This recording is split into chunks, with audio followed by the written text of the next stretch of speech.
Wow. They pick up the Valentina. So it looks like Selangor Giants, they're going into the first draft here, trying to read Pro Esports by having a very, I would say, flexible mid. And now, looks like Pro Esports, they got the Ling as well as the Belric. Very scary opener here. Link has a lot of burst mobility, can go for the back line, and then in case Selangor Giants wants to go for a dive composition, Belric can stop that. So I wonder if Yumes will try to use something like the Cho to potentially stop the Ling, or they got something else. Yeah, and apart from that, I feel like the Valentina is one of the safer mid lanes to just pick up. I know blind pick Valentina, not a lot of people are a fan of it, but now in this meta where the Ling is just an automatic pickup, then maybe it's one of the safer options to go for. And considering the Cho that you've mentioned, there could be a chance, but are they willing to pair it immediately with the gold lane pick? It seems like no.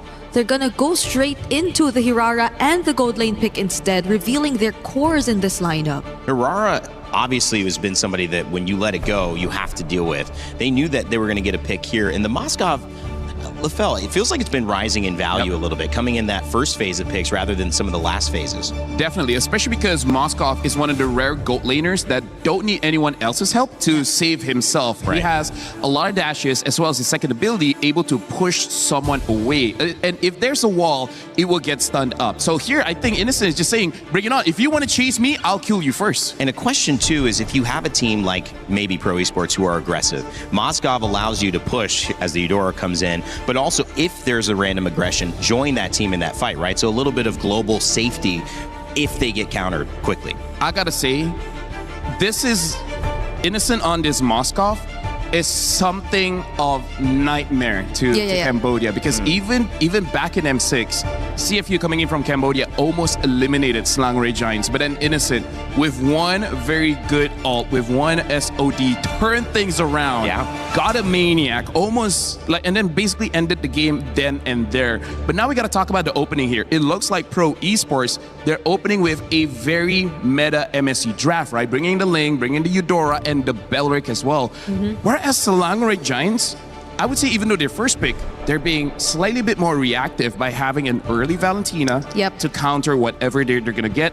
They have the Hirara, pretty strong pick right now, and then having the Moskov to say, if you guys want to dive me, I can protect myself. And this is one of the stronger strategies that Selangor Giants has, where they go for a 4-1 position, where Innocent, you're all alone. You're not going to get any help. Good luck. Everyone else, do your best. Which is, I think, great, because at least Pro Esports have a Ling to somehow match whatever Innocent could do across the map, because I think that's one of the biggest threats that we're looking at right now. But also, we don't know who the front lines are going to be for SRG just yet. We're looking for a bit more crowd control, perhaps. There are also some other combinations that could still come out, honestly. What would you like to see?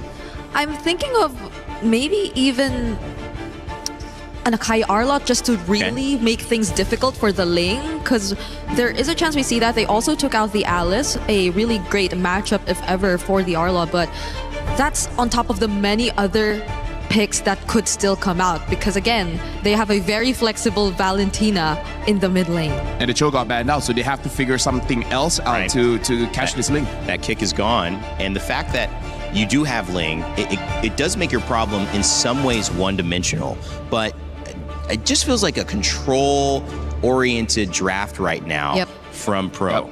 And does that indicate that they're playing the way we think, or does that indicate that they, you know, are just matching the ability to, if we are getting dove, have an answer for that?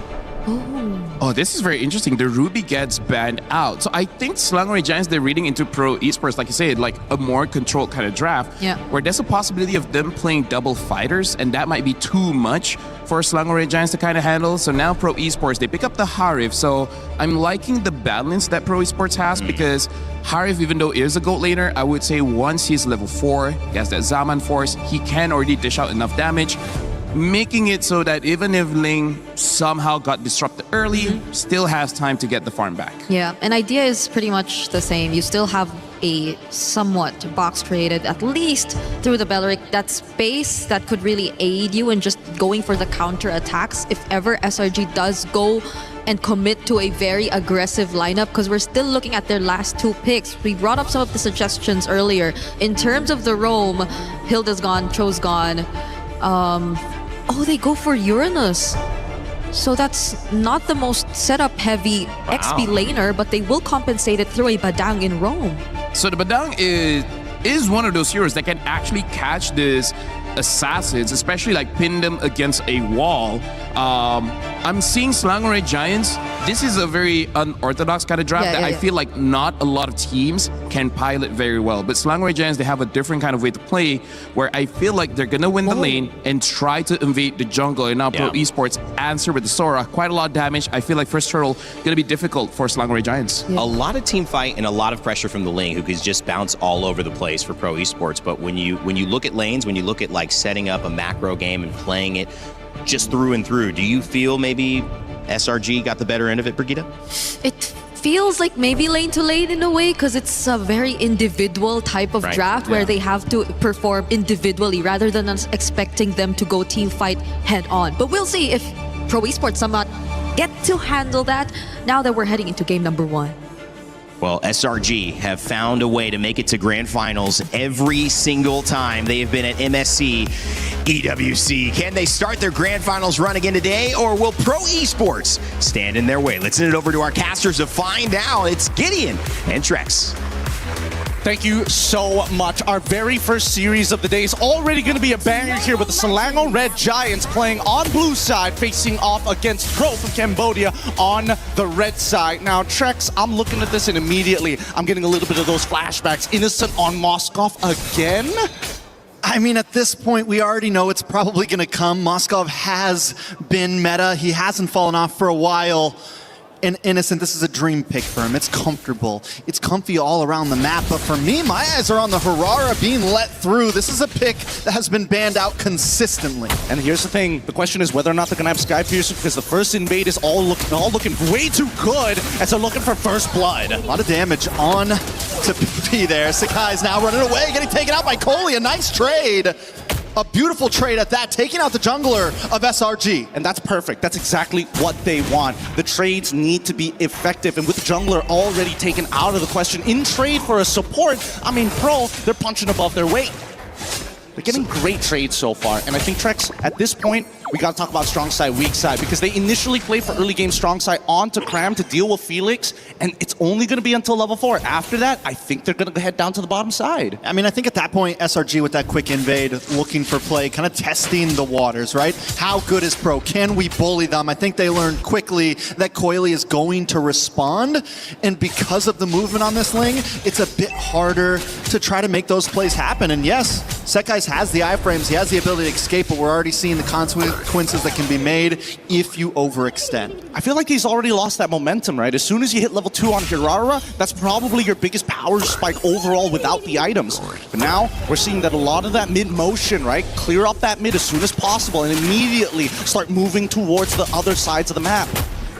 All right, so Pro Esports looking for an angle in. Sakai's already started working on this turtle. Saw making the way as well, does have level 4, can put out some decent damage, watch for the stun, but SRG's not going to try to rush this either as Kohli goes for the orange buff, a little bit of damage onto Yumes. Sakai's making his way in, Sariam Felix gonna back off, no big angle from Pro just yet. Kohli has to finish this orange buff as quick as possible. He's gonna look for the angle in, no pinch poise just yet, gets a nice little bit of damage onto Sakai's. Tempest Blaze does comes down, gets the knockup, plus the turtle, and a lot of damage onto Sakai's. He's taken out. Pro Esports looking for the next target. Stormy runs away in shambles. Sorry, I'm Felix with a kill under his belt. Make it a purple buff as well. The conversion is going to be good. Pro played that perfectly, knowing the Wrath of the Dryads was in the hands of Stormy. Already gave them an idea. Hey, they're looking to team fight, but they're not clearing this Lord fast enough. When we this turtle fast enough, let's look at the replay one more time, because Cram's job is very different. Right now, he can't zone out multiple people just yet. And the worst part about it, losing that 50-50 from the side of Sakai's has already netted this team to be playing on the back foot for at least the next 4 minutes. Yeah, I'm almost surprised Sakai's went into that knowing the Tempest Blaze was going to come, but a little bit of damage down here on the boss side. Kuzin gonna try to get away, gets hit by the Terrify, and a beautiful SOD from Innocent to get to the backside, taking out Kuzin. Pro Esports forced to back off. A nice little bit of something, and back to Innocent. Hasn't been involved in any of these fights. Having a decent experience could be the saving grace unless he's taken out by Kohli here. A couple more shots. Tempest of Blades does come down, and a kill into Coily's pocket. able to make sure he secures up Berserker's Fury. Yeah, that's so unfortunate. Yum's already used all of his charges for the fist crack. The fist break, unfortunately, did not connect at the right time. But like LaFell mentioned earlier, SRG is playing a really difficult composition. It's a composition where you truly must be interconnected, similar to Avatar. Just, you know, you gotta make sure their hair is connected, and more importantly, if they can find something back. Nice damage. Stormy able to output, but just not enough. Pepe takes him out. Saw gets the kill. Pro Esports have an answer for everything right now. They kind of have the answer for everything. And I think the worst part about it is the update. The patch has made this Beleric a little better. Innocent now taking at least one gold crab here to make sure that he stays ahead. But this 1.3k lead that we see from Pro, I don't think it's leaving anytime soon. Let's quickly have a look at the level difference here. Sakai's currently at level 7. Thank you for moving away, Lord Spawn. To level 8. So he's a level down on this.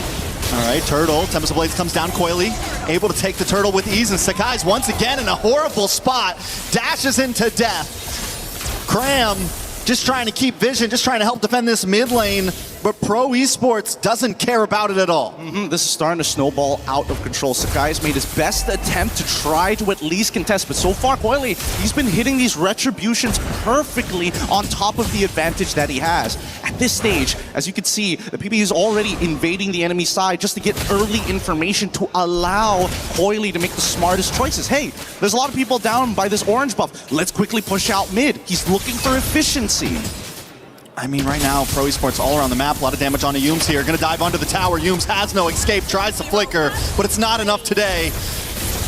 They're gonna be able to take this tower. SOD does connect. Whoa, Innocent whoa. does dash in. Was it a mistake? He just wants to clear it. But Kuzin's not gonna want to let him get away up at the top side, though. Saw falls. Sakai's onto Pepe. Pepe not gonna be able to get away. A nice double kill into the hands of SRG. Able to try to find something in the chaos. Holy cow, that was dangerous. So dangerous. The SOD on top of utilizing your battle spells to get into this fight. It connects, he takes it, but he already knew that the backup was coming into that back line. Stormy even opting to flicker early with the stolen Wrath of Dryads to guarantee this kill onto Sa. The trading isn't just instantaneous, it's 15 to 20 seconds ahead in the future.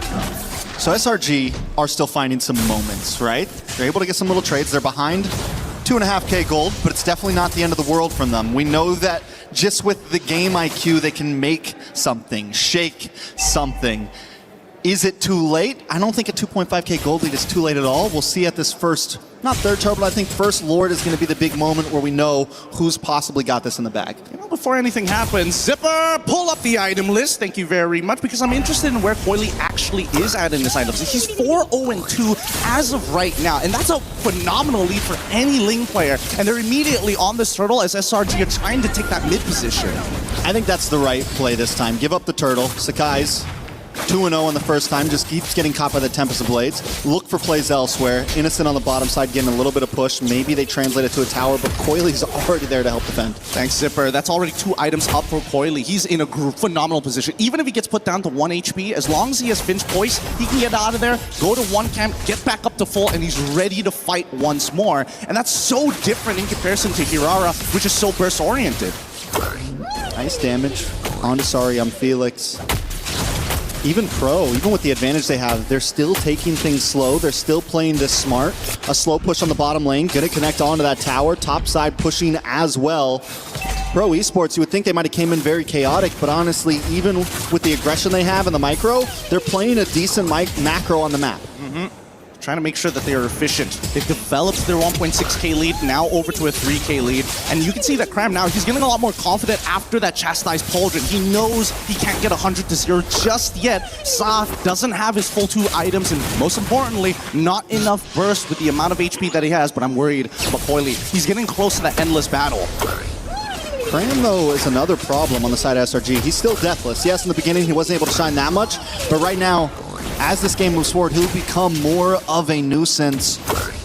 Only quick stuns on the side of Pro Esports, except for the Wrath of the Dryad, but even that won't be able to hold Cram down if he can continue to harass. But just look at the trades that they're doing, right? They know that we can't compete with the mobility of this Ling. So second best option, use Moskov to create these cross-map plays. That way, Ling is balanced out and you never have to keep worrying about, oh no, my long lane, I have to deal with it. If not, I'm going to lose another structure. But looking at the items so far, more importantly, now that Sariam Felix has his second, this Lord is going to be really difficult. If he engages in there while having those Queen's Wings, there's a pretty good chance that SRG might opt to flicker past him and go straight for that back line. I almost feel like SRG, the way they're going to win these fights is positioning, right? I don't think they want to just go head first. Look at the damage on a Stormy. A little bit of play in the mid side, but just kind of baiting out skills at this point. Sakai's does get his retribution in as Coily starts working on the Lord. Sakai's wants to look for an angle. He just goes straight in once again. Sariam Felix able to push him back. Trying to find the backside now. Tempest of Blades does come down, but Sakai steals the Lord beautifully, but Yums might just pay the price, but a beautiful response, pushing Pro back. Yums now on the run. Sakai comes in to make sure Sariam Felix can't get to him. Nobody goes down except for Stormy, and that's a decent trade for SRG. Look at the boss side now as well. Innocent, he's playing the exact same role that Coily is trying to do to threaten them in those side lanes, but luckily Sakai is able to win out that 50-50 despite being 2 levels down. That's the difference here. Both sides are going to be highly contesting these neutral objectives because, unfortunately, they don't have the correct tools to siege each other. So, truly, if you want to win that fight, it starts with this Lord, and you got to let the Lord do the work. Breaking the towers afterwards might be a little bit harder than it looks. Yeah, but Innocent on the top side, going to gain some ground there, even if they don't follow in with this Lord. Ooh, wait a second. Coily into the backside onto Yums, putting out a lot of damage. Does have Tempest of Blades, decides not to use it, isn't going to chase it down. Cram now onto Kuzin as Innocent makes his way to the mid side as well. Sakai's getting brought down low, going to try to run through, takes a tower shot to the face, but will be able to dash through, but the chase is on. Sariam Felix is going to catch him, but the iframes are still there. Does he get the juke? The sidestep, and Sakai's will not fall. Oh my god! What a Hold on, SRG! Innocent does it again! Cross-map the Hail Mary! Make him miss an SOD or something. This entire game, that SOD has been at a 100% efficiency, whether it's stealing away a camp, whether it's closing the distance, but most importantly, it's keeping Pro on their toes. They can't let their foot off the gas just yet, not against a team of this caliber. And now the game has fallen into SRG's hands. Pro Esports, it was in their grasp. They had control, but control is not a given in a match against the Giants. Oh man, it's interesting to see how this is going to play out, because now that Coily, he's got that Blade of Despair, he's got some real kill threat to anybody on the side of SRG. All right, Cram into the backside, continues to harass. Nice step into Blades, does not get the knock up. Coily just trying to get away at this point, but there's no escape. Cram gets the kill, the recalls are out. SRG's in full form. I figured it out. It's all about the scramble. It's all about the scramble. Somebody, you can be coordinated on the engage, but I have never seen a team actually go and disengage at the exact same time. And that's a big problem from both of these sides. Whoever breaks away first usually gets punished, whether it's soft. Wait, hold on. Cram takes a lot of damage, still has the consecration and has a flicker. Opted not to go Purify right here. Cram is comfortable, deathless. Like I said earlier, this Uranus is going to be more and more of a problem as this game goes on. Yeah, I think even Kuzin is starting to recognize that he doesn't have enough consistent DPS to stay on top of Cram. And worse yet, it just feels like a waste of resources as Cram is zoning out 4 members to get the information they need. All right, Coily wants to try to make his way down. Lord still getting contested as Saw keeps vision, but Cram just pushes them away. The one-man army. Coily cannot find a good angle. He can't come Riverside. He's got to go around the backside, but Cram's already got vision onto the whole team. And Sakai's isn't going to rush it. He bounces back and forth. Sariam Felix in this tri-bush may try to make a play, but the problem is mid lane's getting pushed in. Pro Esports has to back off. Yep, they're not going to do this, and now SRG trying to be even more efficient. They're not going to show topside until it's too late, and now Pro, unfortunately, just has to respond to this as SRG are playing Pro's game, but just a little bit better because they don't need... Oh! Bit of play, a lot of damage. Cram jumps onto 3. Tempest of Blades does come down, but it's more of an escape use. The taunt locks in. The Wrath of Dryad and Saw falls as Innocent is catching targets left and right. Sorry, I'm Felix. Just has to try to get away under the tower. But another Wrath of Dryad and a double kill for Innocent. Oh my God. Kuzin just wants to live. Goes back to base, and SRG didn't even need the Lord. They're finding members. Oh my goodness, Innocent. An incredible baseline. He is showing that all gold laners need to have perfect movement. Look at that! Nothing can touch this guy so far. Every ability, pixel perfect footsies all the way through. It's been tough because Pro has been throwing so much at him. Coily. Can he steal it? Coily. Tempest of Blades comes down. He goes, but Sakai still secures it. Coily gets the kill on a Stormy, though. He's trying to make the big play, trying to get away. It's not enough. I don't know. Between so many regions across the world, for some reason, Malaysia versus Cambodia always gets the blood pumping. Always a banger. Always a banger. Oh my goodness. It is a tough game here, but it's not completely over. Pro understand, hey, we still have scaling on our side. Zipper, if you pull up the items, I'm pretty sure that Kuzin is pretty much getting to his 3rd, if not finished it already at this stage. Yep, 4th item technically already complete here. He's got real damage. The problem is that he can't close the distance. If not, Stormy or even Yums could knock him out of place. All right. Pro Esports, can they defend it? They still have inhibitors. This is only 1st Lord, 2nd Lord, actually. They got a Crash has come through. Sakai's wants to jump in. Yums with conceal play. Doesn't find the big payoff. SRG looking for an angle on the backside. A lot of damage from Sakai's. Coily just wants to try to clear the waves. Innocent looking to target onto this base, but Lord is already down to 20%. Cinco de Pepe trying to run away right now. 9 Tempest ablaze. Sakai's taking out Coily. Gets the pick off. And they're looking for more. Can't shift even more. They're still holding the wave. It's 3 of down, and they want to push this and make sure they buy another 4 minutes into this game. Pro Esports with a beautiful defense. Cram falls the first time he's died yet. Can they do more? Kuzin gets a nice shot onto Yums. Stormy doesn't want to give it up just yet. The minions are still on the base. Pro Esports trying to defend. 2 more waves coming in. They can hold on. Cinco de Pepe. Let's try Doesn't have the ult. Coily. They're able to push him away. Pro Esports survives another wave. You can tell. Both sides, they just want that moment to breathe, and SRG finally have to let go of the pressure after losing Sakai's alongside with Cram. They recognize Pro. They're going to be able to respond faster. Can he get this? No. At least he has the purple buff, but does he trade? Oh, that's a lot of damage. Yums goes down. Immortality does pop. Can he escape this? Sorry, I'm Felix. Look at the final shot. Kuzin able to get it. That's a 42-second death timer on the side of SRG. Lord comes up in 45. All right, I got to stand up for this one. Yeah. With this game, Type it up. It's a high intensity for too long, 16 minutes already, and there hasn't been a moment where their heart skips a beat every single time. Cool, calm, My heart has skipped a beat. calculated. I mean, we're the amateurs here compared to those professionals up there, but now we're getting into the later stages of the game. Maximum items. Is this a punish? Ooh, shifting skies. Cram takes a lot of damage. Recoily's gonna back off. Rather Dryad does come down, but doesn't connect onto anyone. Pepe gotta run away right now. Pro Esports gotta give up space as SRG takes control of the Lord Pit. Yeah, and with missing inhibitors on all fronts, Pro recognize that, man, we're gonna have to pray that Coily can be the one that buys us the extra 3 minutes we need. If he steals this Lord, this is going to start dragging out. But Pro don't have the advantage in the lanes. Every single side is getting shoved in. All right, but Pro Esports know this may not be a Lord they can give up. And when you're in a position like this where you have no inhibitors, you kind of have to force the fight. You can't play the long haul. You can't play the dance. And this could be the fight they're trying to force. Look at the damage. Coily in the backside. Tempest of Blades does come down. Sorry, I'm Felix able to just get away, but taken out by Yums. And the fist crack. Saw's down next. Pepe locked on to as Kuzin and Coily try to make it back to base. The Terrify. The immortality isn't enough.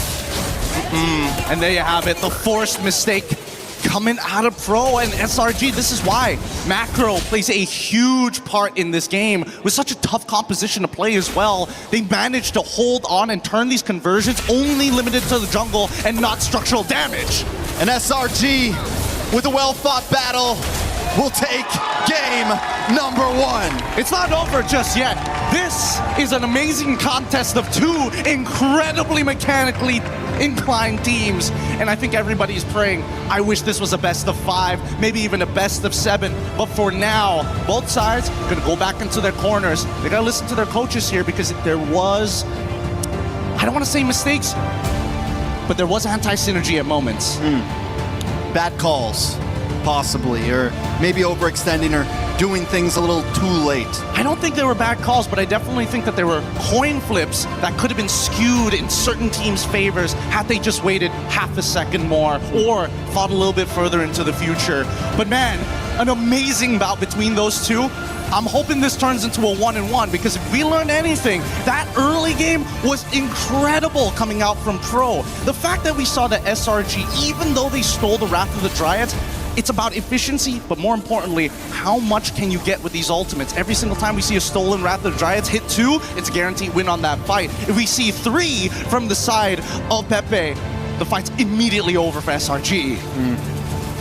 I think Pro, you're right, had such a great early game, and SRG shows that they can hold out and wait for their time to shine, wait for those power spikes.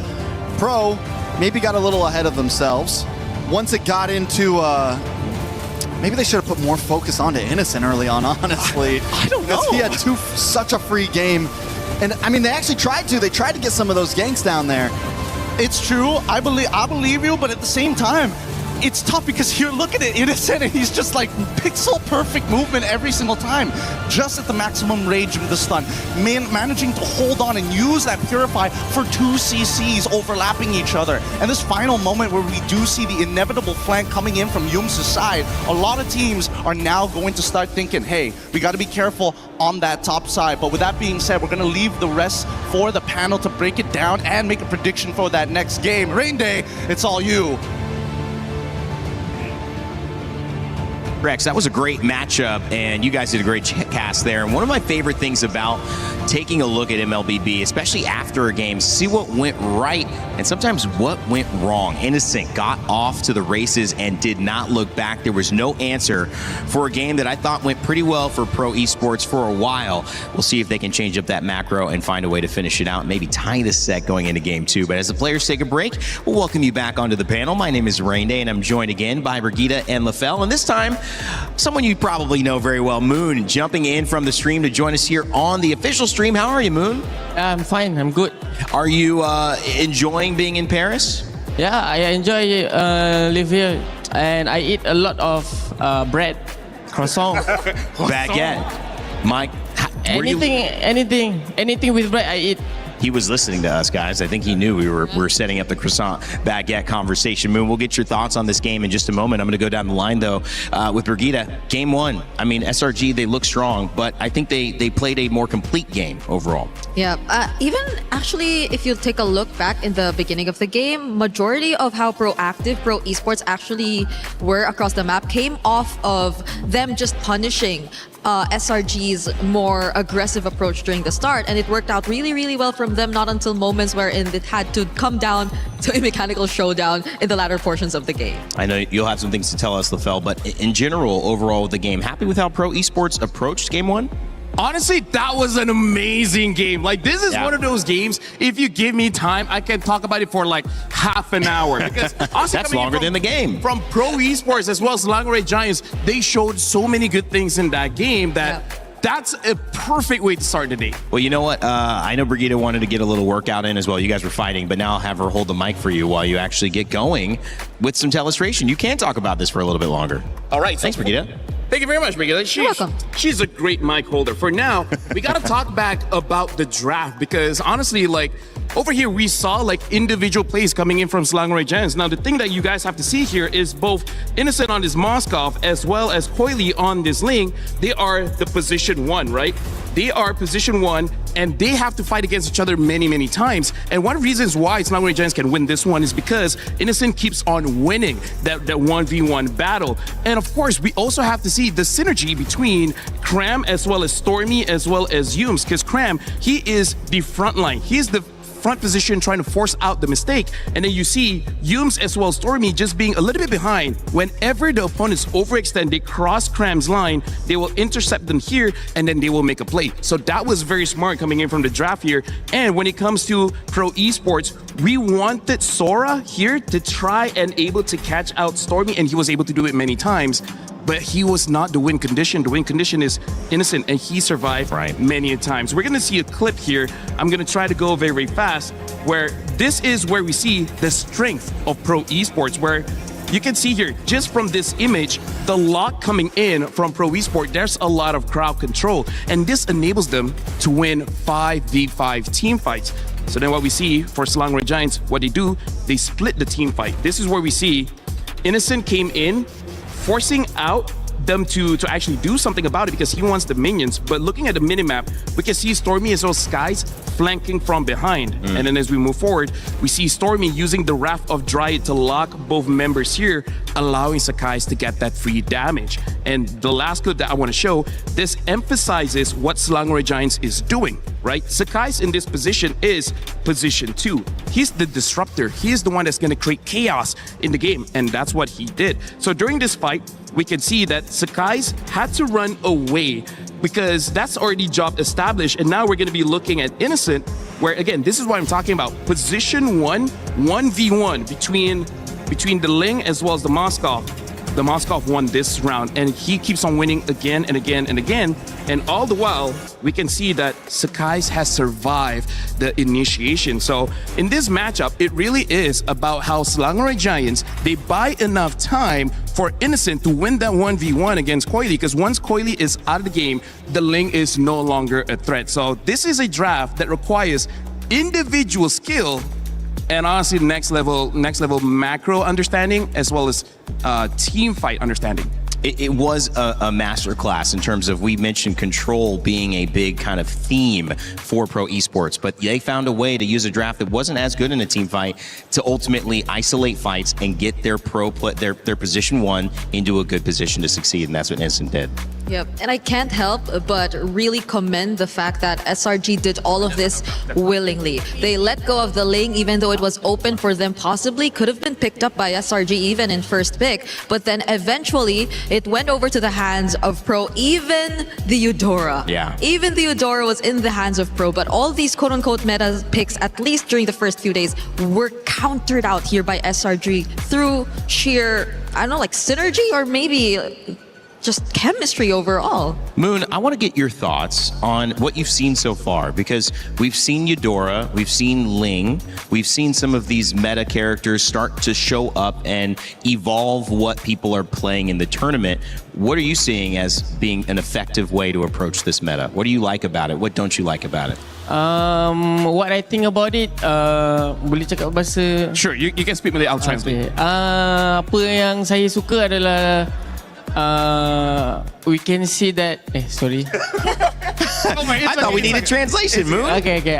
Boleh nampak macam meta dah berbeza, and saya suka nampak dia punya perubahan daripada segi hero, and makin banyak berubah. Assassin pun dah back to the meta, and benda-benda macam ni dapat buatkan fans lagi excited to see the gameplay, dia punya perubahan daripada segi planning, daripada segi chemistry, macam mana dia nak main, macam mana dia nak execute the whole things punya ni sebab terlampau lama dah meta and beta sama, so bila dapat berubah ni sukalah, best lah. So he said he likes this because for quite a long time, the meta has been the same, but now new characters are coming in, and because of that, the meta has to change, the planning has to change, so he really likes it. But now, if I can ask, so Moon, Eudora, did you predict Eudora to come into the meta? Because Eudora is kind of strong, burst, crowd control, but going up against a Ling, a Hayabusa, Nolan, isn't it dangerous with all these assassins for Team to use Eudora? Rasanya Eudora will doing fine sebab dia ada stun, dia ada macam rasanya dia punya job desk ni lebih ke arah macam dia backup. Dia macam backup marksman ataupun orang-orang yang boleh carry the game lah. So it's very useful lah bila kita ada hero yang macam instant lock. Sebab kalau contoh kalau kita letak macam Farsa ke dia at least nak kena first killer. But Eudora just different breed lah. So it's help a lot on kalau nak focus in defending something like that lah. Yeah, so he basically said Eudora's primarily ability right now is the ease of actually peeling for either the marksman or the assassin. Compared to other heroes, they can kind of do the same thing, but much more difficult to do compared to Eudora. It's a point and click stun. Something like a Farsa, you have to aim the ability first, so it could fail. And you know, speed is another thing. When you have a point and click, press a button quickly and it happens versus trying to aim that out in a circle. Well, something that doesn't happen so quickly, I mean, you have to get the equipment, you have to, you know, find a room or at least a microphone. But if you want to get those things quickly and then join us as a co-streamer, that can happen almost instantly if you guys apply. Co-stream at EWC. Make sure it make a time to scan this QR code that's coming up on this Thursday page as well, because you can get all of these cool prizes as well and find a way to be a part of the official action. And if you don't want to co-stream, that's okay, but it's a great opportunity. If you want to be like Moon, come on and check out that QR code, see if you can join us. Brigitte, let's go back to kind of this game here and looking at game 2. What can be done? I actually thought that PPP on the Belleric was pretty strong. You know, 10 assists in that game. I thought he created a pretty good front line. They sometimes could not capitalize on it in that late game. But what did you like about Pro Esports? What do they need to do more? I really think that they play the strengths of their lineup, honestly. It's just that there was such great adaptation coming in from SRG as well. It was pointed out by Lafel earlier here when they realized that Pro were just too efficient when it comes to the counter engages in terms of utilizing the Belleric and the Wrath of Dryad and team fights. They just decided to split everything up. They decided to play the map and they decided to take or allow Innocent to take the lead and maybe be a more secondary role for Sekai's. And I think that kind of maybe shocked how Pro Esports had to adjust mid-game. And honestly, I kind of want to ask Moon, because Moon was a professional player. I want to ask, SRG playing this way, basically like a 1-3-1, Sekai's trying to push people away, 3 people trying to protect Innocent. Is this gameplay more difficult or actually easier to do? Because we see Pro Esports, they try to 5v5, but then SRG tried to split the fight. Is it easy to play like SRG? Sebenarnya tak susah kalau dorang percaya satu sama lain lah. Kalau dorang percaya satu sama lain, benda ni tak mustahil untuk buat lah. And kita boleh nampak pun Sekai's dia punya personal skill pun memang one of the top level dekat MPLMY and at the whole international. Dan kalau dorang percaya satu sama lain, benda ni tak mustahil untuk dorang buat lah. Yeah, so I basically asked Moon, like, is it difficult to play like SRG where you split the fight? And he's like, honestly, if you trust each other that well, and when you have such a good jungler like Sekai's, it is most definitely possible. Because if everyone does their job very, very well, then the game plan just falls into place. Yeah, I understand. Because I think it was also... You understand Malay? No, not Malay. The way that they did that. Because like, huh? I've been talking about you. I didn't know you understood me. But yeah, it's the way that we entered the game assuming that SRG would just play a very individual approach to this because of their heroes. We were maybe questioning the synergy to a certain extent because you saw it a bit more from Pro Esports end, but in that game, since they were just so reliable individually, then it wasn't as difficult for them to adjust on the fly. What do you think was going on in their head when they saw that 3? Because, you know, coming into MLBB and learning so much from you guys, I immediately said, this is a really good team fighting composition. And so at a certain point, do you think that SRG realized, well, listen, that's what they're going for. They kind of beat us to the punch on that. Why don't we lean into our strengths? We've got the Moskov. We can kind of go and try to play this individual game.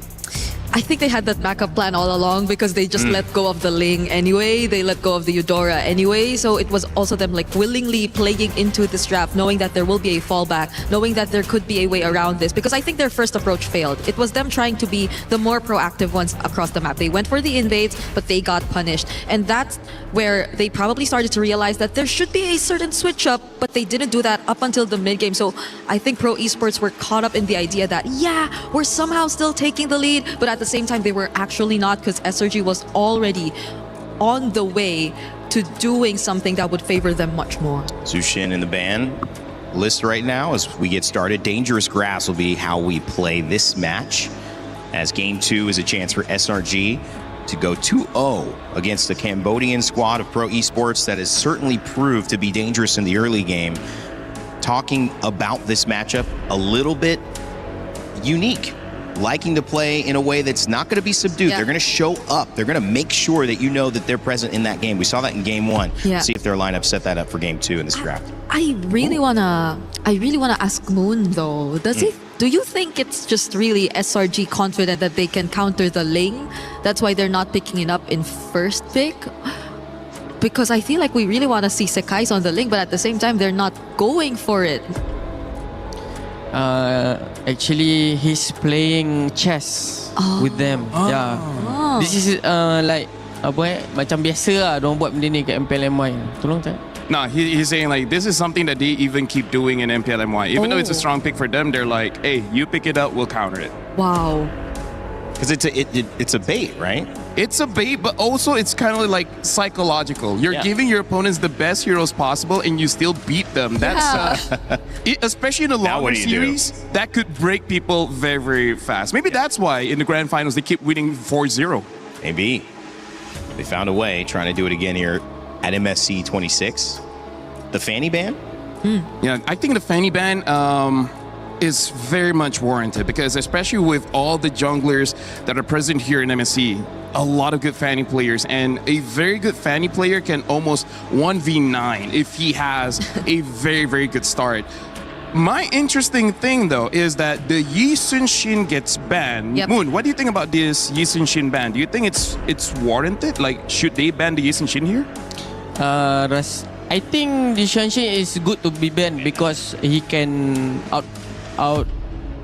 Outplay, out macro, out macro. Okay, out macro. Yeah. Dia punya farm pun laju, so dia boleh out rotate the enemy lah.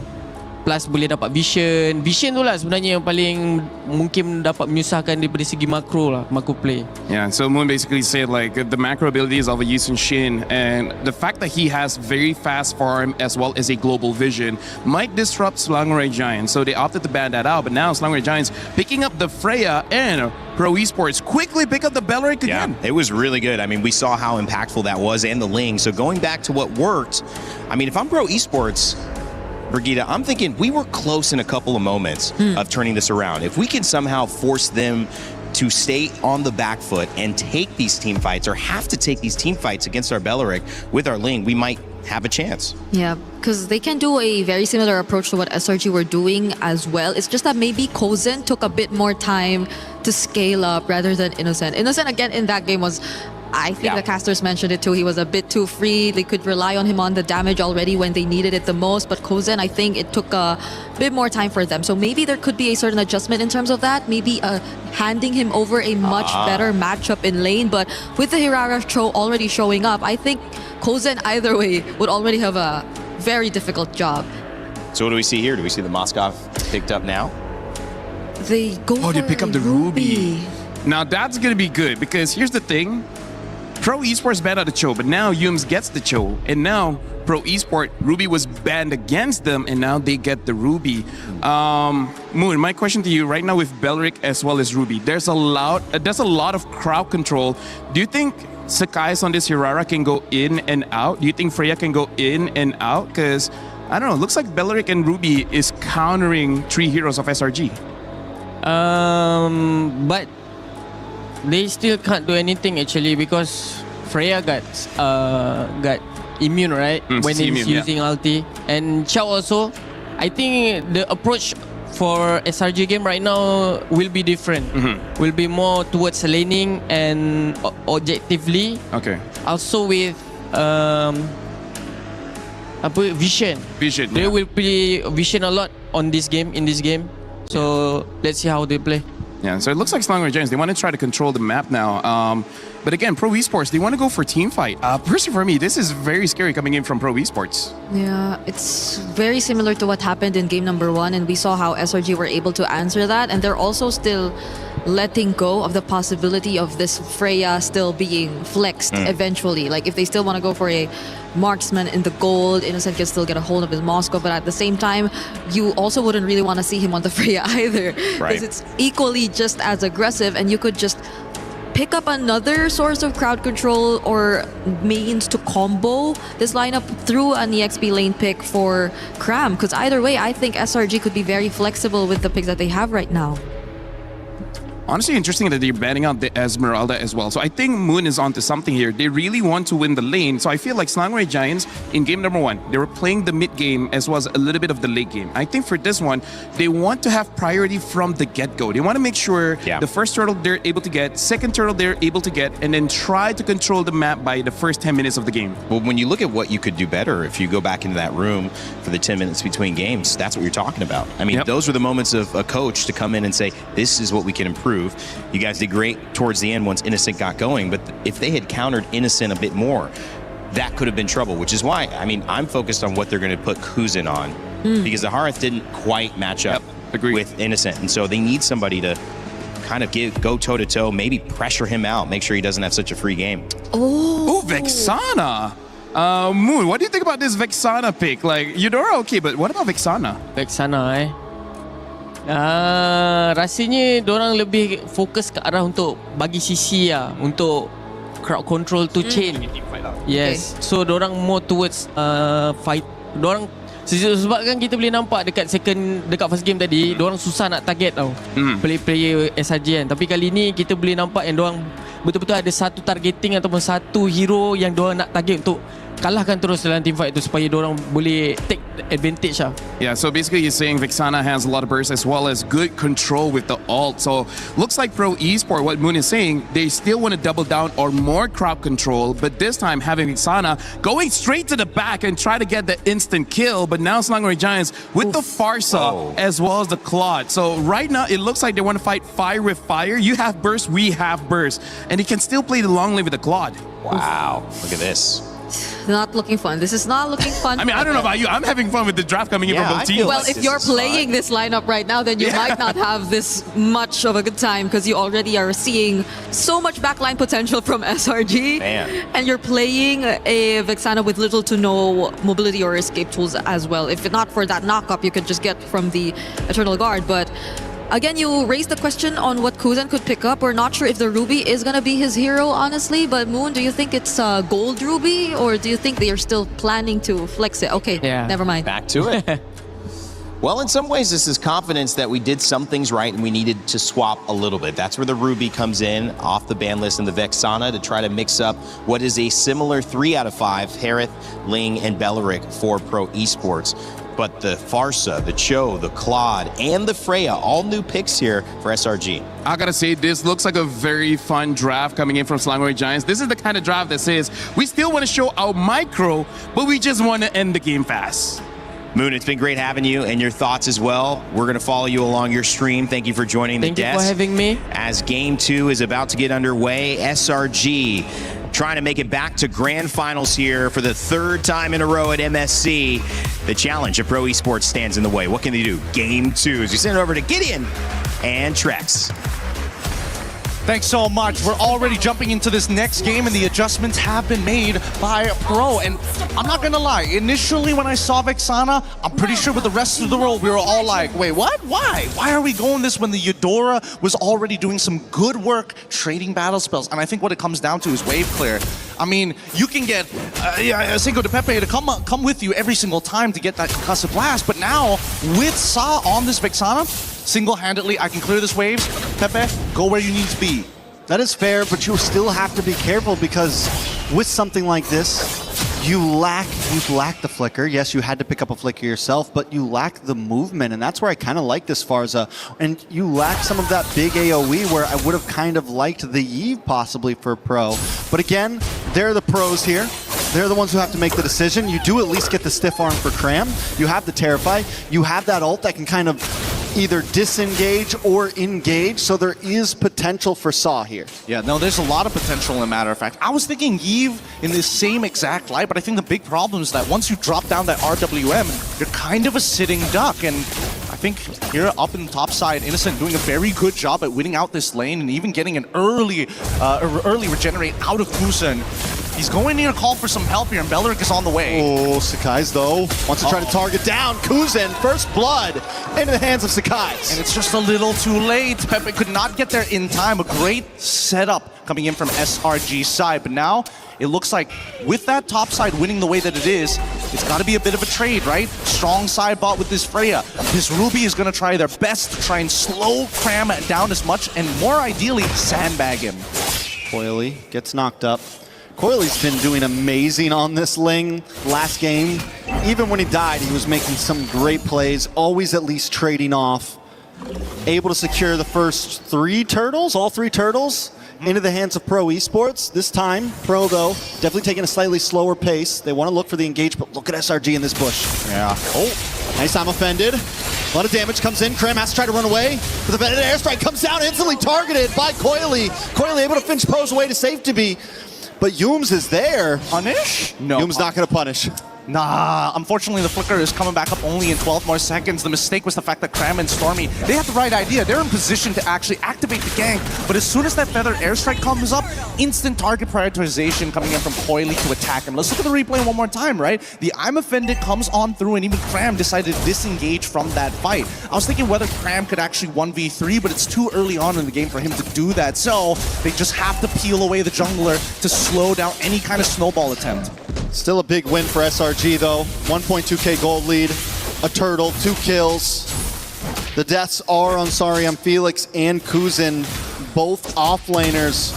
And a big kick lands down onto Pepe and he falls. Coily now trying to pick up something in the midst of the chaos. Tempest Ablaze does come down. Gonna get the knock up onto Yooms. Yooms falls, moves on to Stormy. Stormy forced to wings by wings away. Coily has one more Finch pose in the pocket, but Cram's gonna try to lock on. Sariam Felix here to help out, and SRG backs off. Yep, they could have tried to deny the purple buff, but luckily Sariam Felix is just man-to-man defense against Cram. Not gonna let him walk away from this lane scot-free. And on the opposite side for SRG, this is a big lead. 1.5k is looking really, really good right now. However, a lot of their damage is coming from both Sakaizen as well as Stormy. Yooms is supplementary damage, but eventually it's going to fall off in the later stages of the game. All right, so with that, I feel like we're taking a slightly slower pace this game. Things seem a little more even, but SRG still holding a nice lead. And I like the movements from this, right? Hey, let's try and invade. Oh no, they're already there? Okay, let's quickly clear up mid and set up a potential dive on bot side. Now keep in mind, Sariam Felix, 7 more seconds until that flicker comes back up, and Cram, I mean, he's thinking about it, but somebody needs to make the kick happen. He does have the ult. This is a scary hero to go under a tower with. A lot of ability to hold you down for a second or more too. Pro Esports has no idea they're all there. They finally do show themselves. A lot of damage on Sariam Felix, able to use the flicker back out of the way into safety. And SRG knows they weren't able to get it. They're gonna back off. Beautifully played, and now they unlock Cram from this lane, and they need to quickly run back up towards Turtle side. Unfortunately for Pro, they can't rush it down just yet, so SRG will contest. Looms gets away the dragon, right into Sakai's, a lot of damage. On to Belleric. Pepe will fall, Innocent able to get the kill, but the response quickly from Kuzin, able to get one onto Yooms. Roamer for Roamer. Kuzin in the midst of Zmon's force. Cram forced to back off, doesn't have an ult anymore, and now Pro Esports has the pit. Yep, they played for the fight, and now they don't have enough to contest for this turtle. They trade supports, and that's the thing. They're trying to make sure they keep Coily in one place for as long as possible, while SRG quickly have to make a cross-map play on the opposite side. Let's look at this replay one more time, because initially, I was thinking maybe they don't have enough damage, but then Innocent comes in with a blazing duet to give that last bit of a kick that they need to get across that finish line. Cram, the entire time, zoning out Sa. It's a great idea, because Sa is going to be the main anchor for the side of Pro Esports to wombo combo with each other. All right, so it's a turtle for a turtle. Pro starting to show off a little bit. Coily getting some nice damage on a Cram there. Force use of Valkyrie's Ascent just to get away. Pro Esports are matching the pace very well across the map, and even when SRG looks for plays, they haven't been able to secure the big gank yet. Yeah, yes, they're able to like attack the offlane, but nobody's gone down to those advances just yet. See, that's the thing. I think that Pro actually decided to adapt it. They realized that a lot of the punishment was targeted towards Coily's side, a lot of the invasions as well, and even down here by bot side, right? They're trying to keep him in visible areas across the map. They're not letting him take control on the opposite ends, and I think they've been doing this since game number 1 for the side of SRG. Pro on the other side, hey, if they're focusing on our Ling for this long, you know what? We're going to play for our Harith, right? Look at the reinforcements controlling this top side. Wait, a kick! A lot of damage. Saw goes down, but a lot of ults used as well from SRG. They're going to be able to take that tower in the boss side as well. It finally falls. They've used so much just to try to secure it, and all Pro Esports are going to get out of this is a top tower. This is quite the scrum, a game of rugby. Sakai's, no, KOILI not going to go for it just yet. Scared that maybe without the Bladed Tempest, he's going to get hit by the stun. That's a pretty good call here for the side of Pro. It's 6-3, but this 1.7k lead has not been developed further than this. All right, so Pro Esports kind of backed against the wall a little bit here. I do feel like SRG has been ahead of them, but still they're calm, right? And KOILI continues to look for targets, wants Cram so bad. Can he get the final hit? Tempest of Blades comes down, but a nice jump away from Cram. And now Sari and Felix is going to try to get locked up, but a big kick on to KOILI. Right into the feathered airstrike. Yume's caught in between 3, will fall as well, but still it's a jungler for a roamer. SRG gets a huge advantage. It's great, it's great. This turtle should fall into their hands as Pro is forced to move back into the lanes to make sure something happens. And listen, he's max stacked right now on that Art of Thievery. He's dealing some real damage. A lot of damage from Stormy as well on Asari and Felix. Sakai's able to get it. And everyone misses Cram. Looking for the engage here. Doesn't have the Valkyrie sent. Will back off. Kuzin looking for a quick strike.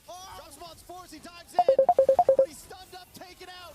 Kuzin might just get away from the blades. They do win. Kuzin dashes back. Innocent not able to get the final shot down.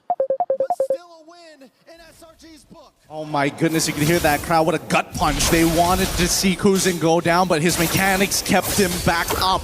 And with the trades that have been happening across the map, honestly, it's not the worst for Pro, but at the same time, it's not helping the scenario, right? It's just trying to stop the bleeding. It's trying to stop the infection from spreading. And for Pro, KOILI, he's that guy. But let's look at this replay just one more time, right? A great play because Kuzin has just enough CDR to be able to close that distance, but Sakai's locking him in place to not sneak in that last auto attack. I was looking, I was so locked onto Kuzin. Sakai's getting taken out by Sari on Felix. Definitely evens the playing field a little bit there in that fight, right? Pro Esports haven't fallen behind. I mean, last game when they were ahead, they were sitting at about a 2.5k gold lead, and SRG was able to turn things around. This time, SRG only leading by 1.4. Pro Esports definitely not out of this. They're going to try to move on to this bottom tower. The slow push, and SRG's not going to be able to make it there. Gotta watch out for Yumes. Nice way of the dragon. Tempest of Blades comes down. Innocent has not engaged this yet. Yumes taken out. This could be bad for SRG. They don't want to force the engage. They're forced to just defend. Able to get the Tempest of Blades out and buffer it just before the kick actually connects. Really good stuff here because it comes in 2 parts with that kick. So if you want to drag it out and max it out, you absolutely can. But if you got the right boots, you can get out of it no problem as soon as you have your abilities available. This could be Flicker, this could be Bladed Tempest. Either or works the exact same way. In this particular case here, I'm noticing that SRG, unfortunately, don't have the same benefits. Pro can walk into you like a bulldozer, overwhelming force. SRG actually have to play the consistent push and pull. They can't all go in at the same time. If not, Bellerin gets value, but Cram can't go in by himself.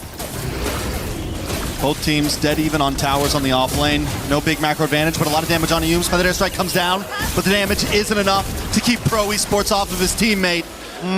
Pro Esports now, with a man up, aren't going to rush this Lord, but Sakai's with a cheeky positioning into this tri-bush, looking for someone to fall into the trap. Actually, that was pretty huge. The fact that Pepe lost not only his Flicker, but his Wrath of the Dryads, he can't force a play upon his opponents. He pressed the buttons in the wrong order, and now this contention might be a little bit harder than it seems. I mean, with a man up, he still feels comfortable. Sakai's going to try to make his way in.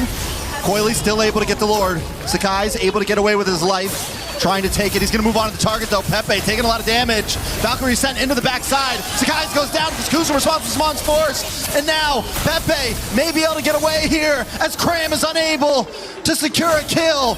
It's 2 down on the side of SRG and a Lord into the hands of Pro Esports. And this is what I was talking about. It's so difficult for SRG to throw everything at the wall. Somebody might be out of position. Somebody is a little too far, and they need to be in literally the perfect triangulated area to catch everybody. Because look at the tri-brush here. Instantly when you see that Cram decides, I'm going to change my targets over to Saw's side, the rest of Pro immediately collapse around him. And most importantly, Sari on Felix is buying the perfect amount of time for everybody to either battle spell out of there or create some distance. Feather Airstrike does come down in defense, but a lot of damage on Yumes. Yumes just hasn't been able to hang out long in these fights. The damage just a little too much from Pro Esports. Are they going to move for this? Oh, Sarian Felix comes in. Purple buff is secured by Sakai still, but a close call on the side of SRG. Can they potentially dive this? And Sarian Felix, he might just initiate. He's looking for these T2, but he's definitely not going to get that tower. Damage. Feathered Airstrike comes down. Sarian Felix forces it back off. Tower does not go down like you said. But Pro Esports are relentless. They're going to wait for the next wave and take it down. Yeah, this Ruby pick, especially with the wave, ridiculous side. A little bit of a 1v1 here. Innocent, not on the Moskov this time, won't be safe. Coily though, able to binge pose and escape. A beautiful steal for Pro Esports. Really good stop there. Innocent, unfortunately, just needed to kite backwards towards where Sakai was going to be. He was really trying to sell that he was by himself, and unfortunately that costed him his life. And again, this is a much better position from Pro. Game number 1, they have the early game. Game number 2, now they have the mid to late down on lock. Coily's starting to feel himself a little bit. Oh, I'm offended from Sarian Felix and Sakai's is taken out. Pro Esports back off immediately. They're playing it cleanly too. They don't overextend. We got our target and we leave.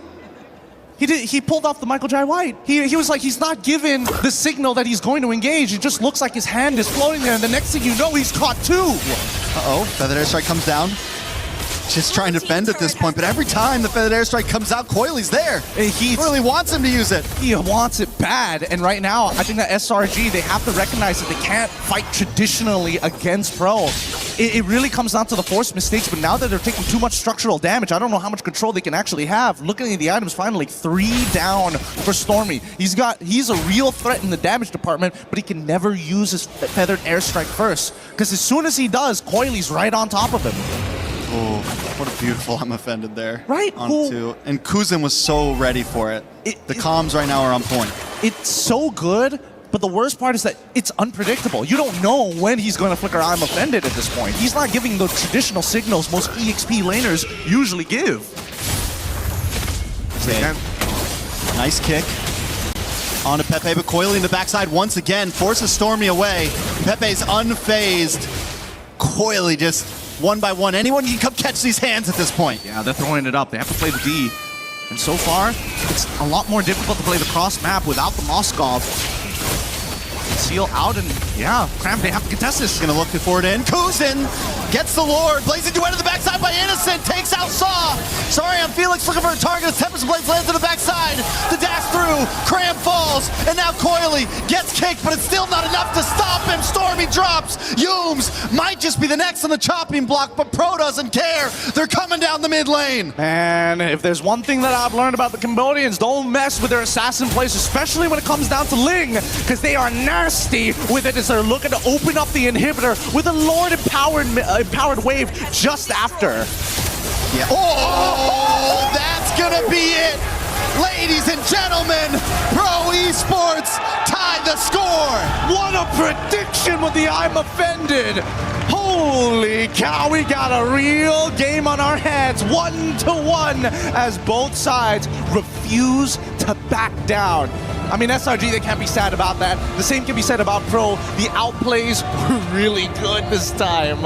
I'll tell you what, we're not sad about it at all. Absolutely not. This is entertainment right here. It's a 1-1.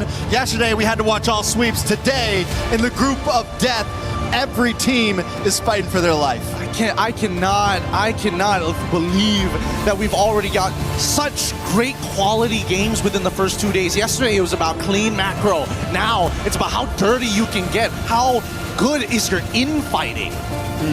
These neutral objectives though, I gotta tell you, Trex, half the time I'm making a prediction in my head. Are they fighting or are they taking the neutral? I've gotten wrong every single time.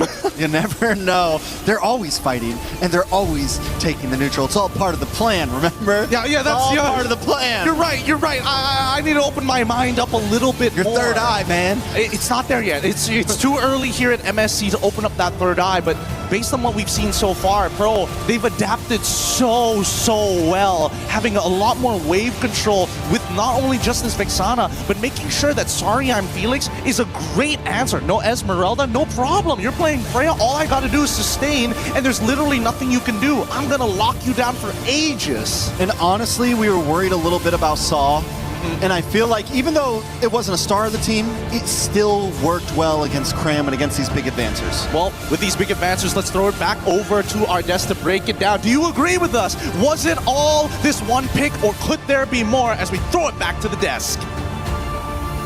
Thank you, Gideon and Trex. Well, I can agree with one thing. The fans are hype. France is finally alive here at MSC as we got one of our first set going 3 games. And of course, it's in the group of death. Welcome back to the desk. My name's Rain Day. I'm joined by Brigida and LaFell here to break down the action. And that was what we would call action. What a comeback. But if you were watching and you were watching closely, Brigida, I wouldn't be surprised. Pro Esports, it felt like it was coming, and it came in game 2. Yeah, they still felt like they barely wanted to change anything about their draft even in game number 1. They didn't really have to switch up much. It was just them trying to polish it a bit more and adjust their XP lane. Like their gold lane stayed the same. Their XP lane, I think that's what made one of the huge differences here in this game, simply because it was also one of the heroes that they used to dictate the pace and set up a lot of times throughout that game. There was that one highlight. From Sorry I'm Felix. You have to give it to him to actually close it out almost from that point onwards. Speaking of Sorry I'm Felix, we actually had a chance to catch up with him for a pre-match interview. Let's hear a little bit about his mentality heading into this matchup against SRG. Hey everyone, it's Eterna here with Sorry I'm Felix. Welcome, Sorry I'm Felix. Sorry I'm Felix. So, first of all, we gotta ask, why are you sorry that you're Felix? Sorry I'm Felix.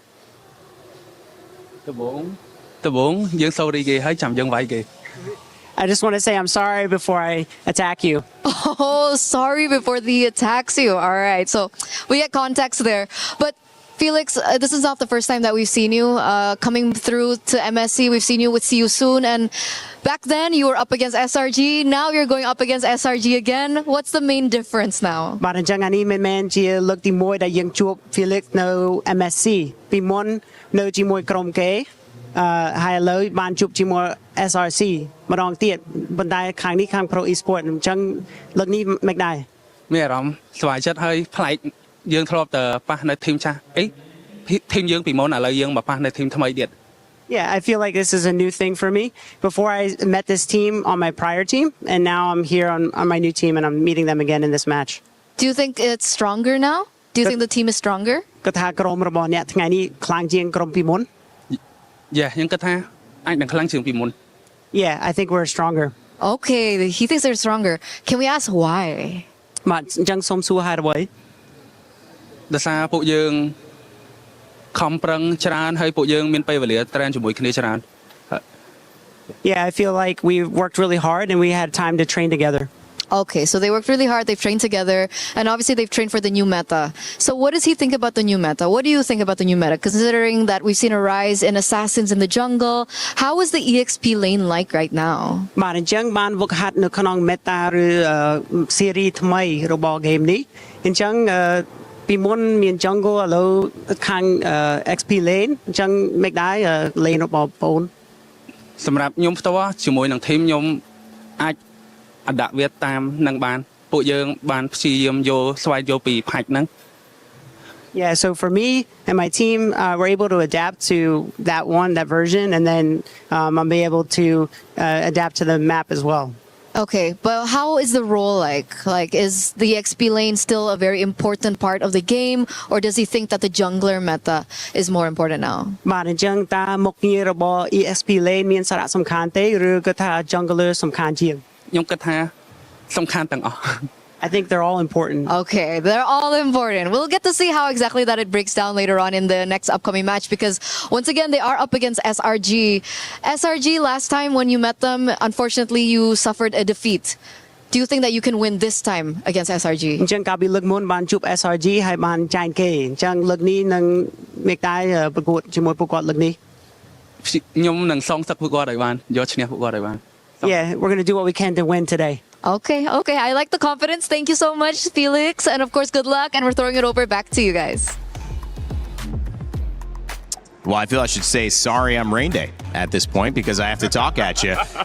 But sorry I'm Felix, a great interview from him. I actually really enjoyed hearing his experience. He's referencing playing with See You Soon at MSC 24, where they went 2-0 down to SRG in that iteration. SRG winning MSC 24. Now, back on MSC 26 in France, they've actually taken a game. So already performed better. He's already said we're stronger. They are stronger in terms of results. And LaFell, we didn't get your thoughts after that game, after this post-match breakdown graphic comes up. Give us your thoughts just on what you saw Sorry I'm Felix impact be now that the Ruby was available for him.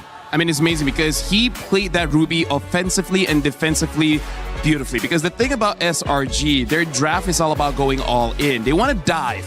And having that Ruby constantly applying crowd control over crowd control over crowd control, the fact that Sorry and Felix doesn't die as well really made it so that Sa using that Vexana have a lot of free hits going in, as well as the lane coming in from Coily was not disrupted at all. So basically, no win condition was disrupted for what you call it, pro esports. Yeah, it seems to be one of the most natural counters towards a Cho, which they clearly tried to play around. It was a great start for SRG, no doubt. We missed seeing the Cho and Farsa together and how aggressive they could be in the beginning of the game. But when it mattered the most, you see the attempts, the setups, not just coming from the Cho. I think it was more Yums also struggling to find footing, struggling to actually land those kicks, those setups towards the members of pro esports in that particular scenario. Or maybe if he did, it's not like you could automatically expect them to link up because of also what Coily has been doing on the link. So it was really great synergy overall. Pro esports, I like how they just came into that game as if unaffected by what happened in game number 1.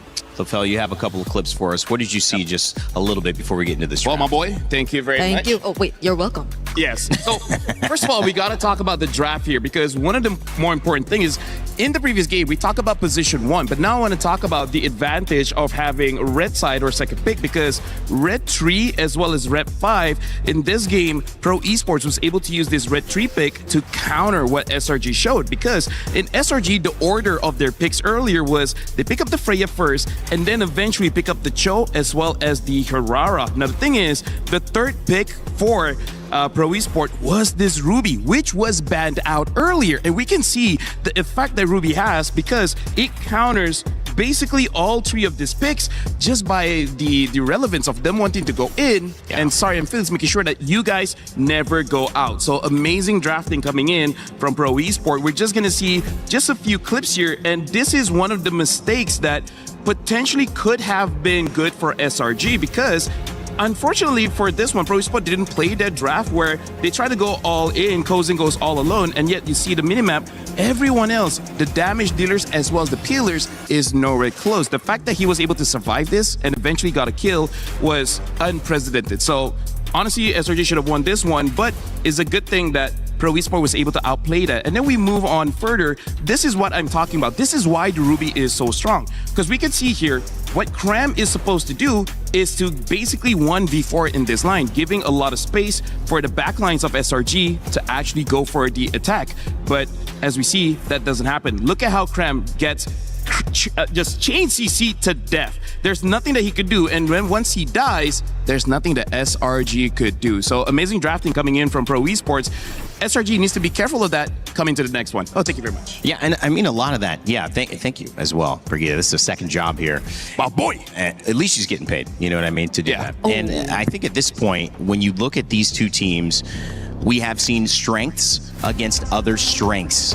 We'll see if this continues to be the case as we get ready to jump into this draft where Pro Esports is allowed to dictate the pace of these group fights with strong heroes like Belleric that has worked so well for PPP and has kept them consistent. Will they give Sorry I'm Felix another chance at the Ruby, or will they basically bounce that out in the ban phase to allow for Cram and again Innocent's matchup against Kuzin? One could argue that that might have been the most important lever that SRG pulled in game 1 that they did not pull in game 2, Brigida. Yeah, to a certain extent, I think it was encouraged by the fact that they saw it was a not so high on mobility mid lane. It was a Vexana. They had to go in for dives because they would already expect the backline attempts, especially from Coily on the Ling, and that there had to be someone who could bypass the walls that clearly Pro would set up just because of how they wanted to answer and catch these dive heroes.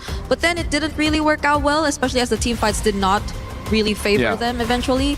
But now it's different. It's flying clouds. I personally feel like there was also something that SRG wanted to limit us. They want to see with the Cho, can they catch Coily on that Ling? And he showed that. Good luck, because that's not going to happen. So I feel like if SRG, they have two options. Either ban out the Ling or allow them to pick the Ling, but this time pick out the Moskov as well, because that seems the more reliable choice against the Ling. Yeah, I think they could have attempted to try if the Cho could just catch the Ling. But also, you know, like, it's not just the Ling. You have to also worry about the Ruby. You're being countered just in the same way. So you couldn't really do the job that you wanted to execute.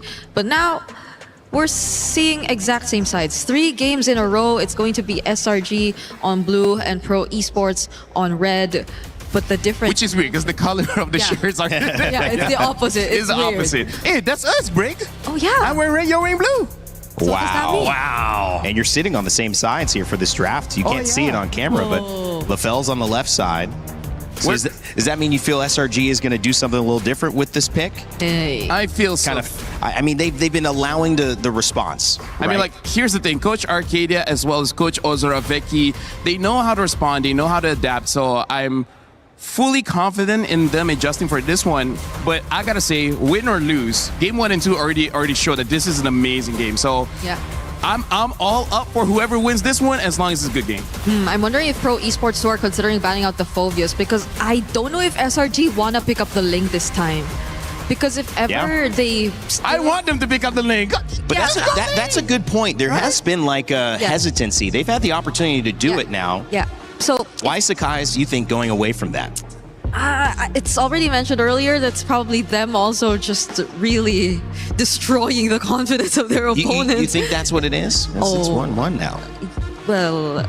Please pick up the Ling just so that we can see it again, because I feel like part of it is sometimes you let that pick go because you know that you can counter it, right? So I feel like they've already proven, with the Moscow we can, right? And then they see with the Cho, maybe they can't. Not good enough. I want to see how they're going to adjust for that, because the other one that is painful to say, what if after 2 years, he just doesn't have enough practice with that hero again? Yeah, because I believe muscle memory is there. You can still do good, but hey, there's a lot that can happen in 2 years, you know, as your age gets older. But hey, finally, Ling is back for Skies. Yeah, and Pro Esports don't have the focus or don't have like the opportunity to grab it for themselves this time. So Coily might have to pick something different. Maybe we see the Hirara in his hands this time around. Possibly red 3 if they want to pick it up there, because as of the moment right now, they are going to go straight for the Belleric Prio. Or maybe if they want to save a bit more of their strategies, they could also show the Hirara here too. But at the same time, they're just the Freya still open. There's Would you grab bunch of other... the Eudora. That's true. Yeah, trying to make sure that they can control the assassins or just high mobility heroes here. So I'm liking the Eudora pick here. I feel like Pro Esports, I just want to know whether they want to Hirara themselves or they want something else in the jungle. Because, hey, you know, like playing, there are different assassins. Maybe they have a different option. It would be scary, I gotta say, if Pro Esports somehow get a Moskov as well. Moskov and Eudora, I don't see the Ling having a good time. Yep, probably 2 of the most annoying heroes to go up against. I'm wondering now if SRG, do they want to stick with something similar to what they did in game number 1-2? The Valentina is still there. If they just want to further limit the options here for Pro Esports, or if they just want to pair it with strong mid duos again, similar to what we saw in game number 2, because there goes the Valentina, as we've mentioned. So they are going to pick that up. Badang. But the Badang, I'm surprised it actually shows up here. Why are you surprised? I feel like it was something you'd expect more to come out in second phase. It's a little early. Like, you don't expect the Badang to get banned. Yeah. You're expecting maybe the Raiders get banned, maybe the Esmeralda, because right now, looks like SRG want to run it back for game number 1, except this time changing the Herrera into a Ling. Yeah. But that does mean that Cram has to use some kind of frontliner. He has to be the bait, and then Valentina as well as Badang, used by Stormy as well as Humes, is supposed to be the backup. And I mean, I think they are saving that EXP pick so far on the side of Pro Esports, so we don't know what that's going to show up with. But so far, Cram having a good game, and then that kind of set up Sarion Felix being on the backside. Now, when he had a great game with the Herrera getting picked up for the jungle, Sarion Felix was able to control tempo with the Ruby, and that really helped. So maybe that Cram matchup is really important for Sarion Felix. Honestly, even in the interview, Eterna asked whether the EXP lane is still very much important now. It definitely is, and I feel like for both Herrera as well as Ling, they would prefer if their EXP is winning that matchup, because both junglers like to counter engage inside the enemy jungle, right? They want to path vertically. They don't want to clear their own jungle. They also want to clear the opponent's jungle. And if your EXP is winning, bonus, if your mid duo is winning as well, your jungler, your position 1 is going to have such a good time. Yeah, I just don't see it being a good game for a Ruby potential pickup again. Okay. If ever Sarion Felix does want to consider that, it's simply because of the presence of a Valentina this time, which I feel like if you pair together with the Badang in multiple ways, stealing away the I'm offended through the IMU ultimate, then that could just mean more and more damage for Pro Esports in terms of the team fights, because that's multiple layers of crowd control. You also don't know the kind of frontline that we are going to expect from Cram as well. So they would just probably enhance their teamfight capabilities if ever they go for the Ruby route all over again. But again, there are a couple more options out there, and considering that there's a XP lane matchup you just really want to guarantee favoring your side, then there's a chance we also see it considered in last for Pro Esports in this draft. Do you let the Freya go through? That's a good question. Here's the thing. I feel like Freya could do it if they're looking at Pro Esports' 4th pick.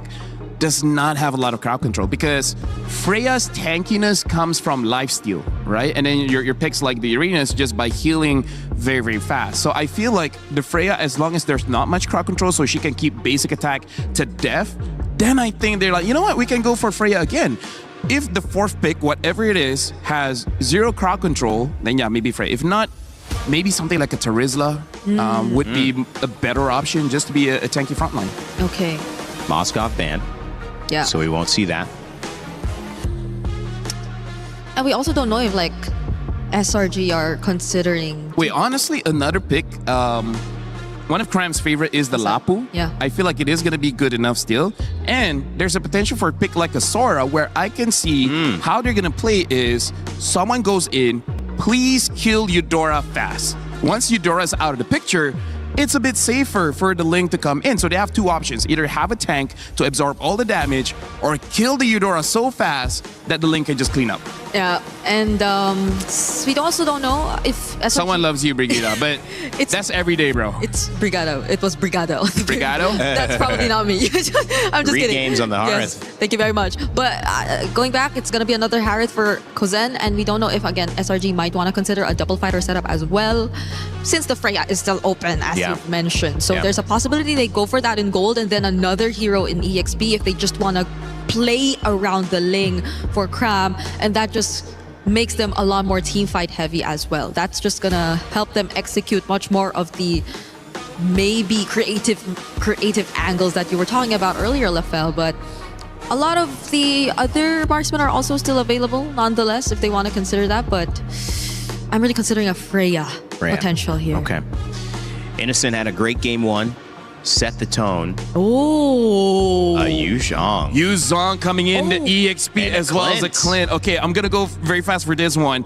This means Pro Esport, if they pick up a tank in the EXP, they will lose. Yu Zhang's great in lane, but more devastating in terms of turtle fights, team fights, anything in the river, he will be able to dive in, stop them. The anti-CC that Yu Zhang has helps him a lot. And Clint, if he gets going, the burst is going to be so high. I don't there's a chance that Hirara won't be able to get into the iframes and just die instantly. Isn't this also just like one of the best ways to deal with a Eudora? You just fly around the Eudora and you don't care about the threat of getting stunned as long as you're still in your dragon form. So trying to stun me when I'm... Yeah. Although, honestly, that should have higher effect because Yuzong's high in the sky. So lightning should be more effective. But True. You're actually closer. Yeah. Right? And there's the Freya. Okay. So I think they got to answer so much here. Laning wise, Clint into the Harith and then the Yuzhong into the back lines. But I gotta say, Rain, this is a draft that's hard for me to call. Yeah. Because the win condition is not like rock, paper, scissors. This is very like, you need a lot of context about what happens in the game. So it's going to be difficult for me to call this one. yeah, so probably one of those down to execution type of scenarios. As cliche as it sounds, it might be the way to go as we head into game number 3. Well, as it should be, with two teams fighting to advance here. One to go elimination side, one to keep their dreams alive with a chance to advance with one more win. Let's see what happens here as we go to game 3 of our first series of Group B. As we jump on into this match point for either side, and I gotta agree with the table here. It is a tough game to call as both compositions are distinct in what they want to do, but most importantly, it changes and fluctuates depending on the game state, and each one of these phases is going to be devastating for those who give first blood.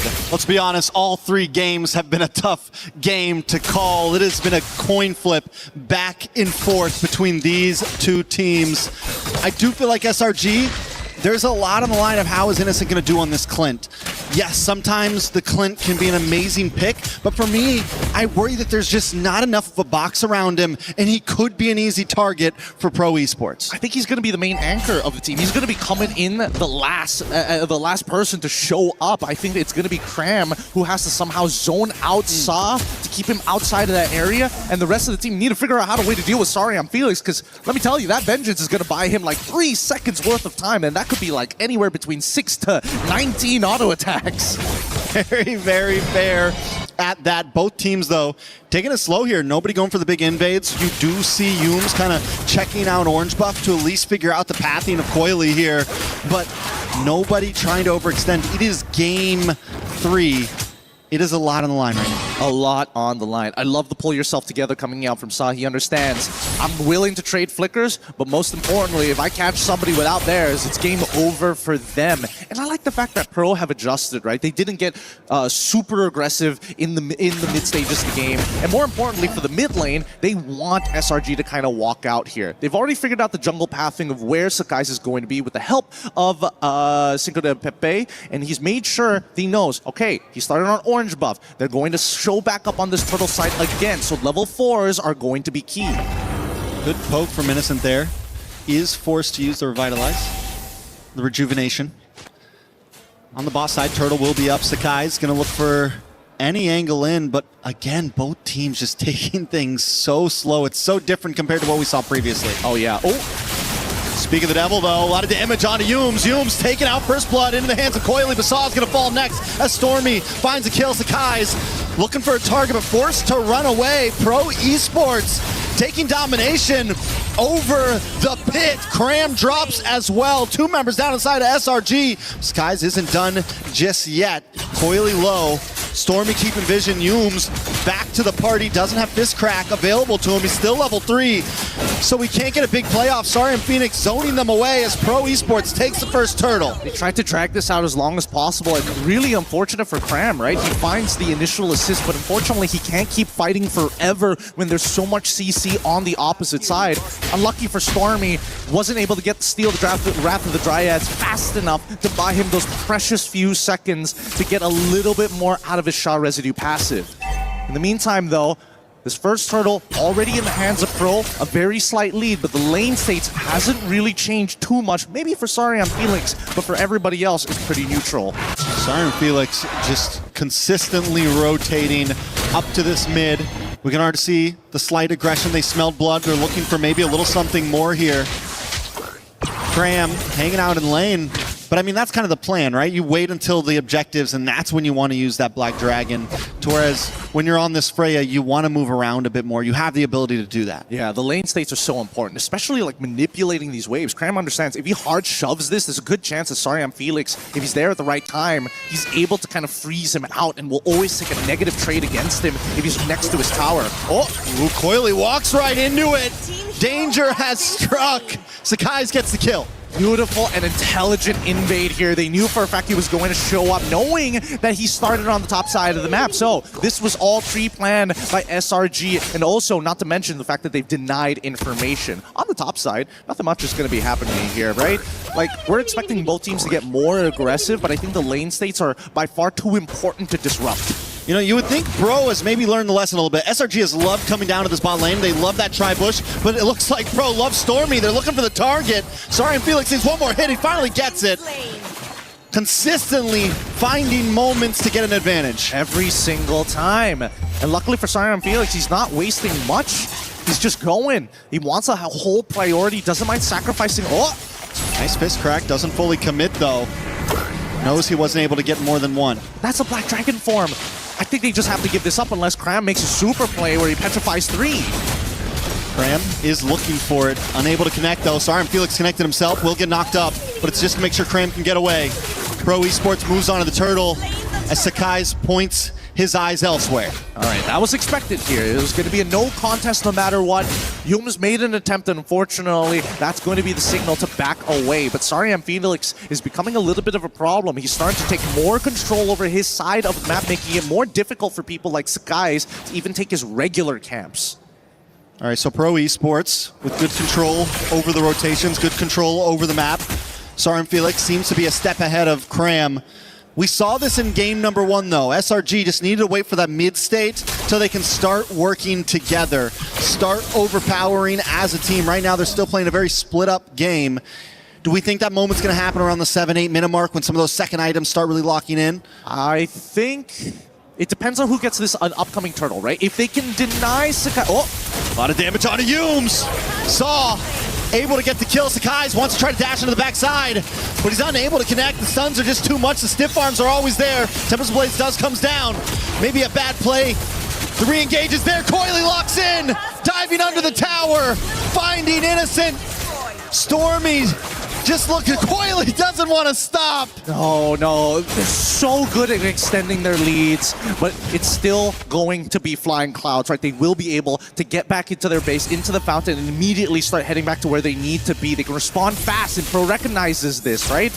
Luckily, we're seeing just how fast with the hand cams, how quick these people are playing. But let's look at this one more time, because again, it's really coming down to how hard can we punish Yums. We take away the trigger man, and the rest of the weapon just doesn't fire anymore. Yeah, and Cinco de Pepe, PPPPP, whatever you want to call him, the guy has been on fire, always catching Yums. And it's not just this game. We saw it before, even on the game that they lost. This Belleric has been a nuisance overall. It makes it so hard for SRG to want to engage. Yeah, and worse yet, now we're seeing the infection starting to bleed out from that EXP lane. Small camps getting taken away, and now they fight. A lot of damage onto Stormy. Stormy not able to get away. Sorry, and Felix with an Valkyrie descent, but in the back lines, guys trying to make up for the loss of his teammates, but he's unable to do anything in the face of Pro Esports. Cram falls next, and Pro Esports lead this game with 5,000 gold. It's nothing but Innocent left. They can't do anything about it. The peel is too good, and if SRG makes the first move, it's going to be Pro who finishes it. As they take this T2, let's look at this fight one more time, because again, this is a terrible position for SRG. They want to have a traditional front to back. Innocent doesn't have as much mobility now that he's playing Clint, instead of having something as good as a Harith or even a Moskov, or more importantly, the Claude. Yeah, they keep getting disconnected. It's no longer a front to back, it's a front and back, because someone else is standing in between them. And at that point, once they're split up, Stormy gets taken out. Sakai's already committed to the backside, which means he's going to get taken out because he's got no backup from his team. SRG is getting intersected every time. It's starting to look like a bit of bullying, right? You know, he's coming in, stealing the meat from your sandwich, leaving you with only 2 pieces of bread and nothing good in the middle. It's difficult. but it's not impossible. We need to start seeing the third item start to come on through. Unfortunately for Cram, not even the second item has been completed, so he hasn't been able to sustain as hard as he wants to. And there, the Wrath of the Dryads is out. This might be the signal. SRG is going to force it, though. I don't think they can force it right now. No, the IMU got wasted, took the Xammen Force, did not get the Wrath of the Dryads there. They're just going to have to let this happen. Sakai's at least on top side looking for some play on the map. They haven't taken a single tower yet. So not only is it a huge gold lead, it is a huge map lead for Pro Esports. Sorry, I'm Felix, 2-0-3. The man has been a monster on this Freya. He really has. And the worst part is that they have no real... Oh! Big stun, a lot of damage on a Stormy. Cram takes it as well. Coily, untouched, unfazed. Another tower should drop here. Pro Esports relentless. This is disgusting. Like, Sa can do this forever. This is such an impressive play style. 80 seconds to 103. That's a 23-second difference just because he has pull yourself together. And Sa's gonna do it again. He's gonna keep repeating this process, targeting Stormy to make sure that they don't have any form of counter engage, because Yums is the only one who's allowed to walk forward. So do we think we're regretting the Ling pick up front? Maybe should they have gone for something else? I feel like at this point, the Harar or the Ling, it's an even trade no matter what. No matter what, you get one of them. Maybe you can start prioing something else. Or is Pro Esports just outplaying in a general sense? I think it's outplay, and I think I wish they were thinking, I wish we had Lapu, but here we go. Sakai's looking for a way into the backside. Coily still able to get it once again. Sakai's looking for the steal. At least they don't lose any members. They still have a holy defense in the mid and the bot. This could be defendable still against Pro Esports. That was a difficult contest here, especially for Sakai's. Despite the Bladed Tempest, right now he is 2 levels down to Hirara and has plenty of base damage just to kind of go above and beyond the Retribution numbers that we're seeing so far. And now that SRG backed all the way into the corner, we're seeing a repeat of game number 1, but this time for Pro. Skies continues to play the off lanes while his team defends. The holy defense will be in the mid side for when this Lord comes. Many Pro Esports may not be able to get a full push in. Cancel the recall. Is this the 1v1? He's got to cancel the recall. Ooh. There we go. That's it. That's what Coily has been doing all game. Oh, you're going to recall in a very dangerous spot. I'm going to waste another 5 seconds of your life. And these 5 seconds have been stacking up already. Seal play on the top side. Cinco to Pepe looking for a target. Cram forced to back off. Okay. Wrath of Dryad has not come out just yet. He's holding on to it. He finally pops it. A lot of damage on Ayums, dive into the backside, Kuzin gets the kill. Sakai's into the backside as well. Tempest of Blades comes down, unable to find any target. Sakai just can't secure it as Coily gets it with barely a sliver of health. 2 members drop on the side of SRG, but they do defend their inhibitors. It's down to the wire. It's down to 1 HP. That makes the difference in Pro. Unfortunately, it was a good play. At SRG, they had the answers, but they didn't have the economic lead to make it work. Honestly, though, the fact that they lost no inhibitors is still huge. I might rather want to lose 2 of my team members than lose that off lane. Lord is going to be up soon. Macro is going to be important. Where we are at in this game right now. We are at quite a difficult moment for SRG because now, at the very least, they're willing to throw bodies for these inhibitors. They don't want to be put in a forced mistake scenario, but at the same time, they clearly don't have enough numbers to finish off the correct targets. I think the only person they can really jump on is Sa. Kozin, he's vulnerable for the next 30 seconds, but by the time the Lord actually spawns, he's going to get the Purify up again. It's Pro Esports. I think at this point they just continue to take it slow, or is there a clock eventually ticking for SRG? Because I still am on the board that SRG is not completely out since they didn't lose any inhibitors. That's a good question. It's comfortable, right? The map isn't, it's not like what we saw in game 1 where Pro had 0 inhibitors. It's going to be hard to fight for a Lord. The possibility is still slightly there. It is. Thank you, Ziffer, for pulling it up. Already 1 step ahead of me here. But yes, 3 items already done, but I don't know how they're going to take advantage of the Sky Piercer. This might have been a little bit of a mistake on Innocent's part, but at the same time, I think it's a lot of faith as well. The rest of the team is like, we will put them at 1 HP. If you had Sky Piercer just a little bit earlier and you could auto-attack them, that would have been a 2-for-2 trade. So at this stage, my hands are up here. I'm praying that SRG can find that angle, but Pro, they have not made this easy. Look at this position from Yums right now. They're definitely going to try to fight for this Lord. Look for a cheeky back. They do not know. It's a very clean position. Nobody checked the bush on the side of Pro Esports. He's going to come into the backside. Conceal play. Can he target down? Yume's looking for it. Sakai's gets the Lord in a big fist crack. But Pro Esports hasn't fallen just yet. Saw drops as SRG tries to get away with the steal of their life. The steal of this game. Coily low. Stormy shuts him down. SRG have flipped the table. And they've done it. They've done it. I thought they were going to play for the fight, but unfortunately, Yume said, no, we are going to go straight for Coily. They lock him down. The iframes are good, but it's not over just yet. Kozen! Stormy tries to do something, unable to do it. Kozen. I don't know, Kozen slapped him. Just a big backhand to Stormy saying, no, this is not over just yet. We're dominating this game and we're going to try and run away with it. SRG just one play. We were talking about it. It wins the clock ticking. They didn't need a clock. They just needed Yume's in a beautiful position coming in from the backside. Sakai's finally able to get a neutral objective under his belt in game number 3. And now they are knocking on the door of Pro Esports. I can't believe both Cram and Yume's technically survived that. They used everything to try and disrupt Coily from actually taking away this Lord. And SRG knew that if this next Lord falls into Pro Esports' hands, there's a pretty good chance this game ends in the next 4 minutes. But now they've bought themselves some time. The investment has been worth it, and we are getting to the end game. Now that we're at 44K to 47, despite a 2.5K lead for Pro, Sakai's alongside with Innocent have completed all of their core items. Man, they didn't check that bush. They didn't check that bush. I've seen that bush be used against teams that I like in my own favor. Nice fist crack, though, does come in. Koizen takes a little bit of damage. It's Black good. Dragon. It's good. The petrified. Koizen goes down. Sakai's able to get the kill. The response, though, comes in from Coily. The iframes just aren't enough. Cram falls. He's able to find it. Sakai's with a double under his belt. It's a brawl. As Felix is trying to get away, but Coily finds Stormy and ties it up. It's 3 for 2. Pro Esports definitely not out of this. The push and pull was good from SRG, but Pro said, I got one better. Really unfortunate for Sakai. He was willing to die to trade off. Let's look at the replay one more time because this did not work out the way that Pro wanted to. And all of a sudden, with the counter engage coming in from not only Yume's, but forcing Pepe to drop down that Wrath of the Dryads really turned the fight in SRG's favor. But here's the problem. After everybody continuously fought for this long, the big play came down to when Sakai's ended up going down after Beleric caught him with the taunt before he goes. Then, how do you deal with a Freya? You can't deal with that fully scaled up Freya, man.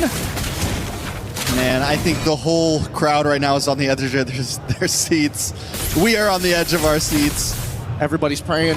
They're praying for their teams, hoping there's a God out there to give them some strength because 7-15 so far, and Pro has not been able to put the final tombstone on SRG. And everyone still has inhibitors. Yeah. Meaning, honestly, this could go another Lord after this. If this is just a clean Lord take where nobody loses too much, this could still go a little bit farther.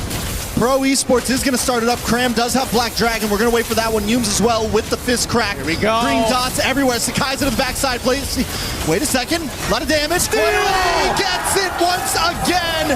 And the damage comes down onto Saw. Yume's trying to get away with his life as Cram holds the rest of the team back. But Felix won't make it against Sakai's. Oh my goodness, Cram, despite everything that he actually tried, the dashes from Coily, he played it perfectly. Iframe to dodge, manages to slip past, and even then, it wasn't good enough. If they can hold on for just a little bit longer and protect an inhibitor, maybe there's an opportunity, but I don't think it's going to show right now. Here they come, because Kozen, he still has that Zaman Force. He does have the Zaman's Force. Pepe's low, though. Crash will come in. Zaman's Force drops. Cram taken out. Coily's going for more. Dashes in, does miss. Has to get out of the base. Taken out. Innocent with the shutdown. Into the backside. Sakai's falls. Koizen. The kid's on fire. He's on fire. Pepe managed to flicker out just in time before the ammunition was about to dome him. Oh my goodness. I don't know who's going to win this game, but by God, this has been the most fierce competition we've seen so far. Stormy now finishing off that Holy Crystal for the sake of the extra little bit of damage. You notice that every single time both teams interact, so many people walk away with 1 HP, despite Sky Piercers being in play. I feel like honestly with that last Lord push, all Pro really needed to get was an inhibitor out of it. You only had 3 members. You're up against the Clint and a lot of just siege defense potential. The fact that they were able to get the inhibitor is a good start. But like I said, we're going to another Lord. Pro Esports still has inhibitor standing. SRG has gotten to the max item point almost. We're getting very close to tie game material. All right, Zipper, I need your help. We need to know how many Thunderbelt stacks Yums actually has. I need to know the numbers here to see how much damage he can technically take. Because so far, Kozen has been absolutely melting. Oh! Skill play. Saw gets a stun. Graham, it's gone. Unable to get away. The Black Dragon comes out, but Kozen still gets him. Sakai's with a beautiful blazing duet finds Saw. But Coiley's chasing him down along with Kozen. 1 for 1 Mage for EXP. Not bad, not bad. And honestly, I think it's more worth it to get rid of Saw. Now they don't have to worry about, you know, something getting blown out of nowhere. And the best part is by the time the Lord actually spawns, Cram is already up and ready to go in comparison to the staggered death timer coming in from Eudora on Saw on the opposite side. So if SRG want to take first position, they absolutely can. But then again, is it playing to your strengths, or do you want to be the ones who push Pro out of the scenario, right? Make him hesitate on the trigger finger. I feel it. I feel it. I think without Cram, though, it is a little hard to break through. But Sakai's either way, even without Cram, has been doing such a great job at invading that backside and slipping out so quickly. Yums once again looking for position around this Lord. As Pro Esports play the map, are we going to see Yums look for that back push again, and will Pro Esports check it? Oh, I don't know. He doesn't seem to be taking that space just yet. There's no reason to. And I think from Pro's side, they've kind of set a neutral state. Top side is going to eventually turn into a slow push. Same goes for that bottom side as well. With that extra minion here, SRG need to be the ones who reveal themselves first. But if they do, that means Pro is going to start blitzing the Lord. It's a game of cat and mouse. It's about information. It's just corporate espionage at this point. Corporate espionage. I like it. We did see Coily whittle down to that top side to get the push back. SRG are going to look for the engage. Cram hasn't used the Black Dragon just yet. Yums there as well. Has an immortality. Can take a lot of shots. Can take the big push. Sakai's looks for an angle.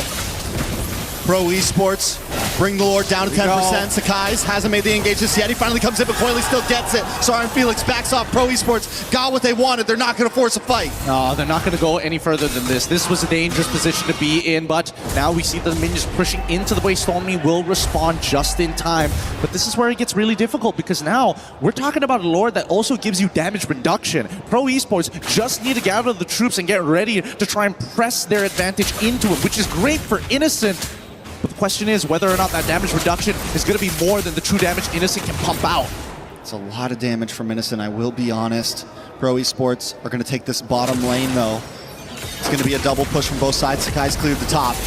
Going to be a little bit helpful, but he's got to get back to the base quickly. Oh, Innocent, he's running out of ult charges here. He's still... Oh! A lot of damage onto the bot. A lot of damage onto Cram. Cram may be able to get away from this. Black Dragon comes out looking for the re-engage. Masaria Felix still stops him. Sakai's going up against Kuzin, but Kuzin always seems to win out. Lord finally does get taken out, but Innocent is collecting heads right now. Headshot after headshot. Nobody can get away with the re-engage. He's done. The shot finally comes in, and Kuzin's got his own force back. Pro Esports up against Stormy. That'll be it against the odds, against the favorites. Pro Esports still looking for that last Canyon minion. They will take game number 3. What an insane game to kick off day number 2 here. Cambodia finally gets the win. Obviously, both sides are tough competitors, but by God, do they produce some of the best junglers we see in the internationals. There's no way to be disappointed with that game. I think even SRG knows. It's like, guys, Hirara, they outplayed us. That's really what it boiled down to. They outplayed us this time. Definitely the best series we've seen thus far. in these groups, and they don't call Group B the group of death for nothing. If this is just how this is going to start the day, I'm excited for what we got to see next. Pro Esports. That was mad respect there. This game was beautiful to watch. So messy, but at the same time, it leaves you just at the edge of your seats. I can only imagine that SRG are going to go back to that drawing board to figure out, man, this red side, something about it, something's different. They adapted a little too fast than what we were expecting here in game number 2. But come down to game number 3, when push comes to shove, Pro Esports, they don't back down. Yeah, they were ready every single time. Coily and Cruzon. God. They were heated up. They were. So many plays there. Even that last Lord push with the re-engage, they could have decided to call it off. They could have said, let's go one more Lord. Let's wait a little bit longer. But no, Coily jumps back in with a sliver of health. Amazing gameplay, amazing micro, and honestly good macro as well from the team. From both sides, really. I mean, even SRG understood with 2 slow pushing waves, that Lord is going to get blitzed down faster, and then they have to worry about the inhibitors, all the outplay. Beautiful stuff here, right? This is where it happens. They miss the timing. The item swap comes through, iframe, and dash, dead. So good. And it buys enough time for Kuzan to get that Zamon's Force, re-engage, make sure that in the end, they will go down. I love it. They are so good. We're going to be throwing it over to our winners of this matchup. Of course, Milos, please take it away. Thank you very much, my friends. We have the man of the hour here with us, Saw victorious. What a massive matchup against Selangor Red Giants. We have to talk about this for a second. That game 3 was super tight, came right away to the late game. Talk to me about how you kind of all closed it up and finished the game. បាទអញ្ចឹង game 3 គឺស្មើគ្នាមែនទែនប៉ុន្តែធ្វើយ៉ាងម៉េចដើម្បីបញ្ចប់ហើយឈ្នះគេថ្ងៃនេះ ពួកគាត់ពួកគាត់ក៏ធ្លាប់ជា champion ដែរអញ្ចឹងពេលលេងមួយគាត់វាអត់ easy game ទេទៅវាចាស់ខ្ញុំគ្រាន់តែថកមួយ teammate ខ្ញុំហើយលេងមុនពួកគាត់ទៅធ្វើឲ្យយើងយកឈ្នះបាន So because they're a former champion, we knew that this would be a hard match, but I talked with my team and we worked together to get this win. I mean, it looked incredible. I want to ask you more technical questions in this. Talk to me about the Vexana pick, because we've only seen it once during EWC. That was at MWI. It was picked once. Didn't work out at all. Why did you go for Vexana specifically? Okay, សំសួរមួយថាហេតុអ្វីបានជ្រើសរើស Vexana ពីព្រោះកាលពី EWC MWI គេជ្រើសរើស Vexana ប៉ុន្តែអត់ជោគជ័យអញ្ចឹងហេតុអ្វីបានជ្រើសរើស Vexana លើកនេះ ដោយសារខ្ញុំលេង Vexana ហ្នឹងមាន combo ទៅហើយយើងលេងក្នុង scrim ឈ្នះច្រើនទៅយើងយកមកលេងហើយលេងបានល្អ So I chose Vexana because there are a lot of combos and I've had success with them before, and so I used it again. It worked out well. And Ruby, recently patched heroes, also played by you in the team. Do you think that should become more meta in terms of picks, or is it just a Cambodia special to run? អញ្ចឹង Ruby បានទទួល patch update ថ្មីអញ្ចឹងតើគាត់ថានេះគឺអ្វីដែលគេនឹងប្រើទូទៅឬអានេះគ្រាន់តែជាអ្វីដែលកម្ពុជាបានជ្រើសរើស ខ្ញុំគិតថា Ruby ហ្នឹងគឺលេងបានទូទៅដោយសារ team គេផ្សេងក៏លេងដែរ I think Ruby can be utilized from all sorts of teams. That worked out for you also, and of course this is a huge story, right? You're coming in, Pro Esports Cambodian representative, you beat Selangor Red Giants. Does this give you a big boost in motivation from now on that, hey, we can beat one of the best in the world, we can do more of that? អញ្ចឹងអានេះជារឿងធំមែនទែនសម្រាប់ក្រុមរបស់អ្នកដោយសារតែបានឈ្នះលើ Selangor Red Giants អញ្ចឹងតើមានអ្វីបន្ទាប់សម្រាប់អ្នក ខ្ញុំសប្បាយចិត្តដោយសារវាជាការលេងលើឆាកអន្តរជាតិលើកទី1ហើយវាធំជាម៉ាច់ទី1ហើយយើងអាចយកឈ្នះទៅលើក្រុមខ្លាំងបានទៅវា give momentum ឲ្យខ្ញុំហើយ team ខ្ញុំនៅការប្រកួតក្រោយៗទៀត Because it's our first time to compete on an international stage, I think we've gained some momentum because we beat a great team, and I think this will lead into success later on.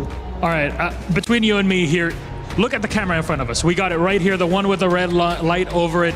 Anything you want to say to everybody else that's challenging you here at MSC after you beat SRG? អញ្ចឹងសូមមើលទៅកាមេរ៉ាហើយសូមមានប្រសាសន៍សម្រាប់អ្នកដែលទស្សនាពីខ្មែរផង SRG និយាយទៅអ្នកមើលឬក៏និយាយទៅ team ផ្សេង Viewers Yeah អ្នកមើល To the opponents. Future. អូសូមទៅអ្នកគូប្រកួតសូមទៅ in សម្រាប់ អ្នកធីមផ្សេងកុំមើលរំលងពួកយើងក៏ខ្លាំងដែរ To other teams, don't overlook us. We're strong as well. Thank you very much, Sa. Congratulations to you and Pro. Thank you very much, our wonderful translator. There's a lot still to look at post this game. Let's have the panel all break it down. Thank you, Milos. Great interview. It was a great game and a great moment for Cambodia as they take the win over SRG. Expectant grand finalists now. They're going to have to go through an elimination bracket on the bottom side to get through what will be a really tough run if they're going to come back at MSC 26. Brigitte and Lefel joining me, Rain Day, on the desk here to break it all down. Brigitte, confidence, momentum, I'm sure that is all what Pro Esports gained here. Yes, I believe so. That is a very much confidence boosting performance, especially for Coil. Coil, hands up, down or wherever. I don't know. I can't say anymore. Like that last play. Hey, here's the thing, man. Like the cast were saying, like everyone was at the edge of their seats. We're not sitting anymore. Screw the seats. We were on the ground. And Coily, bro, like What a performance. That guy is going to be one of the stars born from this MSC because from the Ling all the way to the Harara, bro, that last outplay, bro. Oh, okay. See, Okay, it stay on doesn't the even stage. Please, have him on his seat anymore. He has to stand up. And what are the chances, right? He could be the next star. I agree. Yeah. Because he also starts with letter K. How many stars do we have that start with letter K? We have so many Ks. That's right. So many superstars that start with K. I love it, though. It's so good. And I think the fact that we got another one coming up in this upcoming set, pay attention to, so don't go anywhere. We did have some really fun interactions with both of these junglers swapping characters, the Harara, the Haling, going back and forth. We thought, I mean, I think many people thought Sakai's was waiting, was baiting, was saying we could take the Ling if we need to. You can already hear the Liquid fans as well as Aurora got on stage. But yeah, I mean, we talked about it during the draft, right? Where I say like maybe one of the hesitation is it has been 2 years. And a lot could happen in 2 years where I believe Sakai's was preparing for a tank jungle meta. Yeah. But then all of a sudden, after the wildcards, a surprise patch came in, make assassins much better. And maybe he just needs a little bit more practice on that thing to use it again. Yeah, honestly, after game number 3, I'm quite torn as to whether or not I'm thinking it was just mind games all along that they did not want to prio the Ling, or was it just them playing more into their comforts? Because again, we really haven't seen Sakai's been able to pull off that exact same Ling. We're so familiar of him in the recent 3 years. And even when it comes down to things as maybe simple as objective takes, right? I think Ling is one of like the most reliable junglers to contest, and that's why it always boiled down to a 50-50 red 3 battle whenever there were objectives. But maybe there had something to do with level gaps, I don't know, but it was not the same. A lot of level gap, but also we gotta say, man, Harara actually does quite a lot of base damage, making it much easier for the Harara to steal that. So I think that's a lot of information, not just for SRG, but all the teams here. Harara is a threat. In wildcards, they say Harara was not a threat. Well, proven wrong, man. MSC is a different beast.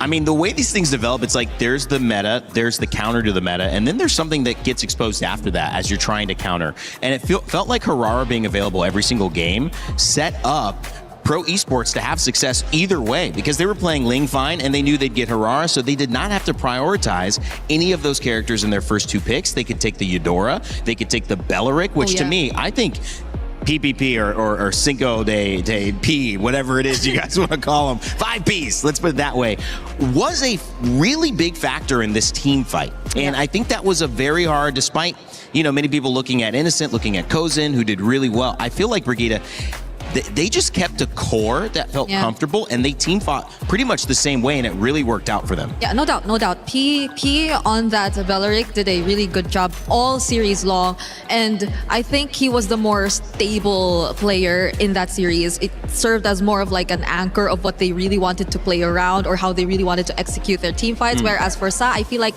it was the more flexible role for Pro Esports. There were times where he just went for the more sacrificial plays, and that was something they willingly played into. There were times that you had to rely on him a bit more. Nonetheless, I really admire how pro esports have established their identity and showed it to us here in this first series. I feel like Selangor Red Giants, they try to counter PPP on that Bellary by picking up the Valentina by stealing away the ult. Now, here's the thing, you can steal the ult, but unfortunately, you don't steal the stats. And Bellary has a lot of HP. That's something that Valentina can't have. So Valentina goes in, good ult, but then dies. So yeah, it's very difficult. It's just a bigger conversation to me. Do you make somebody who's doing well uncomfortable and force the team to adjust? I think that might have been a decision, but again, so much experience on SRG. They will bounce back. They will still be playing the loser of one of our final games today. So stay tuned for that. And speaking of, let's take a look at today's schedule, because that last game, Yangon Galacticos and GK Esports will be facing the winner, Pro Esports, the loser, Selangor Red Giants. Coming up next, though, you heard them already in the crowd.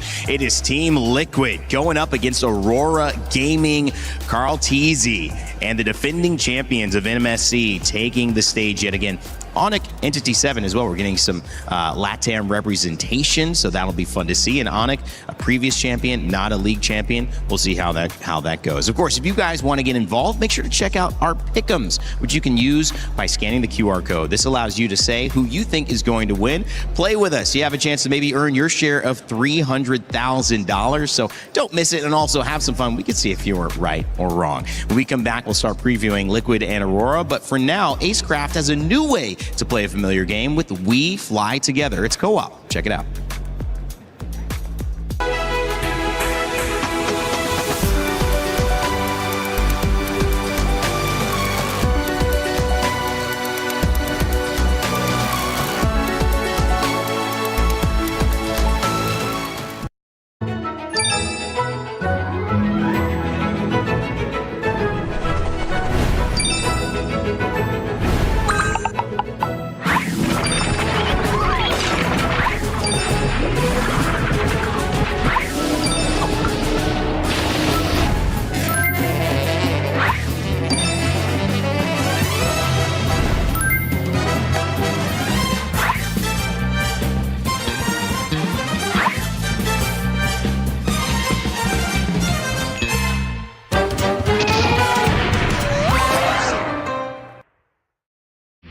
A lot of people are haunted by their past. I'm inspired by it.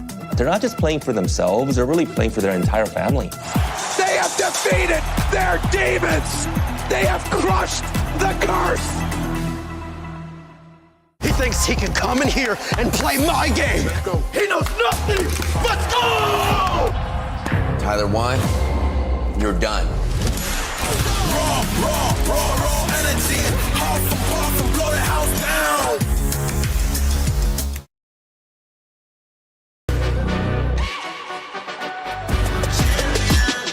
This ain't no regular thing. I came for the ring, you know what I mean. You see my name in the lights, better get right, I'm champion.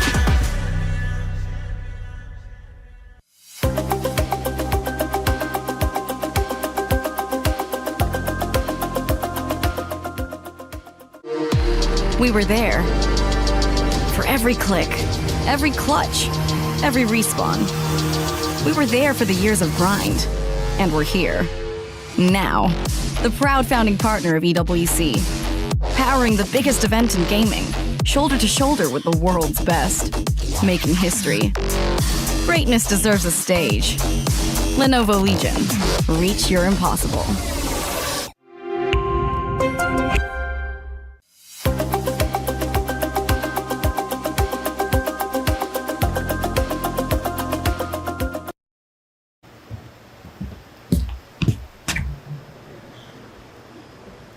Are you Sanji? No, I'm Sanji.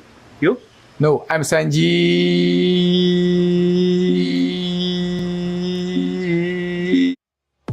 Rumor has it that he's still going. And of course, Sanji's together with the little Spider-Man meme. Welcome back. My name is Rain Day.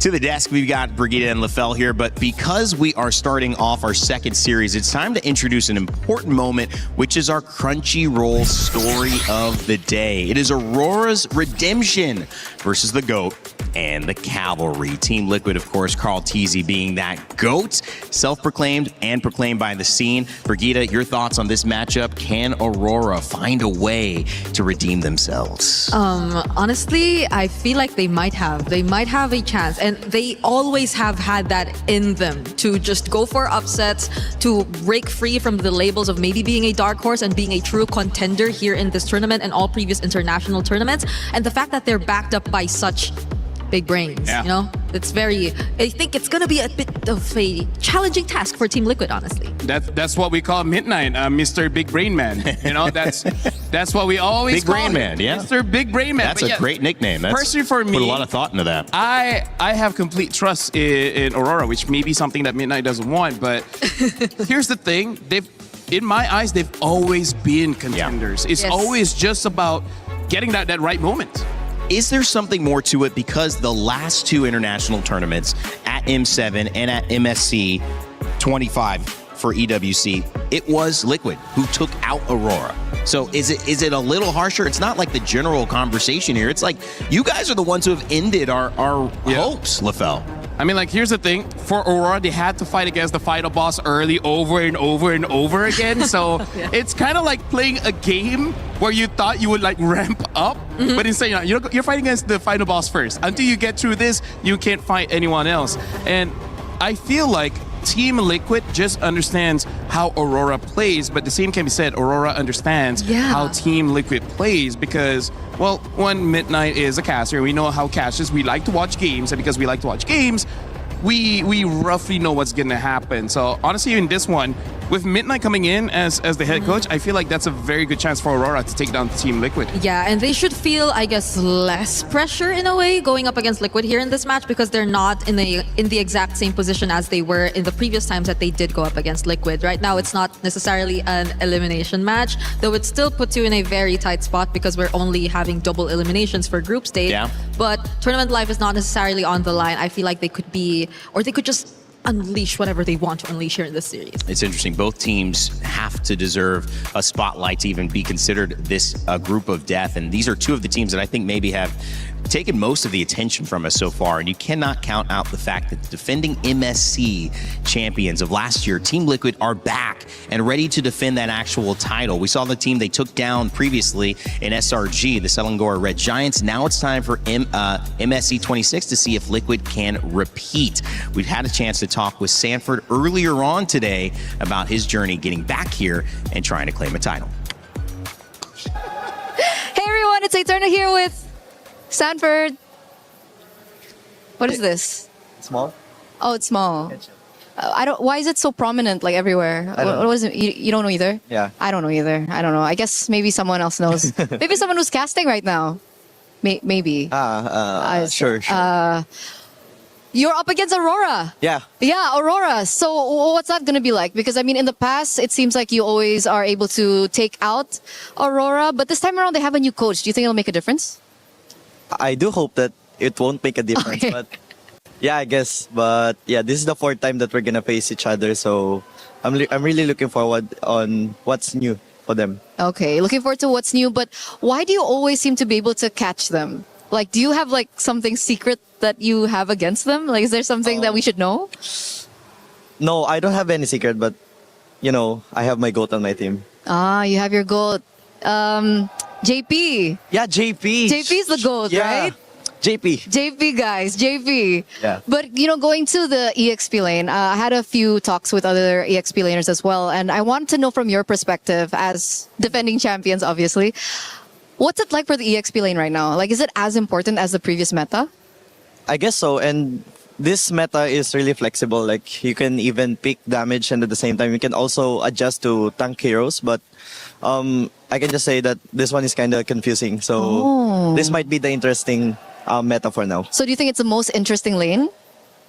All of the roles right now are really flexible. So the meta in general, I guess it is. Okay, so in general, everything's quite interesting. EXP laners now, are they going to go for more, you know, tank build? I mean, considering now that we're seeing a lot more assassins in the jungle?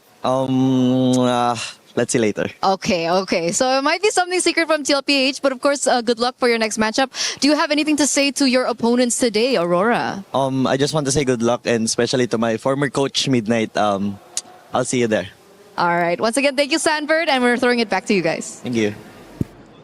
Former Coach Midnight just adding a little bit of spectacle to this already dramatic battle between Aurora and Team Liquid. Brigitte, how do you feel about Sanford going in, calling JP the GOAT? Do you think he got that one wrong, or?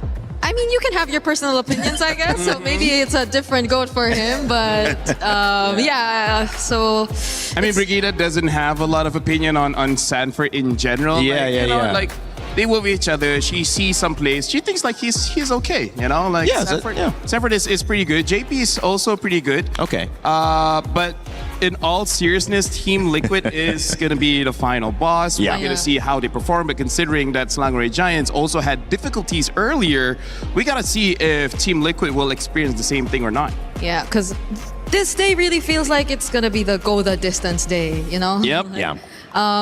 You wanted it to happen in the last two series, but we had to witness it in the first one, and I really can't help but feel like there's a high chance we do it all over again here in the second one. It does feel that way, and you kind of pit these two conversations against one another, and it's one team who's defending a title, one team who is trying to get over the hump, and what better opportunity, the biggest international stage available until you guys hit the M Series later on this year. One of the things I always thought was interesting is people who are trendsetters, and you know, you've seen it through Midnight and you've seen it through Aurora entirely. Well, I felt like it was time for us to catch up with Luna as well from Aurora and see how they felt about coming into this new assassin heavy meta, and also MSC 26. So I was wondering, this next matchup is going to be very intense, and obviously you guys have history with one another. How was your preparation going up against a strong EXP laner like Sanford? I didn't had a special preparation for them. Like, we just prepared for like 1 month in boot camp. We will try our best. Like, we just prepared good in boot camp, but there's no special preparation. Okay, no special preparation, but in general you guys prepared in Malaysia during your boot camp. What did you learn from that boot camp? We learned quite a lot of things, like a lot of heroes, like the important things in game, like greens. Quite a lot, actually. Okay, it seems like there's a lot, and obviously you guys studied the meta, right? So what do you think about the meta specifically for the EXP lane? I think it's quite fine. Like, it's best for the junglers right now, but it's good for EXP lane, I think. Why do you think it's good for the EXP laners? Because the heroes like Esmer, Uranus, like, they're quite strong. They're not dying. Like, if you have the good match, you can carry the game easily. Okay, so Esmeralda, Uranus are heroes that you have mentioned. Do you think we're going to see some damage EXP laners from you today? There's a quite chance, yeah, you can see it. Like, also from Sanford, we can probably see it because they're good. Like Paquitos, Arlots, they're quite popular right now. Okay, going to be very exciting matchup later on, ladies and gentlemen. But coming into this again, you're up against Sanford. You've been up against them for quite some time, and it feels like they have like a kryptonite to you. It feels like they're the kryptonite. Why is that? What's going on with TLPH and you? I have no idea. Every single tournament, one time we're gonna face against them. We're pretty sure after this point. Like, every single tournament we're gonna face them. Why? Do you know why? I don't know. We have a kryptonite, like you said. It seems like they're destined for one another. But are you strong enough, and do you feel like you're strong enough and confident enough to go up against them today and to beat them today? Yeah, we're quite confident to beat them. Okay, so this is your day. Every day is our day. Every day is Lunar's day. So good luck for your next matchup, and we're throwing it back to you guys. That is a great answer. And the thing that comes to mind, too, is your name, Luna. You're saying every day is your day. You're claiming the night and the day. I mean, Luna's claiming all aspects of time. I mean, like, to be fair, here in France, it's less night and more day. It's more day. Let's put it that way. It's more day. But, hey, I like to see the confidence coming in from Lunar. And the thing that I like coming in from both interviews, both kind of agree that every single lane is pretty flexible. We might see, like, if the Belleric is open, then more prio for Belleric. If Ling as well as Aurora is open, then more prio for them. But yeah, this is the kind of meta that we can definitely see the hero pool expand quite a bit. Yeah, I mean, even just now, right, we saw the Ruby in the EXP lane, which I think is the first time we saw that. I don't know at how many unique heroes we currently are at after that first series, but it's just looking to go uphill from here. I mean, we can't kind of avoid this conversation any longer. The GOAT, who many consider to be the GOAT here, Carl Teasy, self-proclaimed, coming off a championship defense. And obviously, when you look at Aurora's pain of running into Team Liquid, the only way to get a little bit of that pain off your shoulders is to say, okay, the team that we lost to won the entire tournament. That's what they were able to say with Team Liquid. But now, what can Carl TZ do? The question probably not being, does he have the capability, but if he's going to adapt from what he's been known for with his utility jungles into this assassin meta, it's going to prove yet again that he has everything needed to be considered one of the greatest of all time in MLBB. One of the reasons why Carl is the GOAT is the ability to learn, unlearn, and relearn, because he started his career with an amazing Lancelot time where he was known as the assassin jungler, and he had such a difficult time transitioning into tank, where he had like one season where he was a bit off, but then came back stronger than ever, mastered the tank assassins, and then now he kind of has to re-forget it again and relearn the assassins again, which I think he can. I think he can use the assassins. The question is, can he use the Ling? That's one of the heroes that we rarely see because, again, he's a Lancelot main, right? It's a bit different than Ling. And have they really adjusted the quote-unquote Liquid Stampede in the current meta already, since it's been a very recent patch? And that's also, I guess, aside from the conversation that, honestly, Liquid, for one, could not doubt the amount of adaptability they have. They could not get back-to-back championships in MPL if they were not adaptable enough. They also are on the verge of getting another back-to-back if ever their run here is smooth enough. But that's the thing. It's not just one player you really have to look at when it comes to the shift in meta. It's the team as a whole. And as a whole, they've also had changes in their roster as well. They have a new goal laner in their hands. We are about to witness Teddy in another international debut, but this will just add more questions to what we're really looking forward to see against or between Liquid and Aurora. Man, what version of Teddy are we going to get? Steady Teddy? Scary Teddy? We'll find out here in a moment. That gold lane going to be important, and XP lane as well. I mean, everything kind of blending into what can you do as a squad. And when it comes to a squad's goals, you may be saying, well, winning back-to-back, what does that mean? But coming off an MPL championship and then now winning MSC again has a chance to put Liquid on the golden road. Something that elusive, win, that could end up putting them into, beyond the GOAT conversation as a player, maybe the GOAT conversation as a team. I mean, the only team that has ever succeeded the golden road is Team Vitality for the women's scene in MWI. Other than that, it has been years, really. Like, from the start of my career, and it's been a long career until now, there's no golden road winner. So if they're able to do it, this is the start. Good for you. That's it? You're gonna get, it took that long? You're just going to give them a thumbs up? And that's... My God. Congratulations. And they were close. They were close, though, to doing that. It was just a couple months back in M7. That was January earlier this year. But again, there's a reason why it's called the elusive title for not just them, but every single team trying to compete here in MLBB, because it's just so hard to get on that streak against these teams, against all these emerging regions as well. Excited about this matchup? Excited might be an understatement. Oui. Baguette. Bonjour. Baguette. We're not trying to make fun of French. We love French. I wish I could speak it better. But in Paris, France, there's a moment happening. The excitement is clear. It's in the building. It's palpable. You might be able to sense it even through the screen. It is our defending champion of MSC, Team Liquid, taking the stage versus Aurora Gaming in just a moment. Our second series of Group B, the Group of Death, begins right now. Thank you very much, guys. And oh my. Match 1 was an absolute banger to watch. The first full series that we have gotten this group stages, and Milosh, SRG losing like that. That was tough. I'm just going to say, yes, it was tough, but kudos to Pro Esports for doing this. It's kind of this long-standing story of when will it happen when a Cambodian team is able to fight back in this, and they were the ones to pull it off. A day in MLBB history that has kicked off today. I agree, and as we enter the second match, we elevate the heat here in the arena. Ladies and gentlemen, the Cavalries, join me in welcoming Team Liquid!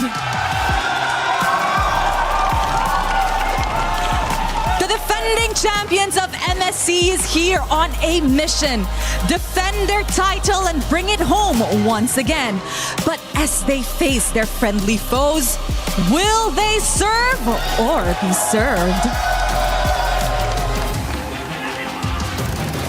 Serve or be served. We're clocking that one. A tough fight, but again, it's Team Liquid. Their opponents, though, they have a lot to prove. Please join me in welcoming Aurora Gaming.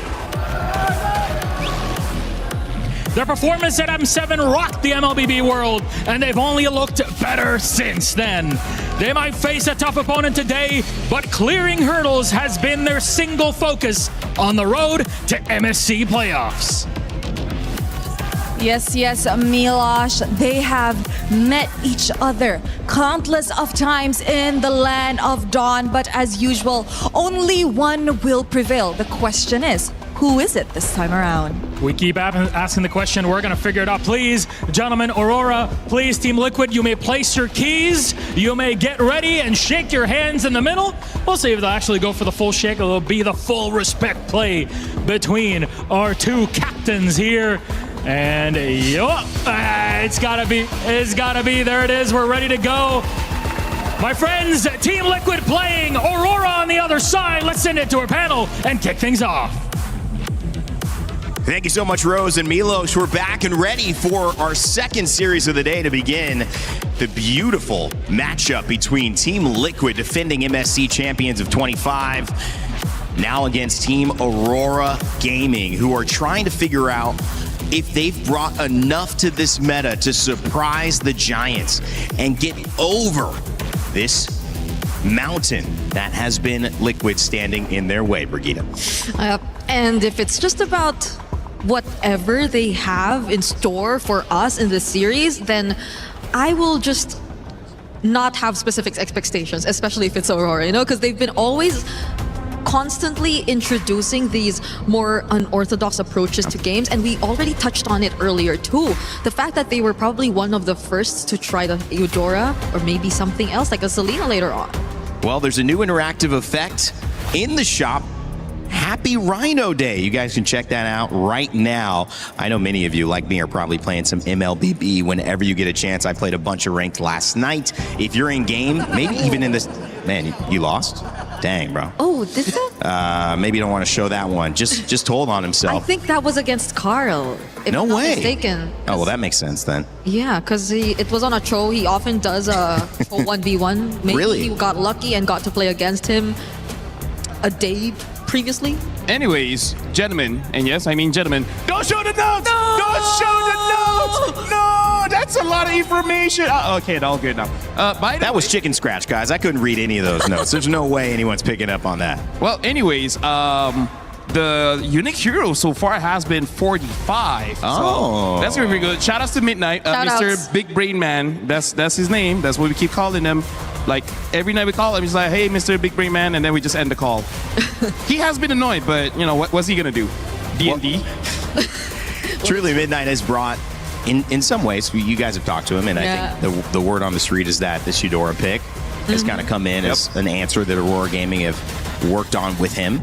And obviously an MPL caster, analyst, knows a lot about the game, has brought that expertise here against Liquid. But, Brigitte, the bigger question is, do they do enough? I mean, is there enough to really outplay it? We even saw, SRG, you can have the right draft, but the comfort on the heroes ends up being the difference in a tight match. Yeah, but I think another question is, what is Liquid's comfort right now in the current meta? What have they been working on, and what do they feel suits their playstyle? Because we haven't really seen them perform in the current patch that we're in. The most recent one being in maybe Asian Games, but even then that was a different one. Like you could still see more utility rather than assassins during that time. Even during that time, it does seem like they were, I would say, trying to grow into the patch to the point where, interestingly enough, they went for a gold lane hyper carry where it's just scary Teddy. Everyone else, from Carl to Sanford to Sanji to JP,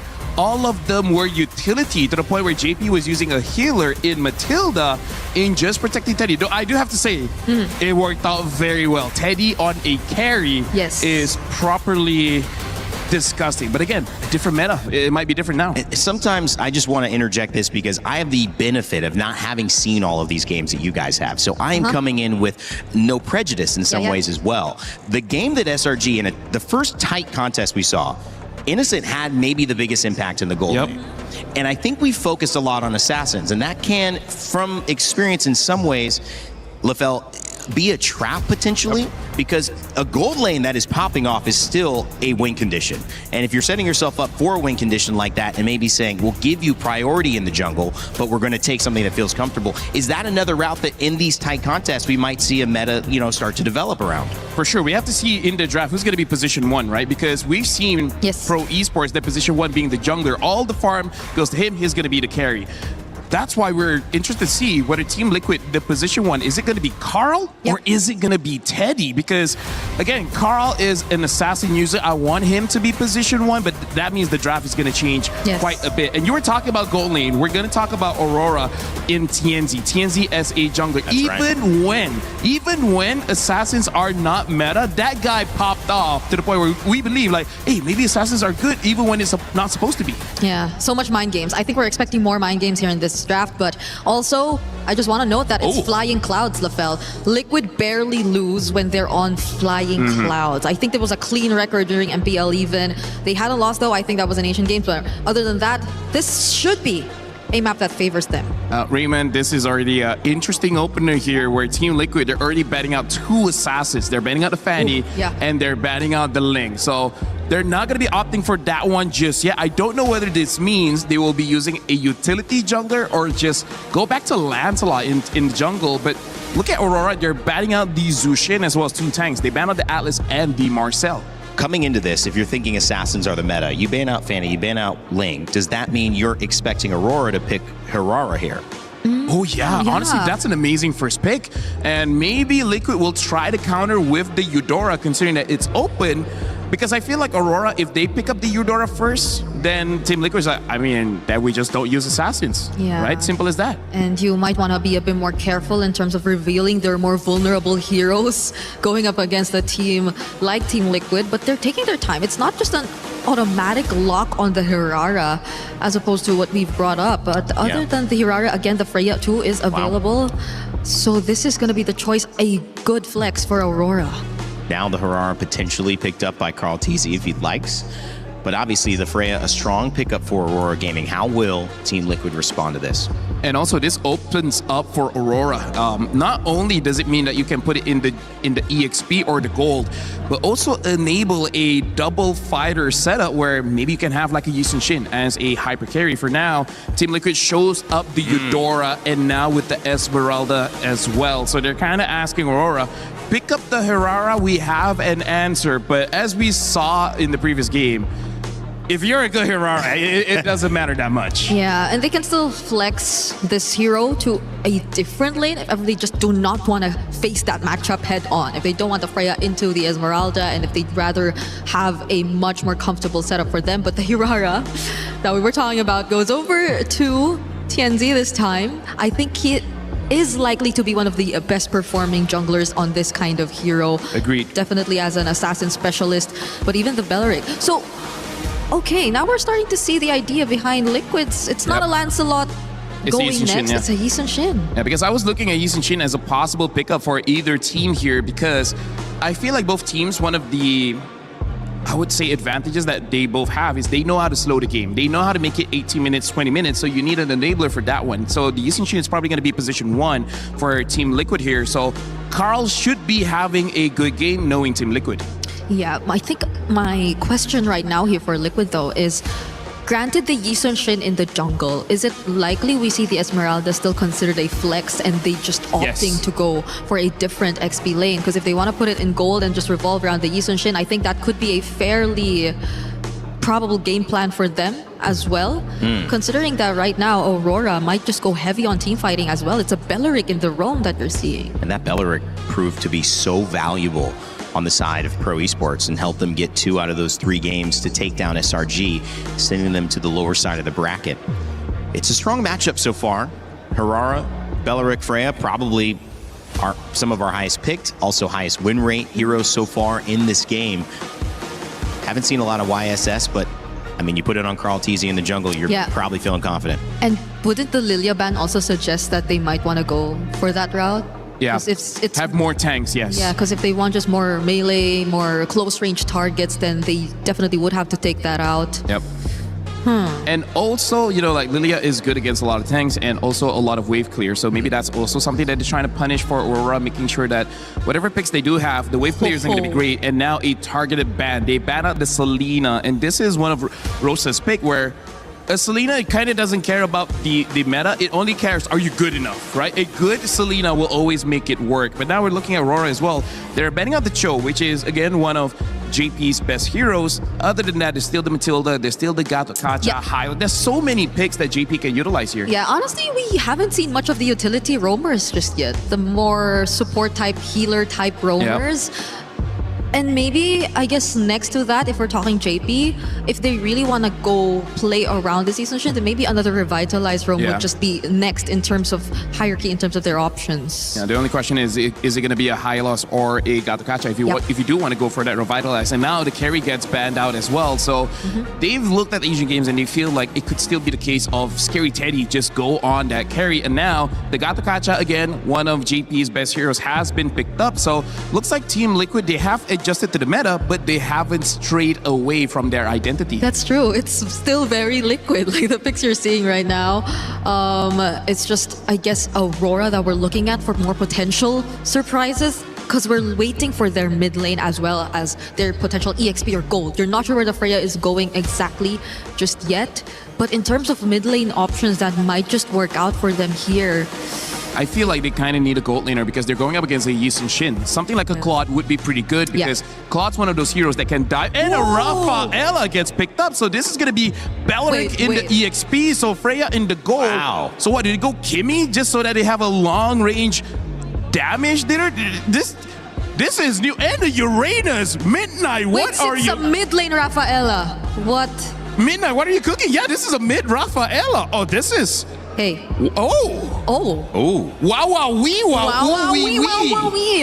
Why is this, at this point, something that we're not expecting from Midnight? Why is it catching us off guard so much? We're not expecting from anyone. This is...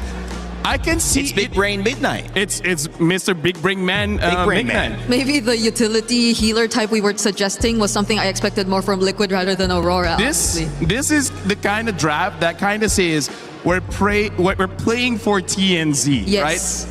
All the heals, all the peels, everything goes to Harara. So who knows, this Harara might even go for a Sky Piercer, considering there's a lot of heal, there's a lot of crowd control, and now the Claw gets picked up by Team Liquid. So let me just say this, if Aurora somehow gets a very good early game, Team Liquid is gonna suffer for the fact that Claw needs farm, the Yi Sun-shin needs farm, Esmeralda also kinda needs farm. So if Aurora has a good early game, Liquid might be in trouble. Yeah, I'm also worried. It's a very annoying lineup to go up against if you are Liquid at this point. There are just ways to speed up. There's just the Wrath of Dryad that could just catch you and stop you in your tracks if you don't dive in. So timings are very crucial heading into this game. Well, heading into our second series of the day, it's the defending MSC champions for MLBB, Team Liquid versus Aurora Gaming. Let's see if the sparks will fly as expected as we send it over to our casters here, Trex and Naisu. Here we go. This is going to be an interesting one. Off the bat, off the rip, Trex after an amazing Series 1 to start off day 2 with MSC. Here we are with a draft that's out of left field. I don't even know if it's in the field, man. This is so far from what we're used to seeing with the hands of Coach Midnight and Aurora Gaming here. When was the last time you thought you'd see a Raphael in the mid? It's been a while. Maybe there was a sprinkle in M5? Maybe we saw a little bit of heal then, but I feel like, definitely saw some in M4 with all the utility jungle. But outside of that, it's been a very, very, very long time. I have been wondering about this, if we're gonna start to see some classic, Ube in a sense. Yes. With such heavy assassin junglers coming back, sometimes that is the answer. Sustainability, steamroll, group up, and just power through. But the thing is, with something like Aurora, it's a little different than what you would classically see with that. Normally you see the utility jungler paired up with that. This is a different flavor, I'd say, but leave it to a team like Aurora Gaming, you know, from Turkey to go ahead and bring this kind of strategy to play. I think that's one of the big things. Even when you look at the emblems, you know, the Rafaela looks to go ahead and obviously have a little bit more on that cooldown for the heal. Depending on the build, too, that Rosa's going to go, is what I'm interested in. You know, what do you build here on that Rafaela to go in the mid lane, supplement this strategy that you're going with? And you have a lot of durability here. Some poking for Carl Tizzy and Pagu. Also, you know, the Rafaela, you get the revive now. It's been a couple months since the revamp on that. It's no longer the big stun on that ult. You get to bring one of your teammates back to life, essentially. So even more sustainability in terms of how long you want to drag out a team fight. The target could literally be anyone on the team, honestly. Anyone on Aurora's side could benefit from that. You bring back the Uranus, you bring back the Beleric, you bring back Siggy Boomer Tienzi. It could all be a good play. Ooh. Good little flicker burn there. Battle spell down for Sanji off of that. First turtle is going to be up here to second, too. So both teams getting into movement for that turtle. One thing I would say, because of the nature of the compositions, expect long team fights, right? I think that's the biggest thing. You're used to seeing really high speed, high stakes team fights, but with these kind of compositions, both sides, and a revitalize for JP, hold on. Speaking of. Nice dive into the mid, Tienzi able to get the turtle. Carl Tizzy on the run, look at the damage coming out from the side of Aurora. One more shot into Sanji, and Sanji finally falls his first blood over to Lunar. But in the midst of that, Tienzi drops. And there's a respawn, right? So that's what we're talking about. That revive is going to play a part, play a role throughout the game here. But yeah, objective secured by Aurora. They're going to go ahead and try to put some pressure on Carl TZ to get his buff, but he's going to go ahead and get that just fine. But as we saw from that last fight, that's what I wanted to point out. You know, JP's revitalize in this sense is pivotal because he needs to extend the team fight for the team. You got to go ahead and deal with the heals that are coming out from that Rafaela pick for Rosa. But not only that, but being able to kind of weave in and out of the fights because of the Beleric, being able to, you know, cast that Rapid Drive, lock down these members of TL, you could get stopped in your tracks, and that's not where you want to be here. So the timing on being able to extend team fights are crucial for TL. All right, so Aurora, though, getting that first turtle. Even though they lose Tienzi, levels still very similar between Carl TZ and Tienzi. Sanford able to get that kill. Lunar able to get a kill for themselves. So both the XP laners benefiting from that last fight. But still, we're already seeing how Aurora can just kind of bully TL away in some of those big 5v5s. The only thing they're going to have to watch out for, I think at this point, is Sanford getting to that back line, something that he is so good at. So the Esmeralda does really well. Good item pickup already here for Rosa. Flask of the Oasis locked in, helping with that sustainability that we're really talking about. It's a highlight of this lineup, and this was kind of thrown out there, right? With a theory, the kind of theory crafting out there about after this patch, you know, would we see these healing roams pop up? And I know it's, you know, this time it's in the hands of Rosa, but you could think about how dynamic a lineup can be now with the Rafaela, and even, for example, maybe a Matilda mid we see in the future. You know, Estes, of course, still being one of those heroes that comes into mind with this kind of concept, but second turtle is up. Let's see if this one will once again go over to Aurora. Carl Tease is going to make his way, but he might be here a little bit too late for this take. Yeah, he's not going to go for it. He is going to back off. He takes a lot of damage from Lunar, gets a stun onto him. JP getting a little vision as well. Sanford not going to fully commit, but Aurora wants to take the fight. A big Mount Shock onto multiple members, getting the stun. Aurora decides not to go for this orange buff. They are going to back off. This is one of those things, Trex, where it's like, okay, Team Liquid knows the play here with this type of, you know, your claw needs to go ahead and build up. You got to get those items here. Good flicker burnt. They have to choose their fights really carefully, and that's one of the difficult things. You can play off the Eudora, that stun that you get packed in. Even the Fork Lightning is great, you know, good for poking, but you're essentially, to get a kill for Team Liquid isn't the main focus right now. They need to go ahead and just let them scale themselves up on this kind of lineup. You know, if there's a team that can channel patience outside of Team Liquid or some other teams, Aurora is definitely one of them. They're not trying to force fights here. They're getting objectives. They're playing the map slowly.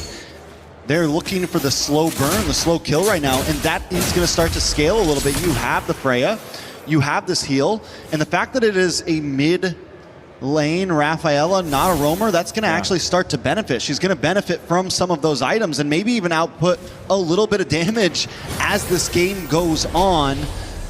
Team Liquid does have some skill of their own. And I mean, this is probably one of the slowest games we've seen so far in groups. I was going to say, very different from our previous matchup, but here we go. Big AOG connects, does get the knock up. But TNC finds Sanji the backside. Carl Teasy not able to get away. Lunar gets the kill. JP gonna be next, chopped off, taken out.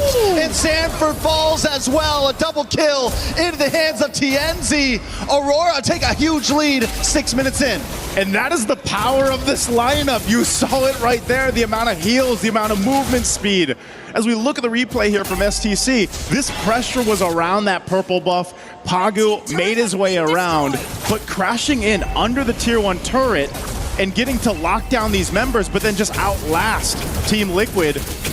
That's what the power play is for this kind of composition. This is why it ends up working out. And you can see the men behind it for this one. This concept is working for Aurora as they get now the third and last turtle of this game. This is what I mean when I say we are just unpacking the meta. Yeah. The layers are still peeling off right now, and we still got a long way to go till we figure out exactly what is what.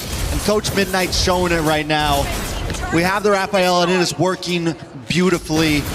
Definitely we can't count TL out just yet, but the fact that Aurora is up 4K right now, 2 towers, TL has been unable to take anything. If they can keep this lead past the first Lord, that is unheard of. Again, this was a big thing, you know, for a lot of people coming into this year's MSC here at EWC 26 was, you know, just where would the meta be? How would the current contenders for that championship and the defending champions themselves adapt to a meta that's quite different, right? Just from last year alone, just from a few months ago for a lot of people. And it's already showing here. Oh, no. Oh, no escape from that one. Teddy will go down. Aurora looking for new targets now into the mid side. Carl Teasy just wants to get his camps. But Aurora want more. They want to come for this tower. A wave crashing down the mid, and look at the grab.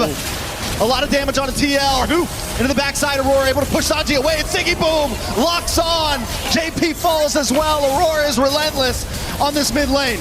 Aurora is relentless in this game, and they'll get another as Sanford is the next to fall.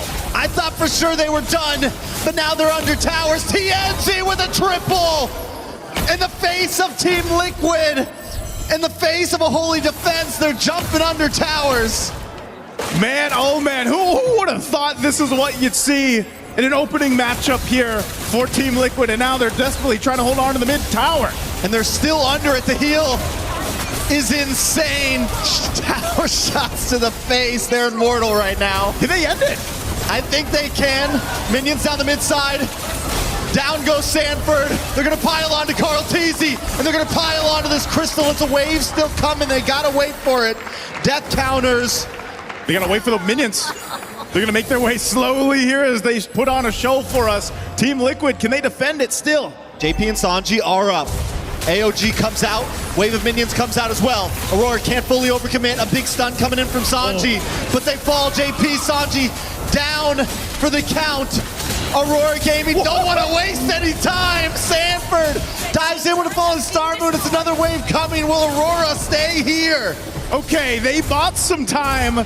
They cleared things out, but man, the stacks right now on TNZ are insane, and they're looking to end. They're going to keep on going. They're not going to give it up. Finally able to lock onto the base. TNZ will help Aurora take game number 1. What a statement this is for the entire teams competing here at MSC. I mean, even Aurora Gaming is, they're smiling about this. This draft, again, is not what you expect, and it was executed perfectly from the mind of Coach Midnight back there and the rest of Aurora Gaming.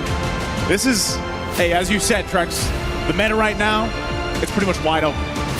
In the great words of LaFell, wow, wow, wee, wow, wow, wee, wow, wee. wow, wee, wow. All I gotta say is that the possibility of Aurora winning the game is definitely possible.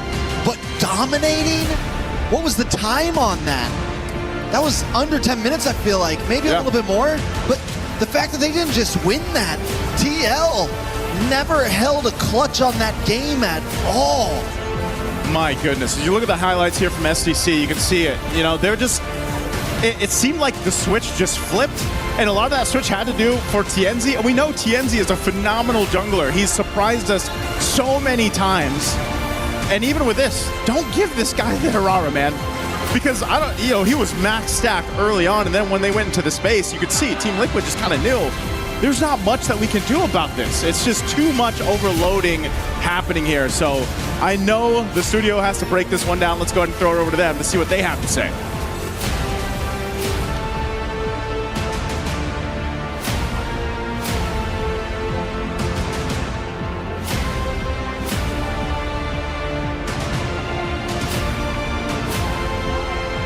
Sometimes there is a lot to say. Sometimes there's just a lot to look at. And that's a 9-minute win for Team Aurora Gaming. And I think that this certainly was a surprise for many of them and many of us heading into it. As we welcome you back to the desk to start breaking it down, we've got Brigitte and Lefel with me. I'm your host, Rain Day. And, as we look at this, guys, it was... I think it was really well put by the casters. We expected a win was possible for Aurora, Brigitte, but we didn't think this was going to happen. Yeah, but the draft, I think, maybe made me feel like I was leaning more towards the possibility of Aurora winning. Just because of how unexpected, how surprising it was, and how much it countered, or not necessarily countered, but made things difficult for the lineup that Liquid put out. And Liquid with an 88% vote on your match pick'ems results. Make sure to keep giving us those ideas. Liquid obviously in the majority, but Aurora with that 12% surprise. That's what Midnight does though, isn't it? Honestly though, like I said during the draft, this is kind of what I saw coming. Two things, because I said that Hirara's going to be position 1, and then she's going to be using Sky Piercer because there's a lot of support. And like I said, with the draft that Team Liquid has, Esme is going to be farming, Claude's going to be farming, Yeast and she's going to be farming. So if somehow Aurora gets a very good early game, there was no chance that Liquid could really come back into the game. Yeah, the fact that they had to take their time a bit, had to play it slow, we failed to see the synergies that you would expect from this lineup. The way that they would just layer their skills all together, because you really can't expect them to be on the same or at the same place at the same time. They had to take their time. So even when, let's say, you get to actually land an AOG or 2 or maybe a Falling Star Moon, and even Sanji, it doesn't matter, because I feel like the damage is not just going to be enough. I'm still on the Beleric train. Again, this is 3 out of 4 games that Beleric has won today, and Pagu looked great on it as well. Uranus also really, really strong. But you're right, it was really the surprise came out with the Rafaela and the Rosa. How did that look for you, Lefel? What was the impact of it, and do you have to deal with it now if that's something Midnight's going to pull out again with Aurora Gaming? The crazy thing is, it's not just the Rafaela. There are other picks possible, because here's the thing, Rosa still went for the Flask of the Oasis. Once the Flask of the Oasis got picked up, they're waiting for another item, and that was the Sky Piercer coming in from the Harara. Once they have both of them, the game was over, because number one, there's too much damage from Aurora, and there's nothing that Liquid could do. And then the healing as well as the shields coming in from Aurora, there's too much. There's nothing Liquid can do. And number 3, the draft coming in from Liquid, they don't have the wave clear. They have to wait for 3 items on the clock, then they have the wave clear, because that's one of the weaknesses of Eudora. Eudora is good against heroes, not so much against minions. Yeah, and the way that they just drafted this and played this was just so you could see TNZ move faster around the map, farm faster, and end the game faster eventually. Because of just the, again, Rafaela and the Beleric just allowing him to do whatever he wants. I feel like that could not apply for Liquid, despite it being a revitalized lineup, despite it being very identical to the Liquid draft that we're so familiar with. This was just a different problem entirely that you had to deal with. I mean, I think Golden Road, let's not even talk about that. Let's just get on the road. I mean, currently they're stopped on the side with a tire that's flat, and they're trying to figure out what has gone wrong. Hopefully they have a spare idea coming into it, because Aurora Gaming have caught them off guard. Are defending champions, trying to go back-to-back in Liquid, surprised, maybe even stunned, many would say, watching how that first game turned out under 10 minutes.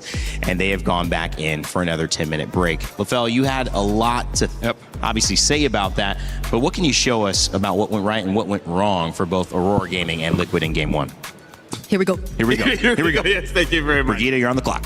Yeah, so for now, we have to go back into the draft and talk about how this really worked out and why it really counters what Team Liquid wanted to do. Because here's the thing, it's not that Liquid drafted wrong, it's just that Aurora, like we keep saying, thank you very much, by the way. And you see how it's such a good telestration segment. Everyone's cheering for you. There you go. Because here's the thing. Midnight, the thing is, he knows Liquid, he can roughly predict how they're gonna draft, so they just draft around you if you want to go. At this point, you're not even doing telestration. You can hold your mic at this point. Okay, there you go. So it's like, what's it? Here's the thing, right? Here's the thing where this is gonna be position 1.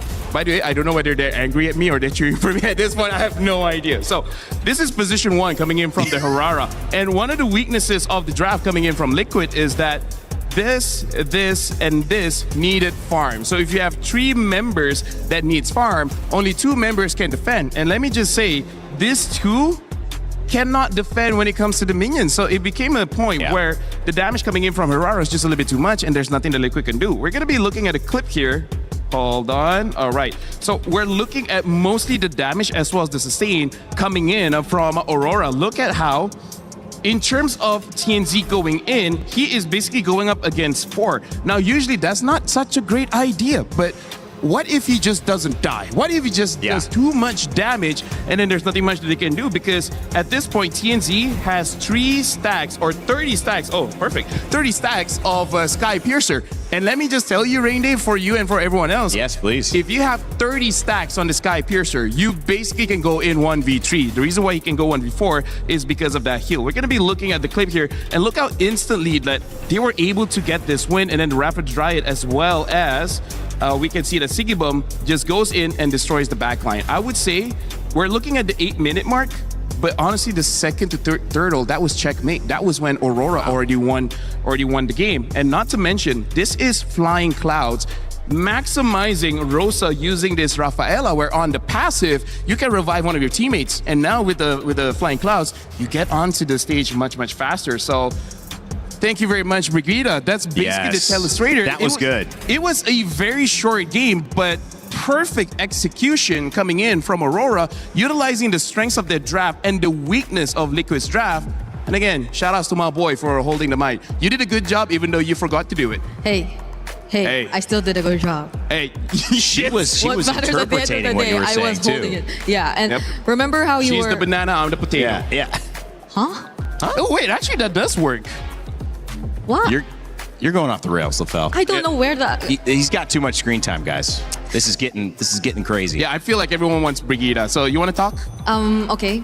Rain Day. What was I saying? To me? Oh, yeah, I was saying something before this. But remember how you were asking us on our thoughts on whether or not Aurora are actually capable of doing it this time around. And we were both on the same page that yes, there's a chance, and we might slightly be leaning towards that. Game number 1, I think, significantly skewed our expectations for this series, but again, this is Liquid. This is Liquid, and mid-series adaptation is nothing new to them. Let's just hope that there does come significant adjustment, because I do agree that was a draft that demanded so much and was really difficult to pull off. And it's kind of rare that we've seen this in this tournament so far in our first couple of days, where a draft has almost like a gotcha moment, a moment that you're like, whoa, I was not expecting that. Liquid might have been caught off guard, and they might have realized that and gone, I mean, everyone caught off guard. I mean, it's like they caught you. If you catch all 3 of the people up here plus all of Liquid off guard, you have a chance to win. And if you do that, well, Liquid might have realized that, hey guys, we have to wrap this one up. Let's do our best, but we need to come into game 2 much more prepared, because guess what? If they do not win here against Aurora Gaming, they're going to be sent to the lower side of the bracket, and that means one more loss could send the defending champions right back home. I gotta say, Brigida, we're talking about the Liquid Stampede. At this point, we gotta talk about the Aurora Avalanche, because look at how much they just charged in. Yeah. They were an unstoppable force of nature, and I gotta say, like, a horse probably doesn't like snow. I guess so. We have to ask a horse. We have to find one first. I don't know how much horses they have in France. Oh, I saw one. Oh, you saw one? I saw one. Oh, cool. Maybe 2 stations away from our hotel, but there are horses. All right, we'll ask the camera crew to follow us for us to ask the horse, do you like or dislike snow? But it does snow here, so they should be able to. I still haven't experienced snow. Same, but nonetheless, it doesn't make it any easier for the horse. So again, we do have quite some questions heading into this draft. Even if it were on flying clouds, it did not necessarily work out for Liquid the way we expected it to be. And I just can't help but think back, because during that moment wherein they brought out the Rafaela, there were just a multitude of options that we were considering. Maybe something along the lines of the Louis, even if they're just talking about wanting to go up against compositions that are forced to group together, but instead they do it with a completely different approach.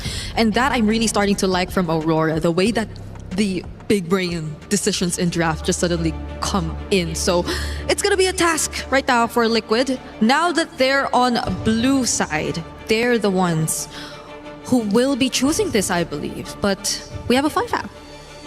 And we do. Niall from Team Vitality says, for me, top jungler and MSC is TNZ. Oh. We just saw that proven pretty well in game one. As for second and third, I'd put Carl TZ and Kyle. Those two are interchangeable.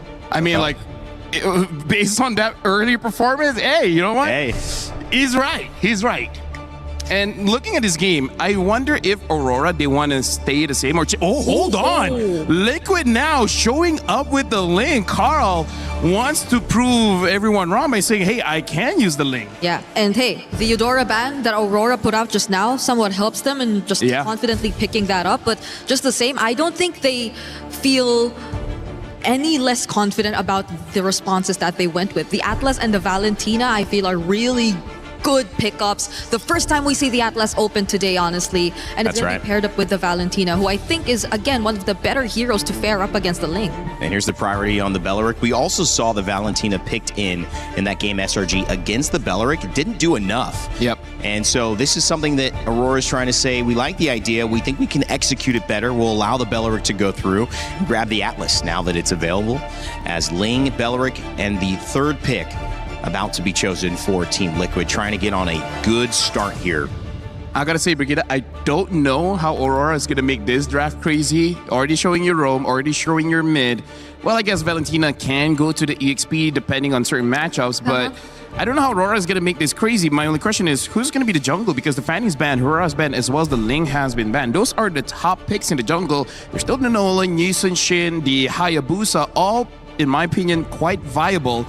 Just not entirely sure which one they're going to pick up, because before this, going up against the Ling, they do like to use the Hayabusa, but the Hayabusa is a little bit different now, shorter range, so not as effective as before. It's still strong, just not as crazy as before. That was the hero to at least match the Ling ever since. It was always been the Hayabusa Ling matchup, but considering right now that it will be much difficult to get out, since the heroes that Liquid currently are on could do fairly well in terms of chase. I think they would just opt to save their jungler for later and instead lock in the Paquito. They can take out the Esmeralda from this point onwards if ever they really just don't want to have that matchup. But I can't help but feel like even the Beleric is something we're not entirely sure of if it's going into Rome.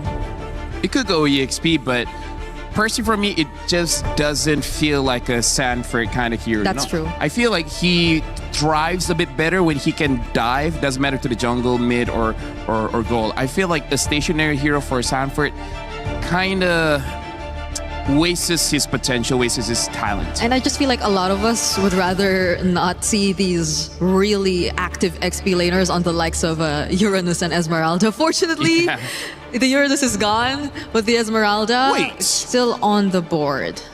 They're banning the Uranus. Uranus is an EXP laner.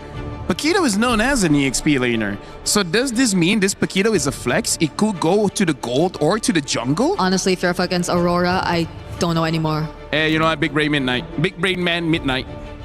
BBMM.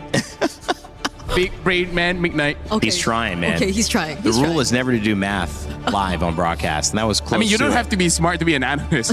You just have to be confident. Oh, okay. Even the board taken out. Yeah, that's interesting. Why the Uranus ban of all bans here? I feel like it could go to the jungle. So you think a Paquito jungle was... Or gold. Oh, right. Gold might be, because the way that they're not banning out the Esmeralda... Yeah. Might they consider having them both on their side? Because does Liquid sense a possibility that that might be the plan?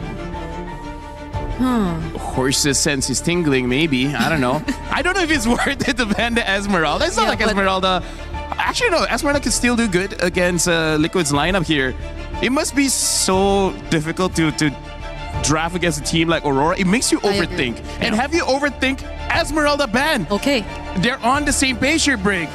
Your overthinking has helped them out. So we're all overthinking right now. Do you like to overthink, Brigida? I don't want to, but I'm forced to. You're forced to overthink. I'm forced to overthink right now because of what Aurora did in game number 1, and understandably so. Liquid, hopefully it's not too much of being reactive that we're getting to see from them right now, because at least for now, their first 3 picks look solid. But the Harley... Okay, in a way, an assassin. Yeah. Magic assassin. Magic assassin? Yeah. Not as great as the Ling, but still serviceable for sure. So now Liquid, after seeing that, at least they know this Paquito is not going to go to the jungle. So it's either gold lane or EXP. But I got to say, that has to be an EXP Paquito, because if they don't have a marksman, imagine, even if they win so hard, they're not going to be able to push. And pushing's kind of important to end the game. Yeah. Do you like pushing, Brigida? Turrets? Sure. Yes. Yeah. So you need a turret pusher. Maybe a Brody? A Brody or a Moskov. Either Brody or Moskov should be good here. Yeah. More for the Moskov. 2 picks coming up from Liquid. Oh! Zetian and Arlet. Oh, this is a very scary draft coming in from Liquid. There's multiple win conditions here. It's going to be quite difficult for Aurora to handle this. So we're waiting for a gold lane. Likely a gold lane. Moskov or... I like the Moskov. Yeah, I like the Moskov too. I feel like the Moskov is a safer pick. Yeah. Brody is, if you think you can somehow snowball out of control and just end the game before Liquid gets a chance to fight back, but... What? The barrage! Another what? Midnight! Wow. Beep, boom! How we feeling, Brigida? Wow, confused. Where is it going? Like, who is who? Okay, maybe a Barrett's Roam? I feel like I need therapy after this. Or XP? What? Like... Hey, you know what? Our job is done. Done. It's gold Paquito. It's gold Paquito. We'll see how they're going to push out later. But Barats, I've heard, is a good counter towards the artist. So maybe that's just a lane matchup kind of thing. Maybe. Harley jungle, gold, Paquito, Aurora Gaming doing midnight things. My goodness, this series has not disappointed. Let's see if Game 2, Aurora Gaming can close it out and send our defending champions of MSC to the elimination side of the bracket. And for now, with the call, it's TENGKYU and Trex. Here we go. Team Liquid Philippines needs this game, and they brought a draft to be able to do that, Trex. But again, it's Aurora Gaming with a little bit of flexibility. Another interesting draft from Coach Midnight as well. What do you think of this one? We saw Barrett's go XP lane in the hands of Kid Bomba yesterday. We saw the fighter meta go into the hands of Team Spirit yesterday, and it worked well. Yep. I'm not counting it out at all for Aurora right now. I don't think this is extremely surprising. Yes, it's a little offsetting because we're not used to it, but we have seen it worked. And as I keep on saying, there are a lot of layers to the meta right now, Nicely. I think a lot of people want to see, Carl TZ using the Ling. This hero alone has made waves already of the current meta, but now in the hands of someone as skilled and as prominent as Carl TZ. Let's see how he plays it. This is already some rough pressure, though. Unar Flicker dashes in. A lot of damage on Carl TZ. He's left his lane just for the invade. Rosa forced to use a flicker. A little bit of damage onto Sanford. Sanford flickers as well. Everyone backs off. You see how much is needed to go ahead and protect that early pressure in the jungle, even when the changes here. Now they're going for purple. Look at the pressure. The stun lands. JP goes down. Pagu gets it. Aurora just not giving up. They're not giving up, man. They're also going to take more. Take another camp here. TNZ is pretty relentless right now against Carl TZ, and this is one of the things you kind of expect to happen when you pick a hero like the Ling. We've seen it in the likes of even previously in our previous match where you go in the opposing Ling's jungle, you put pressure there, you take what you can, you slow him down. And so for Team Liquid, they have to go ahead and supplement that. They have to support Carl TZ. He's not really in shape to take this first turtle, but if somehow Team Liquid Philippines can secure it, that kind of stopped the bleeding a little bit here. But look at this, the lockdown again. Another stun lands on a JP. JP is going to take a second death within 2 minutes and 15 seconds. Aurora Gaming with over 1,000 gold lead, and they haven't even taken the first turtle yet. Trex, this is what we're seeing here is just the amount of front line that this lineup has that is just helping TNZ with all the space. They continue on. The grab and nab, the pull back. Sanford gonna try to vengeance through. Re-engages. JP unable to do anything, but Sanford still falls. Maybe staying a little too long. Yeah, maybe he should have just disengaged there. I'm not sure if what the move was there, but still it's Aurora building up on that lead, continuing to put pressure on all sides of the map. And this whole time, again, Sigiboom has just been able to go ahead and farm up on this gold lane. Paquito, you know he's gonna hurt when he starts showing up to these fights. And so far, when that next turtle comes up, it's gonna be really dangerous here. They continue to try to delay Carl TZ. He needs these buffs. He needs to be able to go ahead and catch up. He's 2 levels down right now against TNZ. Sanford once again taking a lot of damage. Deadly Magic unable to get the finish. But Aurora everywhere right now, and the Bratz is looking clean. It's bulky. Lunar continues to land those stuns. Yeah. Continues to get those pushbacks. Again, this is just really a smart drafting, but then just excellent execution right now from Aurora Gaming. From game 1 now to game 2. They have stopped the Stampede in its tracks, essentially. Now for Team Liquid, if they want to get back into this game, they need to start making some plays happen here. But the question is, Trex, where do you do that when your jungle's this far behind? You know, you have a Zetian who essentially is able to go ahead and give you some vision, get that little minor stun in. But if you're choosing these fights that you can't win, it's going to further delay you. So I think, again, they find themselves in this situation of game 1 where it's like, do we wait a little bit here? Do we try to scale up into this game? Lunar is going to go back to base here. And I think, yeah, Team Liquid at this point, they kind of have to. You got to look for Teddy to get some gold. Luckily, he hasn't gone down. Carl TZ as well hasn't taken a death. He's lost a purple buff early on in the game. It's why they didn't try to contest on that last turtle. They know that they're a bit behind right now. Not even just a bit, it's almost 3K gold. Will they even try to fight for turtle number 2, honestly? With that retribution, doesn't look like that's going to be the case. So this turtle will go in the hands of Aurora. Right now, it seems like the call is, yeah, just wait, but hold on, Teddy could be in trouble. Luckily, JP is here to keep him secure.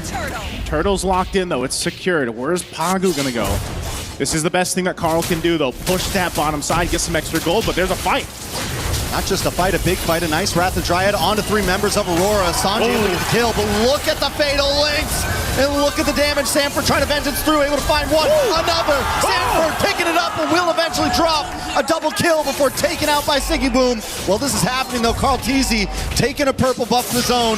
They're trying to even the playing field. Hey, Trex, as bad as things were, at least it wasn't worse here. That was a great Fatal Link setup.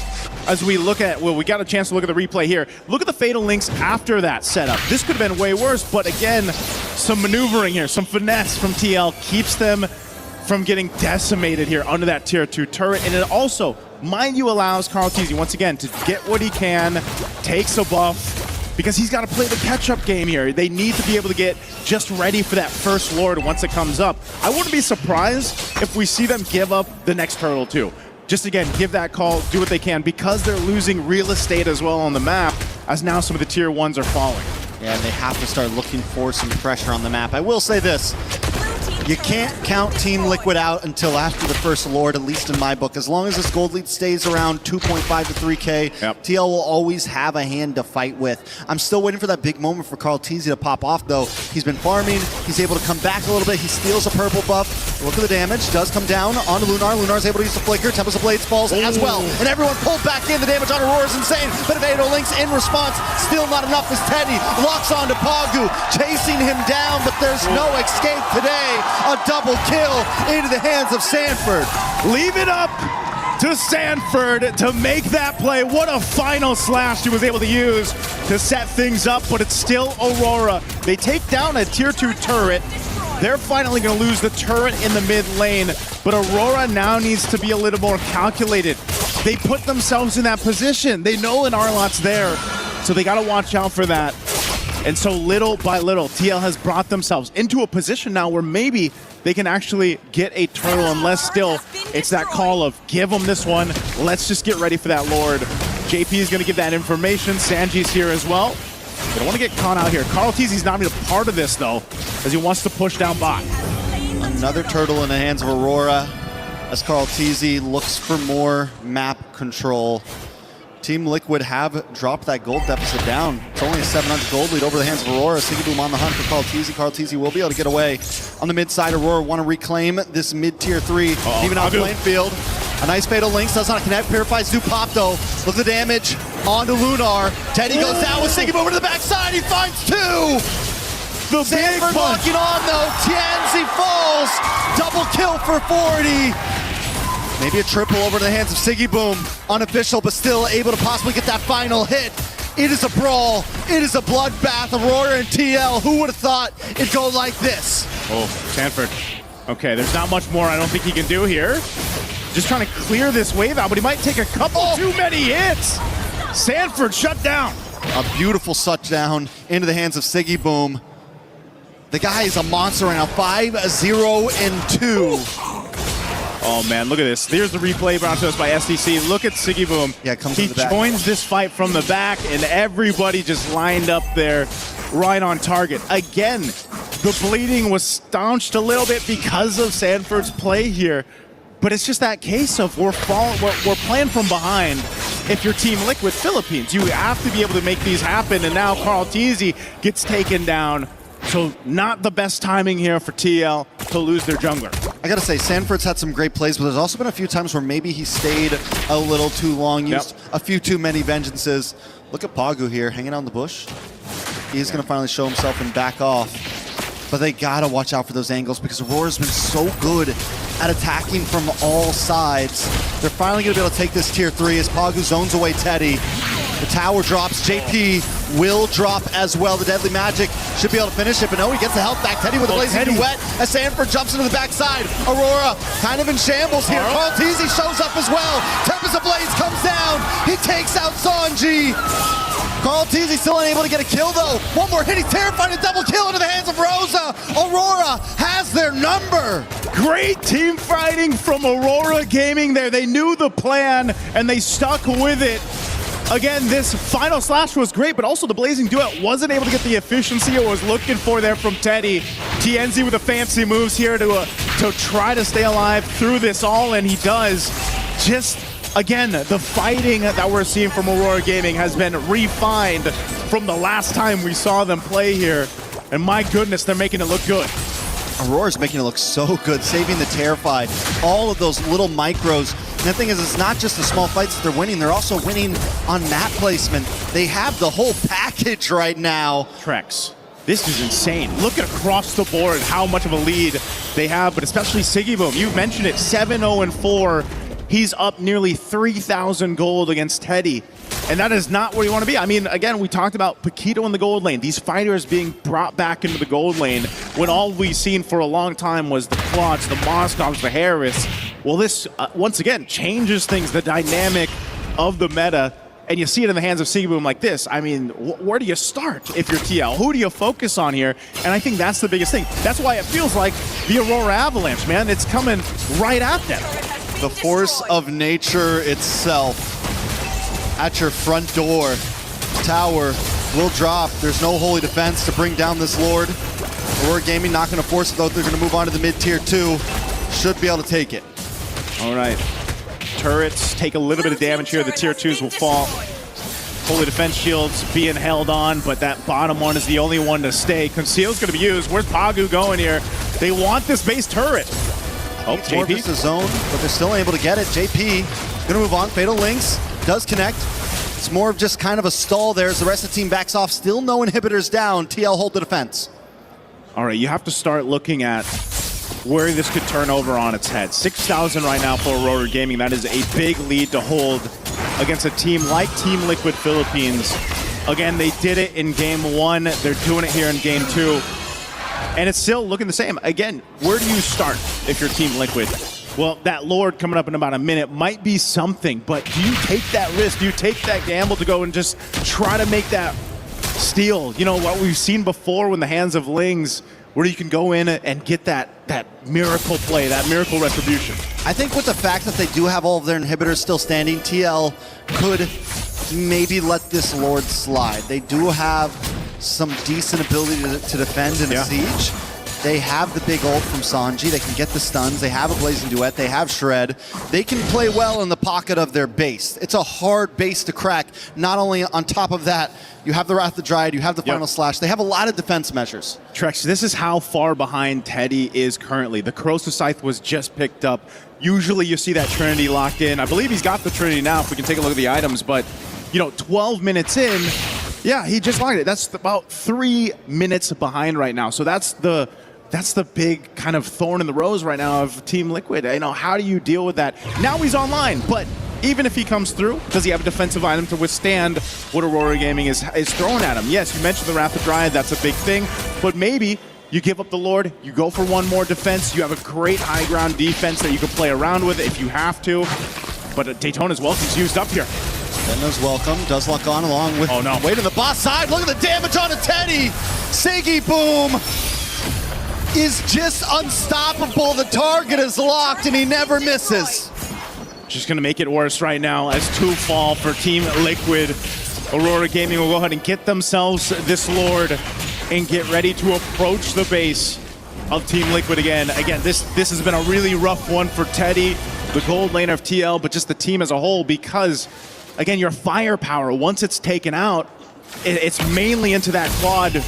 Carl Teasy might be able to help too, but he was also delayed, so just as a whole, across the board, Team Liquid has been playing with their backs against the wall. So Carl Teasy will cut the waves for where he can, delay this Lord push, and wait for the rest of the team to be up here. And Siggy Boom's trying to lock on. Will he get there? Yes. Tempest Blades drops. This move after Carl Teasy. A lot of damage comes in, but there's no escape! TNZ gets the final hit. Carl Teasy caught too deep in enemy territory. I've never seen a boxer punch the sky like that. My goodness, Siggy Boom. He picks up an immortality, 9-0-5. And now here we go. Lord making its way up top. Gonna charge into that base turret and take it down. 20 seconds still for Carl Teasy to be up here, and now Aurora Gaming with a 10,000 gold lead will look to end this series in a sweep. Aurora Gaming looking to end this. A big Fatal Links does lock on to Sanford, a Blazing Duet to do everything they can to defend, but Aurora Gaming have locked on the base, and the Stampede has been stopped. What can they do against this force of nature? The upset of the day happens. The champions go down, and Aurora Gaming take it 2-0. A very tough loss here for Team Liquid. And the Cavalry around the world right now seeing this, but I think it's a wake-up call once again for all the teams that are eventually going to be facing up against Aurora Gaming from Turkey here, because, man, what they're doing and what Coach Midnight is doing with this draft, how do you prepare for this? Who would have thought we would have seen this today? In the nature that it did, a sweep and everything else. Again, phenomenal execution here from Aurora Gaming. As you look at the highlights from STC, this was a game they had control on, and it all started in the jungle, putting pressure on that Ling of Carl Teasy, and they didn't let up. There was some moments, like you said, from Sanford to try to alleviate the situation with the final slashes, but just fell apart by being too far behind across the board. This just goes to show that this is probably one of my favorite metas we've ever been in. Oh yeah. The amount of picks that are viable, not just picks, but strategies that you can approach every single game with it. And I mean, for the past 2 days, for the past few weeks, with all the games we've seen all the possibilities, and we've seen something where normally you see these picks and it's like, is it a cheese or is it actually viable? Because this looks viable. Aurora Gaming. It's just speechless. Speechless, man.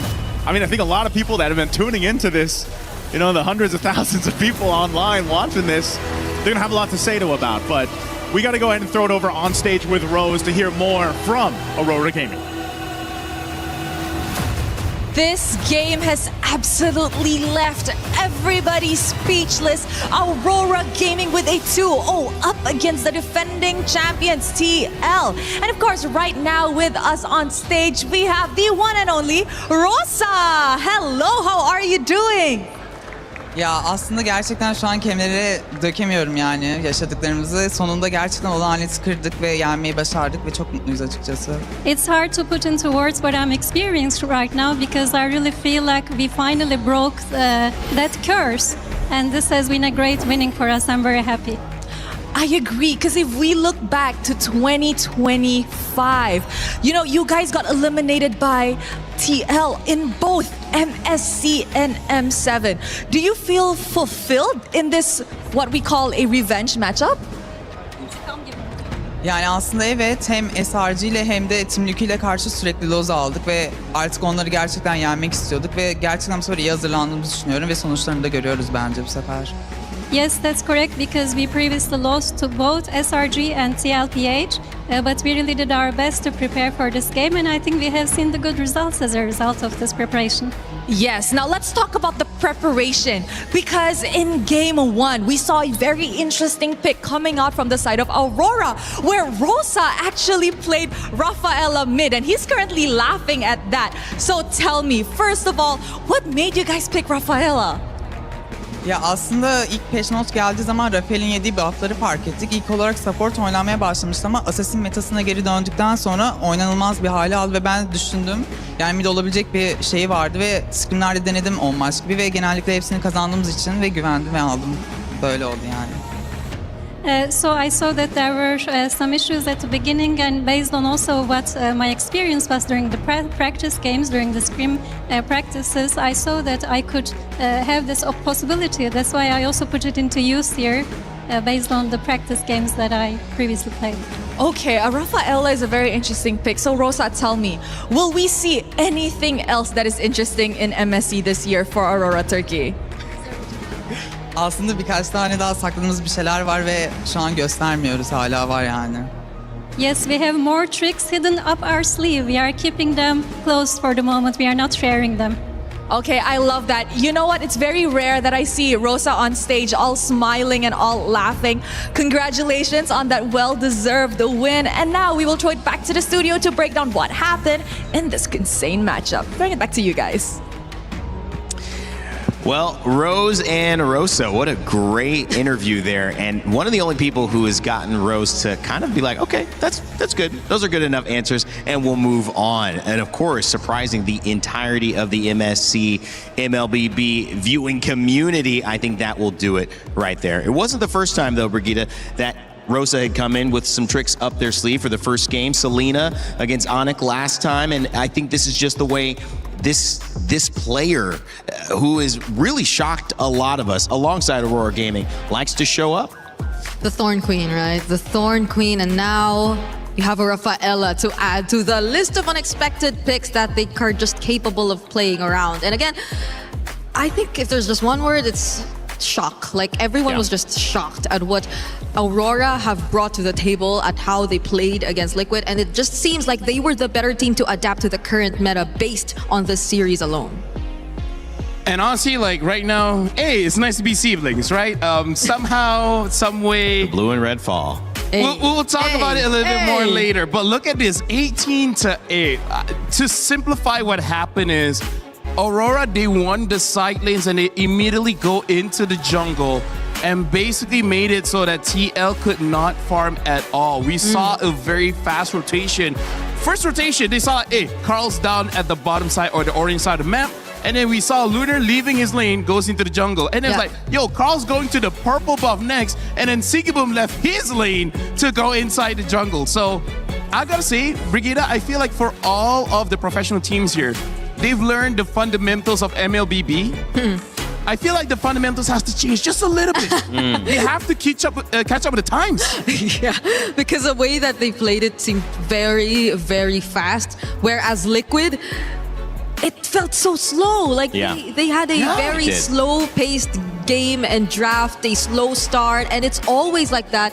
But they're also forced to play that sort of game. Simply because, again, even in game number 1, even in game number 2, they've always picked up very scaling lineups. So it's like they had no other option but to play this slow game. But at the same time, Aurora are just not letting up. They're not allowing them to slow things at all. And they just had 2 fast games against the defending champions. What a statement. What an opener from Aurora. Yeah, it really was an amazing showcase of what Aurora came to do, which is to upset the top dogs. But also, it's clear that Liquid have had people have their eyes on them, and they're going to come prepared. So this next game you'll see them play in the lower side of the bracket, it's going to be go big or go home. Unfortunately, for Liquid fans, you're in that situation. But fortunately, you do have another chance to go back to the drawing board and set yourself up for success. LaFell, let's break down what happened in that game between Aurora Gaming. Yep, you can get your co-star there to help hold that mic for you so we know exactly what they can take with them after a loss that was so shocking. Well, first of all, again, with Aurora, we have to talk about the draft here, where honestly, that draft is pretty interesting, but again, everything makes sense because we got the pick of, I would say these are the strong oh god.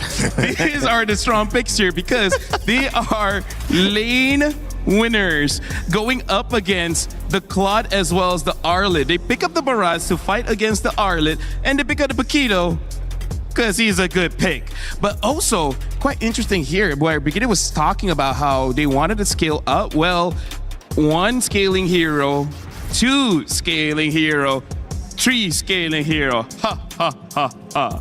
Right, so that makes the game just a little bit slower, where when we see the Paquito as well as the Barrage just go into the jungle, she can't do much to protect. He can kind of do something to protect, and Arlet kind of help, but not really because all of his flickers keeps on being used quite early. I mean, eventually we did see it work out as we look at the clips here, right? We're going to be looking at the first clip where this is one of those situations where it looked like Team Liquid is able to do something because we saw Aurora where Aurora, they tried to engage later on. Unfortunately, it was missed here. We're going to be looking at this one instead. Yeah, so this is where we see why Aurora is good in this one, because I got to say, this looked like a botch engage. It really did, because Purifies was used and etc. And then it looked like nothing could happen. But having TNZ here as well as Sigiboom close to rotate as well, we'll be seeing Sigiboom flanking from behind,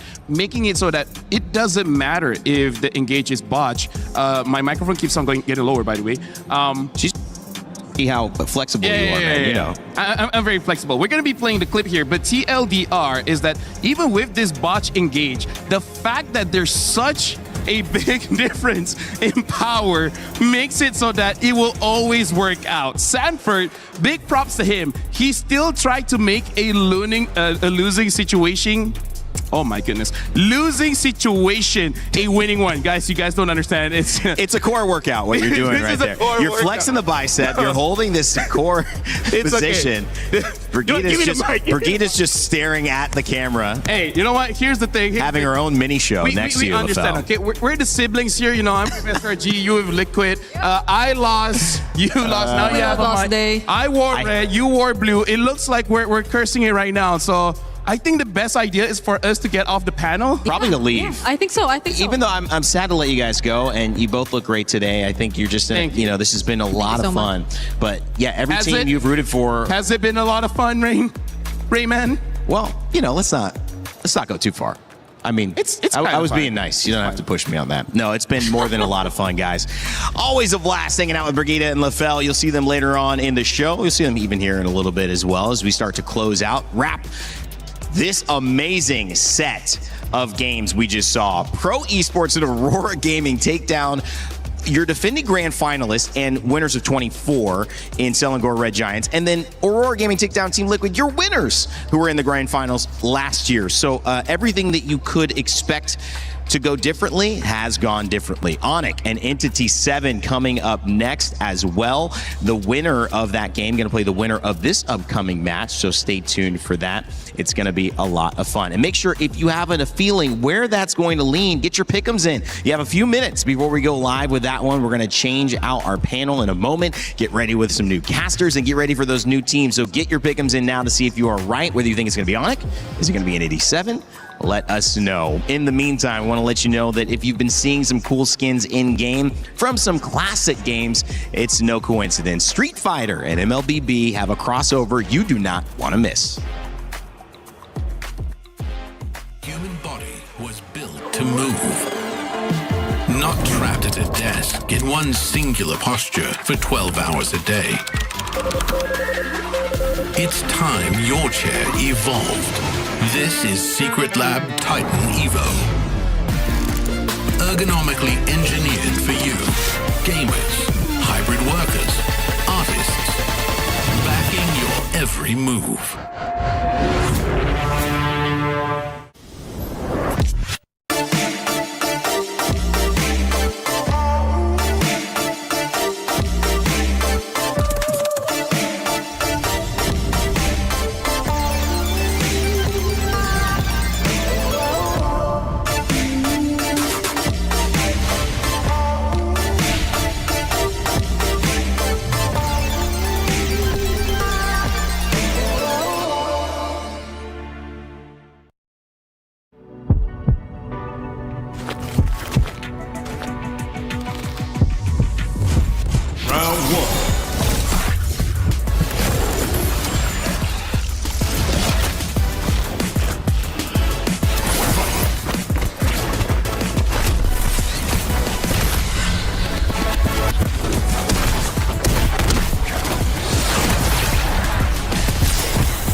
He can come in here and play my game. He knows nothing. Let's go! Tyler Wine, you're done. Raw energy. Half from blow the house down. The mid-season cup at EWC makes its third appearance, and for the first time in MLBB history, the prestigious stage arrives in Paris on European soil. Awaiting the 25 teams from 15 regional qualifiers is a monumental $3 million prize pool and crucial club championship points. MSC opens with the group stage, where 15 qualified teams and one team from the wildcard qualifier will be split into 2 groups of 8. Both groups will compete in a double elimination bracket, where 2 wins secure a spot in the knockout stage, while 2 losses send teams home. The top 4 teams from each group will advance to the knockout stage. More unforgiving than ever, the knockout stage puts everything on the line. In this single elimination bracket, teams will clash in a best-of-5 series throughout the quarterfinals and semifinals. For those denied a place in the grand finals, one final battle remains, a chance to secure a podium finish and claim an additional $100,000 in the third-place match. Here, one moment can change everything. One mistake ends the dream, one clutch play creates a legend, and at the end of it all, 2 teams remain. One final series in a best-of-7, all for the grand prize of $1 million. One chance to rise above the rest. Who will become legendary? Who will prove unstoppable? 2 champions, 1 game. This is MSC at EWC 2026.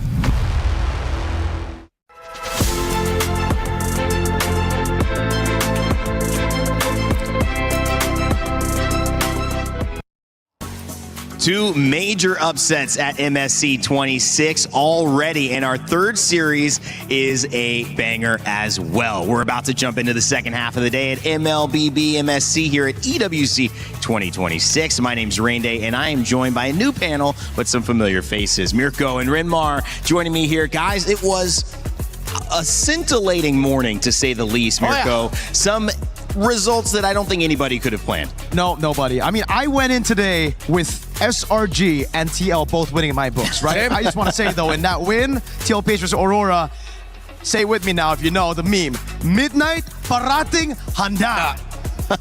Always ready is midnight, Yes. is what he said. Yeah. It's translated from Filipino. But yeah, No one could have expected this, and it wasn't just because of the results, but because of how it happened. Yeah. What picks came out. Surprising is an understatement. Sometimes I'm still pinching myself to check if I'm still in the right reality, and we are. We are, somehow. Even with the Doomsday trailer coming out yesterday. Yeah. Everyone is still realizing, is this real? Is it not real? What am I in? No, you are in that maybe one reality Doctor Strange kind of reference in in-game, because this is, to me, what this tournament is all about, though, Mirko. The meshing of styles, and in the early 2 games where you have a double elimination, this is why. Because some styles are clearly proving to surprise even the most veteran of our competitors. And it's just crazy to see, again, a Rafaela in mid, some of these crazy bombastic picks show up.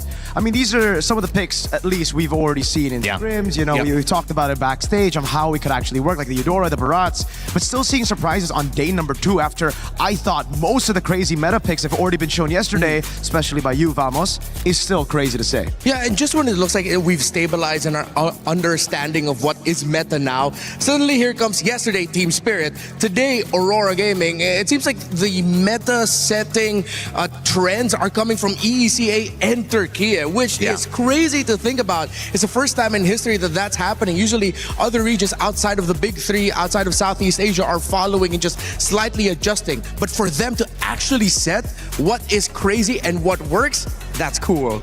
And it's been pretty dominant, I would say, from both of those games. Pretty dominant, pretty early. We're going to find out if that continues as we head into our Series 3 of 4 today.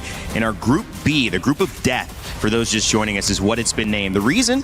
Every single team in this is a champion, except the one you're about to see, onic. However, they fell short of MPL Indonesia Championships. They're no stranger to hoisting a trophy at MSC. In 2019 and 2023, they were champions, and they look to add a 3rd title to their name coming up in this tournament. This is where it gets a bit confusing, right? Because if you look at onic, if you look at their players, and you look at the meta, at least yesterday, you'd think this is going to be a good meta for onic to perform in. But then if you see the Rafaela mids, you see those double fighters, you go back to asking the question, is Kelra good on fighter gold? Will Kyrie even get his assassins after all those bans that we saw in the previous series? And will Entity 7 pull yet another upset? Because the pattern is, it's an upset day, bro. Yeah, they might just be able to. My question for Entity 7 is, were they walking in with an alpaca stuffy? Oh, because if they're walking in with an alpaca stuffy, then they're my goats now. You're E7 now? Yeah, I'm E7 just because of the alpaca stuffy. No, but I'm excited to see what they have in store for us, especially with Hide on Bush in the jungle going up against Kyrie. We know Hide on Bush loves the assassin pickups. You mean Hideon Bush? I'm it's just kidding. We already corrected that earlier. You know what? I think let's just make that the real thing now. Hide on Bush, hide in Bush. We'll find out. It's going to be a fun one, and hopefully we'll see some meta continue to change. Taking a look at Onyx roster, they're looking for a 3rd MSC. Even though they didn't come in winning the league, they now have a chance to win maybe a more exclusive title. We had a chance to catch up with Kyrie heading into his match today. We're now here with the Sky King, Kyrie. Bonjour, Kyrie. How's Paris been treating you? I think it's been good here, and the weather's so nice here. The weather is nice. Yeah, it's not hot anymore, isn't it? It's very cold here, actually. It is very cold. And you're wearing a jacket even. Yeah. Is that why? One of the reasons. One of the reasons. But Kyrie, coming into this, I think we got to ask you, like, pressure pulse. You know, I think we've seen you on multiple international stages, and it looks like coming into the group stages, onic usually has a little bit of a tough time early on. Is that going to be the same problem here today?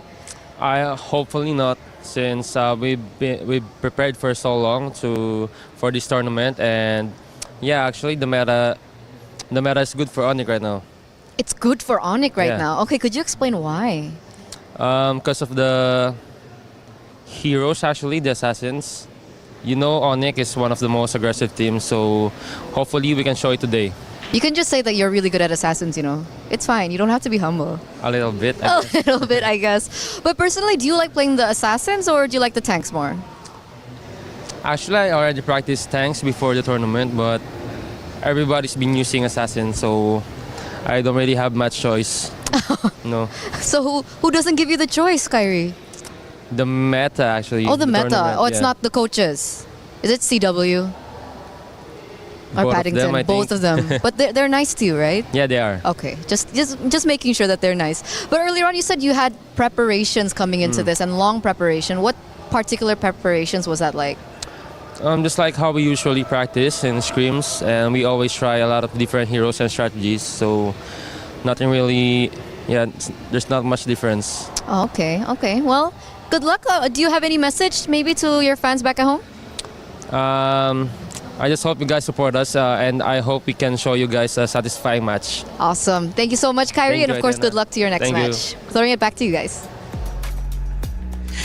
Rinmar, I mean, this was one of those moments with onic where you can look at Kyrie's confidence, but also cautiousness heading into this meta, knowing he's prepped a little bit more on those utility jungles. Yeah, but I'm pretty sure he'll be all right. It's built into his DNA at this point to be able to rock out with assassins. Almost every international, he has at least one great highlight you can point out to with whatever assassin hero that he ends up with. And when we start to look at just the way onic play, it's aggressive. He likes that early tempo, but that's been working, Mirko. For every team that has pushed it, they've been successful. Oh, yeah. And again, I mean, when it comes to just playing that game, Kyrie, no stranger to it. He had his big break at M3 when it was the assassin meta as well. Unfortunately, unable to crack the Upish strat of those two guys right there. But he's really good on assassins, man. Really, really good.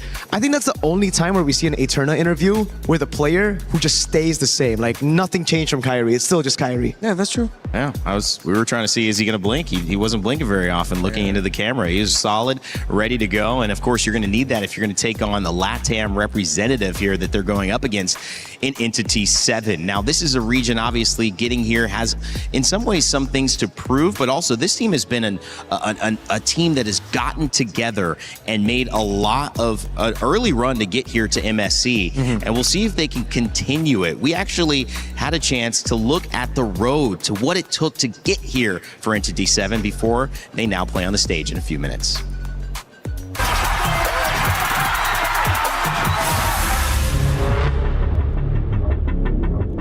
Yo me uní a Entity 7 en esta MST Hammer Season 1 porque Akashi y Baggy me llamaron. Después fui con Shin y Hidden Bush. Este roster es similar al de la M7 con Black Centers. Oh, now just two members. Now goes Detective. And ladies and gentlemen, we have Black Sentence. Com a junção que teve da América do Norte e América do Sul, eu acho que elevou o nível das duas regiões em si, porque a gente não se jogava junto contra. Eu acho que a América do Norte é uma região bem forte, inclusive tem players que já ganharam o MSC, então elevou o nível de todo mundo e a gente consegue chegar mais preparado para jogar o stage internacional. Este es el momento en que esa llave se convierta en de ustedes. Esa llave va a ser con la que ustedes abran la EWC. Norteamérica y Sudamérica no han encontrado un avance porque creo que deberían mejorar los tratos por parte de las organizaciones hacia los jugadores, como también apoyarnos más y dejar de odiarnos entre nosotros, porque al final somos una región y hay que apoyarnos mutuamente. A última vez que eu joguei evento internacional foi o M5, acabamos não indo tão bem, mas eu acho que deu para pegar bastante aprendizado, pegar bastante experiência internacional de evento presencial. Eu acho que dessa vez vai ser diferente. Yo creo que este roster es mejor que el de Black Sentence porque con la experiencia a la M7 fue muy buena, como también la sinergia que tenemos con el nuevo equipo es muy buena. A onic é um grande time, estão sendo campeões faz bastante tempo na Indonésia, tem jogadores muito bons, ainda mais que entrou o Kelra. Eu acho que eles são muito fortes nas lanes, eu acho que a gente se pegar alguns heróis que tem pressão no começo de jogo, eu acho que a gente pode lidar bem contra eles. Para todos mis fans, espero que puedan apreciar a este nuevo y mejorado equipo gracias a la nueva competencia MCT Hammer. Eu acho que os fãs podem esperar bastante coisa de nós, mesmo que caímos contra time forte e se ganharmos caímos contra o atual campeão do MSC, eu acho que eles podem esperar bastante coisa da gente. Clearly the strongest LATAM team right now, representing both North and South America as a region, saying we must support each other. And now they need to do it and get that support in the biggest of moments against onic. And I think, Mirko, when you look at it, they even mentioned Kelra jumping in. 91% of the people who did their pick'ems think onic is going to win. It's not hard to doubt why. Yeah, I mean, now that the two matches before this already concluded, I feel like these pick'ems predictions, you know, put a bit too much pressure on the favorite teams. But yeah, that's right. That's I think true. it's the same all the way in MPL Indonesia as well. If you take a look at it, just with Kelra joining in, most people thought it's a guaranteed trophy again domestically for onic. Unfortunately, that didn't happen because you know, Vitality, my goats. But there you go. onic still coming into this. Favorites, it's just a question mark of has Kelra adapted to the fighters if we are seeing more of those fighters in the gold lane? Yeah, and if Entity 7 saw anything from the previous matches and are now considering changing up their strategy just a little bit to adapt a little bit more to what we saw worked against the favorite teams, it might work out for them. Because if they try to play their style too much and they go blow for onic, it might be too tough. You know, LATAM, obviously a region that is passionate. And one of the things we get to see in the esport I cover as well, just such a fandom there. Yeah. What can they do, Rimar? Is it giving them a little bit of hope looking at the results today so far? The underdogs have won every single game. Could they be the third? No, definitely. If the coaches and the players could get together and say, hey, if they could do it, we can too. We merged our regions. We're not just LATAM, we're the Americas now. That's we are right. fighting for the entire Americas region. Yeah, I love that approach, man. You got to represent big, especially when you're on a big stage like MSC. Treks support Amer, all right? NA might be out, but Amer's here to stay. What the heck is a kilometer, bro? What the heck is a kilometer, bro? That's a good one right there. I know a kg is like, what, 2.2 pounds? I'm getting there. All right, guys, it's time to get ready. Our third series of the day. It's onic versus Entity 7. Let's kick it off. Yes, my friends, our next and third game is up upon us. However, I have to discuss the elephant in the room here, Rose, because today seems to be the day of upsets. Did you, my eyes just could not believe it. Aurora, Team Liquid? Yeah, I feel like I'm losing my voice because I was yelling watching that game go down. Whoosh, Milosh, that was crazy. But you know what's gonna be crazier? This match tree that we have today. Ladies and gentlemen, what time is it? Perfect. Let us get onic out on the stage right here with us.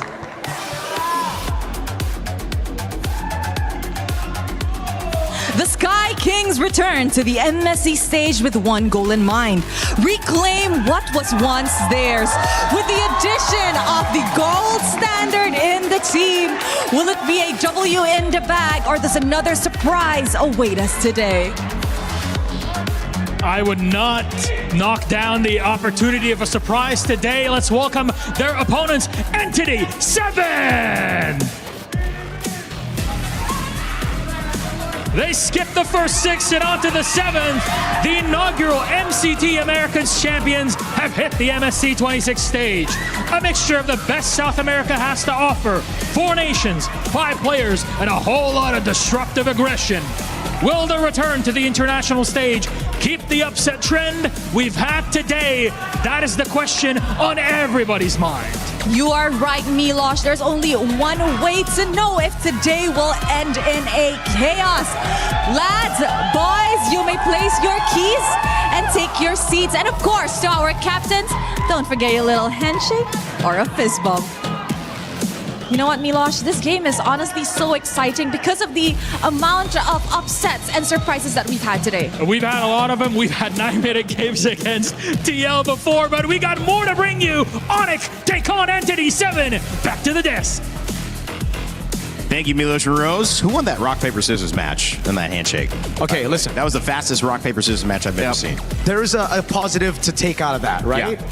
The worse you are at social interactions, the better you are in game. Yeah, all right? So I believe they're that. pretty good. I believe that wholeheartedly as well. One of the great things about this setup here is we just get to see the unexpected again and again. We've seen it 2 series in a row. We now have a chance for Entity 7 and onic to go toe-to-toe. And of course, if you want to check out 2 champions and 1 game, you can check out the My Champions pick. Pick your dual champions, win 50,000 diamonds. Scan the QR code.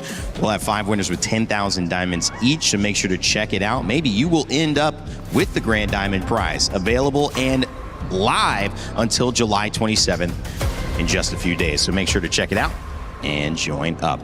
All right, Mirko, before the draft, what's the vibe here in the building? Is it that like upset feeling that we've got going on through everybody watching? I think it's exactly that, man. Yeah. After seeing back-to-back crazy upsets, you know, one better than the other, you have that feeling. I think it's in the air right now. It's in the atmosphere of the arena. I think the fans are feeling it as well. Oh, yeah. Entity 7, they walked up with crazy aura as well. They've got the confidence. Seeing the 2 upsets, I think they're going to be bringing up something special too. I think they have a lot of things cooked up.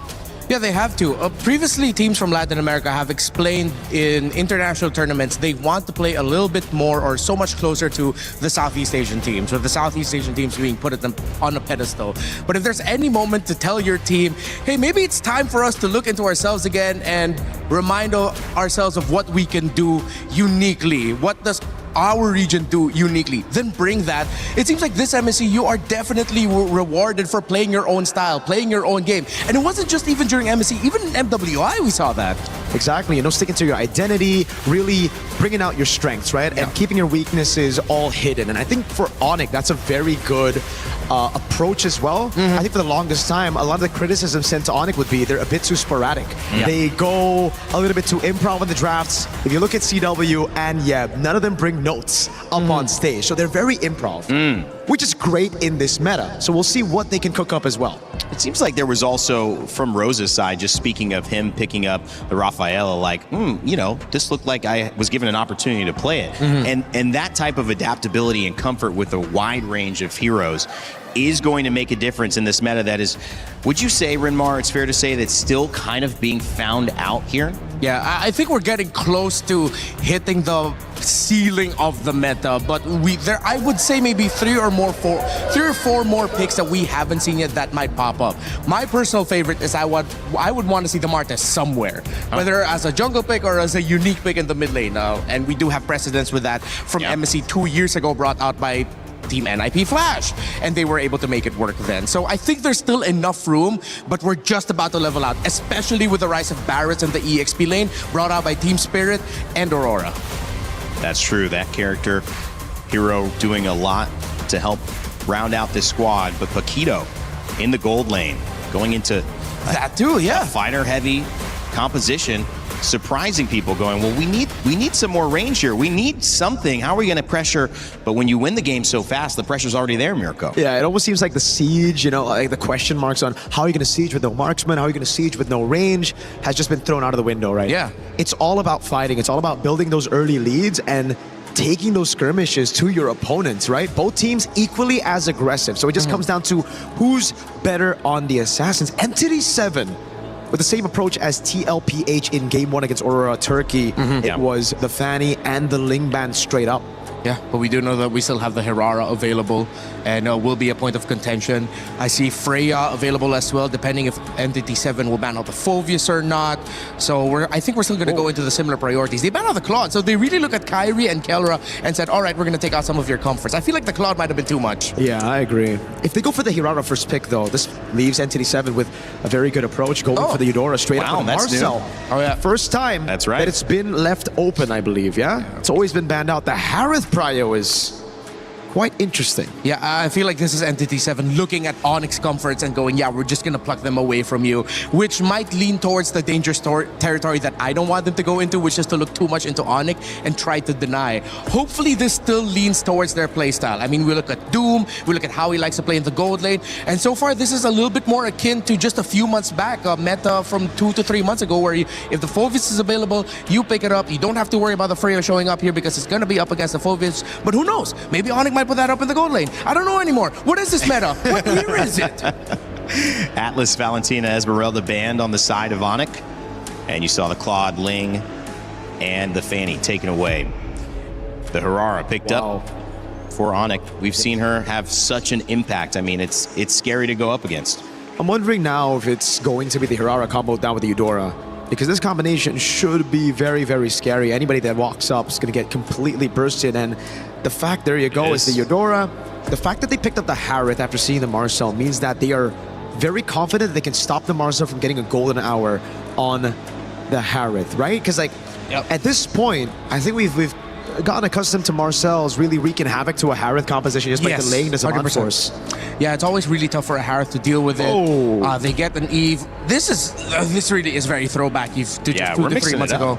Mixing it up, definitely. onic is going a little bit more for what we're used to with this current metagame, while for Entity 7 throwing it back. Maybe their last 2 picks, I think it has to be something a little bit newer, because if they lean a little bit too much into what worked 2 to 3 months ago, it's a little bit outdated.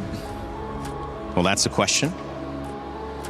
Group B going back into these first 2 series have seen surprise after surprise today. it wouldn't surprise us now if we see something different and interesting. These are the picks that have kind of thrown a wrench into the plans. Yep. But you know what they say, the best and the most well-laid plans. I wonder if CW would be, not CW, excuse me, Lutfi, there we go. Lutfi would be up to play his, one of his iconic heroes in the Lapu Lapu, who does it really well. Against Harith, up against the Phoveus, you get the dive against the Eve, you get the strong crowd control, the damage, should be good. There's something better that I think Entity 7 needs to ban out. The Esmeralda is still up against the Harith, against the Phoveus. Oh, my First ban by onic. I'm blind, bro. I'm sorry. It's okay. I'm not caffeinated enough. We're not used to seeing it on that side. Yeah, that early on. The Eastern Chain. All right, so what about the Uranus, right? We saw the Uranus earlier find a lot of success in game number 1. Yeah, and they banned it out. So, yeah. Stop it, Entity.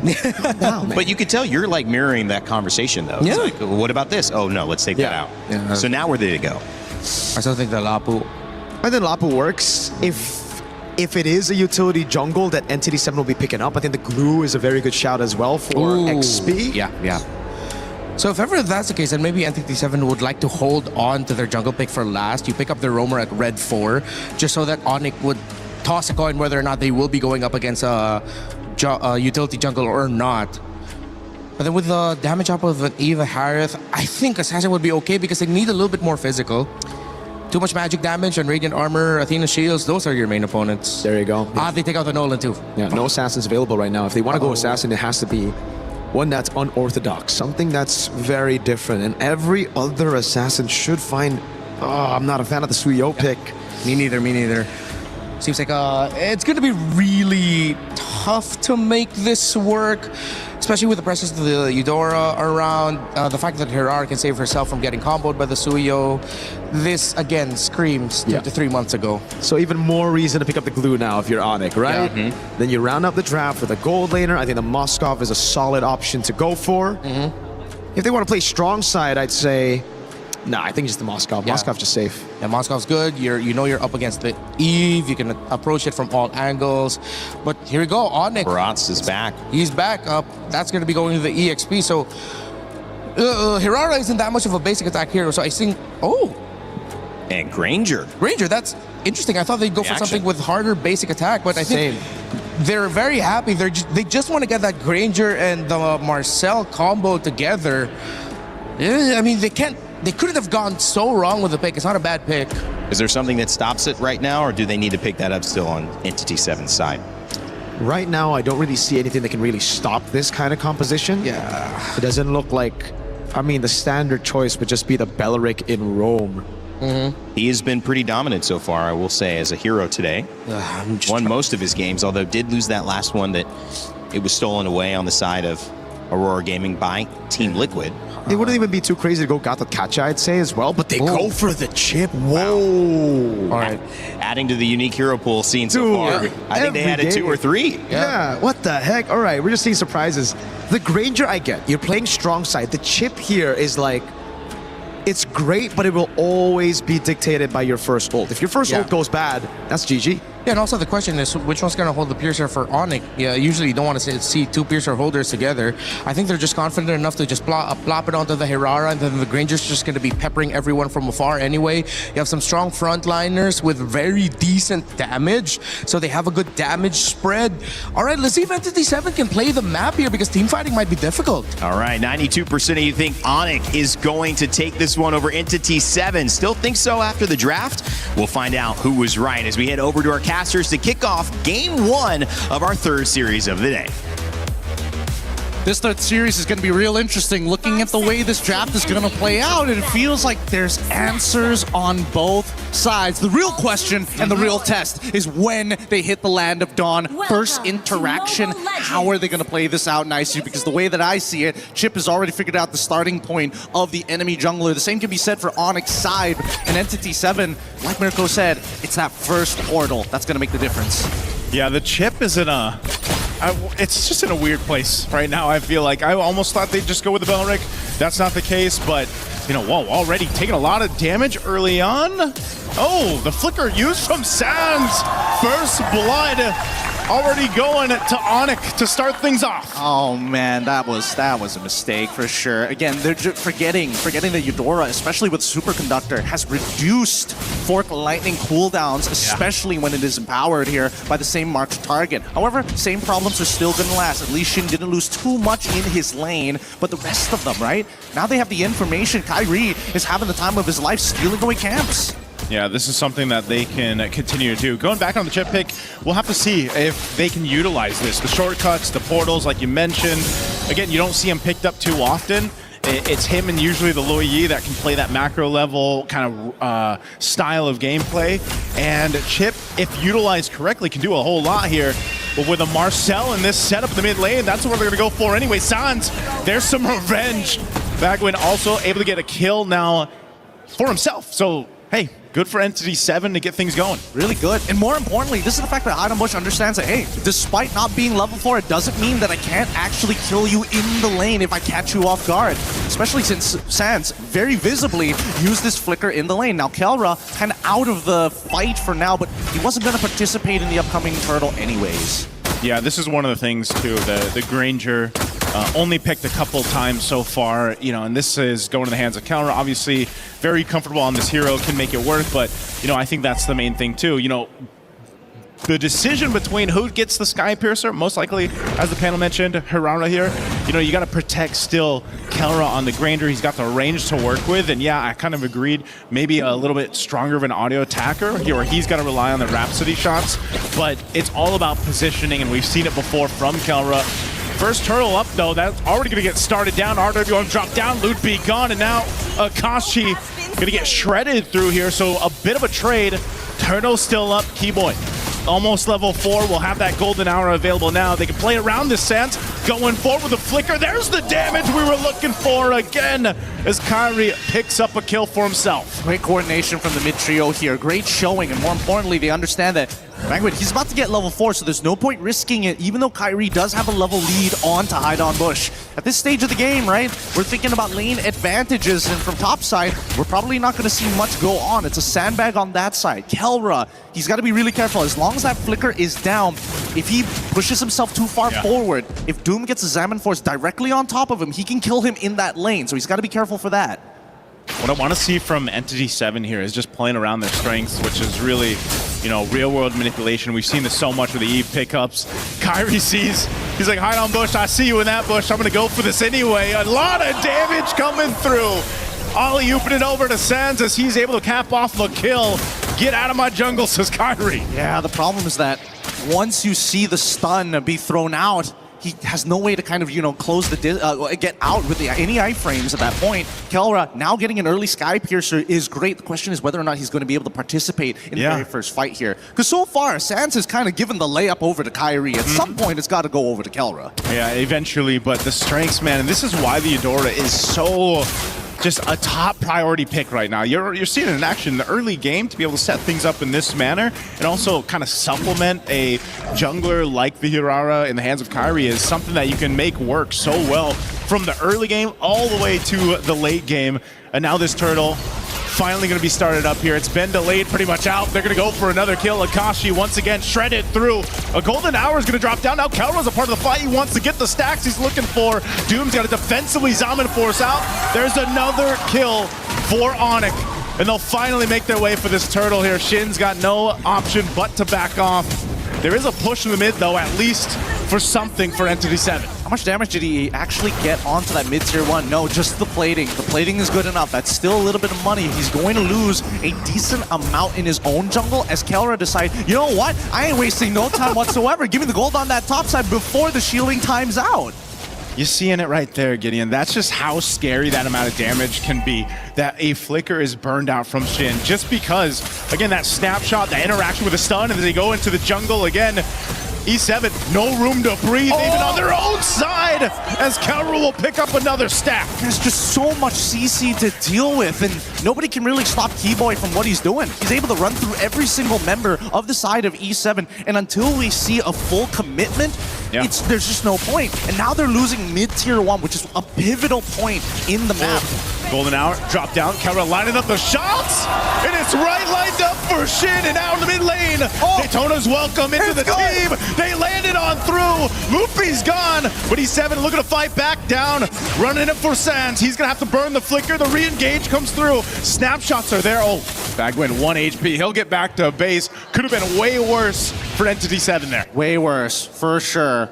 But man, let's look at the goal difference here, because somehow Kelra has been more effective in these team fights in comparison to Doom, who's been struggling in because of that Golden Hour. Let's look at this replay one more time, right? Golden Hour catches onto 2 members. They line up the shots perfectly, but by the time Akashi actually gets into the middle of this fight, they kind of don't have enough damage, right? You can see that Doom, unfortunately, tries to get this kill onto Keyboard, but they still have plenty of battle spells. So the innate impact that we see from onic is just too much to handle, and Doom ain't gonna waste a free Purify just to get out of a Golden Hour or walk around it. Yeah, for E7, they want to go ahead and start letting, Doom scale up. This is what we see with Harith, right? Eventually, you're able to do a whole lot with that Zaman Force. They just really haven't been able to have that upper hand fight against, this lineup that onic has. A big component to that, again, the Golden Hour. I'm surprised, Marcel, we haven't seen him pop up as much, especially back, Wildcard and then even in MWI. And it's like, he's still so useful with that Golden Hour alone. But even Chip can do something similar. A little bit of stun here on Keyboy. This fight for this turtle, though. Let's see if anyone's actually able to secure it. Hide Bush will just now pick up that Sky Piercer, though. I'm not sure if that's even going to get any value this time around. Considering what's about to happen, Hide Bush gets caught out just like that. I mean, these interceptions, they can't... Wait, hold on. Oh, they're just going for it. Another stack for Kelra. Akashi could be next. Infernal Pursuit, but there's a double now for this Granger for Kelra. Stacks on stacks, and that's going to be a turret. And just another objective. That's a huge miscommunication for the side of Entity 7. onic now going to take full advantage of this. Is Kelra now leading the charge by himself with the rest of his team to say, you know what? We're going to take everything. What are you going to do? Chase us? Doom trying, but he's not going to catch up to Keyboy anytime soon. Yeah, you're not going to catch a Marcel like that, So, yeah, I don't know. That was clearly a mistake, a misstep there for E7 to be on that side, to lose their jungler, but the punishment also is just more turrets, more space. Even in that replay, it just happens so quickly, and then you get collapsed on. And if you line yourselves up like this for E7, you're trying to keep things from getting too worse. It's just, onic does such a great job at giving those stacks over to Kelra too. They know that that's a big part of these team fights now. I mean, look at the health bars. They're just dropping as they try to get to the base. They try to get away, but Bagwin's down, and now Akashi gets blown up as well from the shots from Kelra. He didn't want to use his flicker either. Again, I feel like E7, they understand that their battle spells are like so key to their composition, but at the same time, they're not using it to save themselves. Now we have a 13-3 lead, a 5.7k lead at 8 minutes into the game, which is not, I'm not gonna lie, it's pretty devastating on top of the fact that Kelra is almost max stacks at this stage of the game on his Sky Piercer. Yeah. Keyboy and Sans both just doing an amazing job throughout this game too to set things up. Look at the difference here now in the mid lane. They're actually able to get Ludwig, Keyboy, and Sans. Do they want to fight this? I know they got Kelra there, but still, you don't want to get overzealous and get punished here. You got a 6,000 gold lead if you're onic. You want to keep that together for this Lord here in about 30. First items priority. I like how Ludwig is like, I'm not going to think about sustain whatsoever. All I'm thinking about is maintaining my stacks, get me a Guardian helmet, and I'll make something happen. He is a thick boy for a good reason, but also such a huge deterrent for E7. Like, what are they going to do as soon as he starts charging up the Daytona's welcome, right? On the opposite side, I do want to see whether or not E7, specifically Bagwin, he needs to get a backline attack onto Kelra. Yeah, I feel like he's been trying, he's been trying to find that positioning, but there just hasn't been that opening that they're looking for. And now at this point, it looks like E7's just going to have to give this Lord over to onic, let them do their things. Akashi's going to give the information. There's quite a few here. They're trying to push up top too, but Lord already secured by Kyrie. Bagwin gone. I mean, this is just not where you want to be, and now Daytona's welcome to keep Akashi in place. Line it up again for Kelra to get a double again. And E7, it's looking really dire here in game 1. I think this game is almost over. onic is in a point where their snowball is a little too big, and they're purposely delaying Hide on Bush. He will not be able to get with the rest of his team, and now his death timer is staggered. Yep. Already base turret's going to be worked on. Doom trying to drop it down with his Zaman Force, but still just delaying possibly the inevitable here. Almost a 9,000 gold lead as Lord is going to approach this mid turret. The defense shield still going to pop, but the Lord is still up, and now the pressure's here. 15 still, 4 hide on Bush to be up. They're going to drop it down once again. Lutfi, Daytona's welcome. Throw him into the wall. Kyrie, meanwhile, on the other side's working. Burns a flicker out. Akashi, no chance. And now looking to take out Doom as well. He's trying to avoid the shots from Kelra, but he can't avoid Kyrie. And they're looking for more. Finally, Kelra goes down, but Kyrie's here as well. It's a different KK connection. It's a maniac for Kyrie.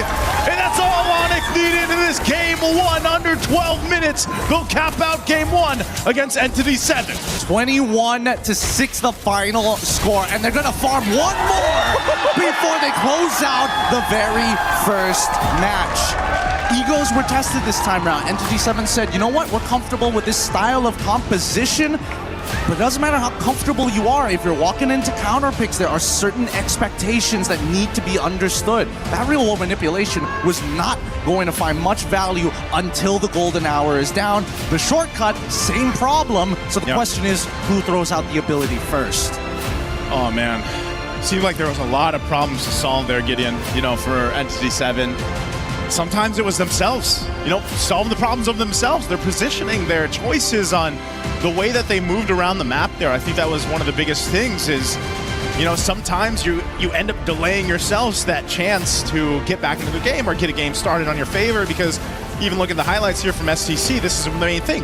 You're playing against a golden hour, which really set things up for a Granger. You know, all you have to do is line up those Rhapsody shots, and even, you know, that'll get you the stacks you need, but then you don't have control of your own jungle, and the snowball just started so quickly here for not just Kelra, but the rest of onic here. Yeah, just everybody on the side of onic was really in tune with each other this time round, but I have to say, Entity 7, they can't go for compositions like this, especially knowing that you're playing into the Marcel. It's tough. It really is tough. And considering that the snowball always starts with Kyrie and Sans, they might want to start attacking the mid trio for the upcoming game as a form of adaptation, because the laning phase, even for Akashi and Zalupti, basically nothing happened. Doom didn't find much of an advantage despite Kelra losing his flicker early on, but Kelra just played the lane so perfectly, right? Hey, fast clear the wave, go for the recall, and now Doom has nothing to pounce on once I get back into lane.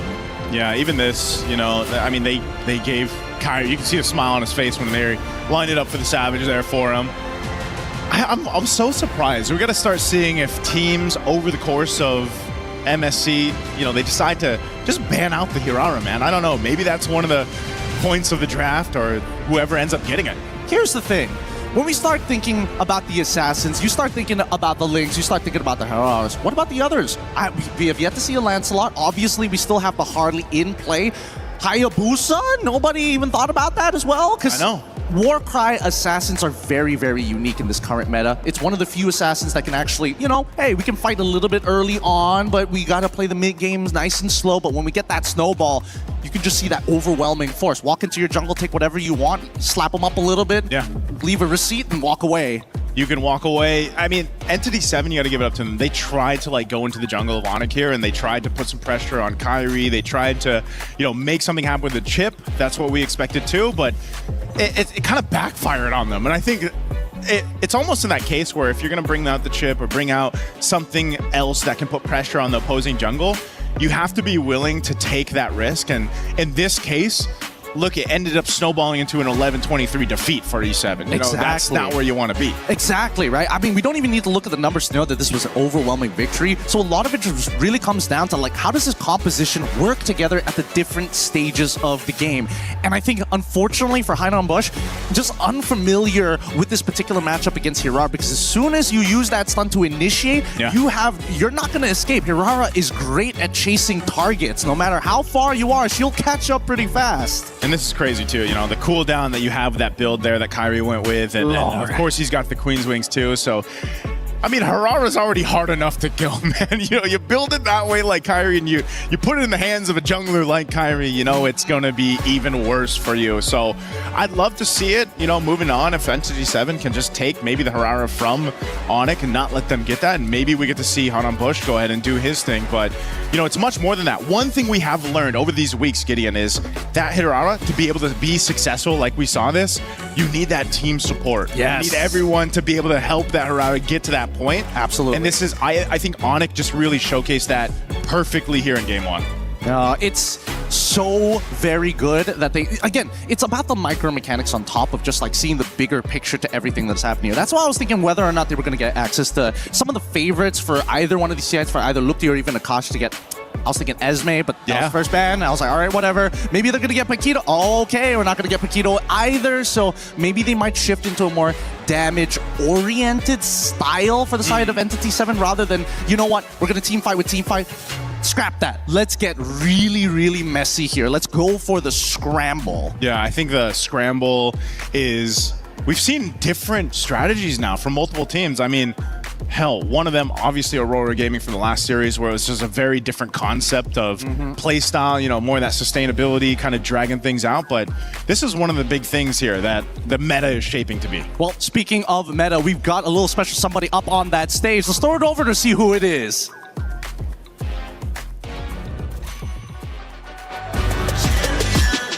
This ain't no regular thing. I came for the ring, you know what I mean. You see my name in the lights, better get right, I'm champion.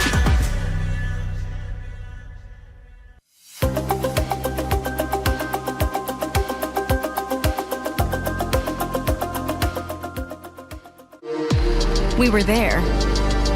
For every click, every clutch, every respawn. We were there for the years of grind. And we're here. Now, the proud founding partner of EWC, powering the biggest event in gaming, shoulder to shoulder with the world's best, making history. Greatness deserves a stage. Lenovo Legion, reach your impossible.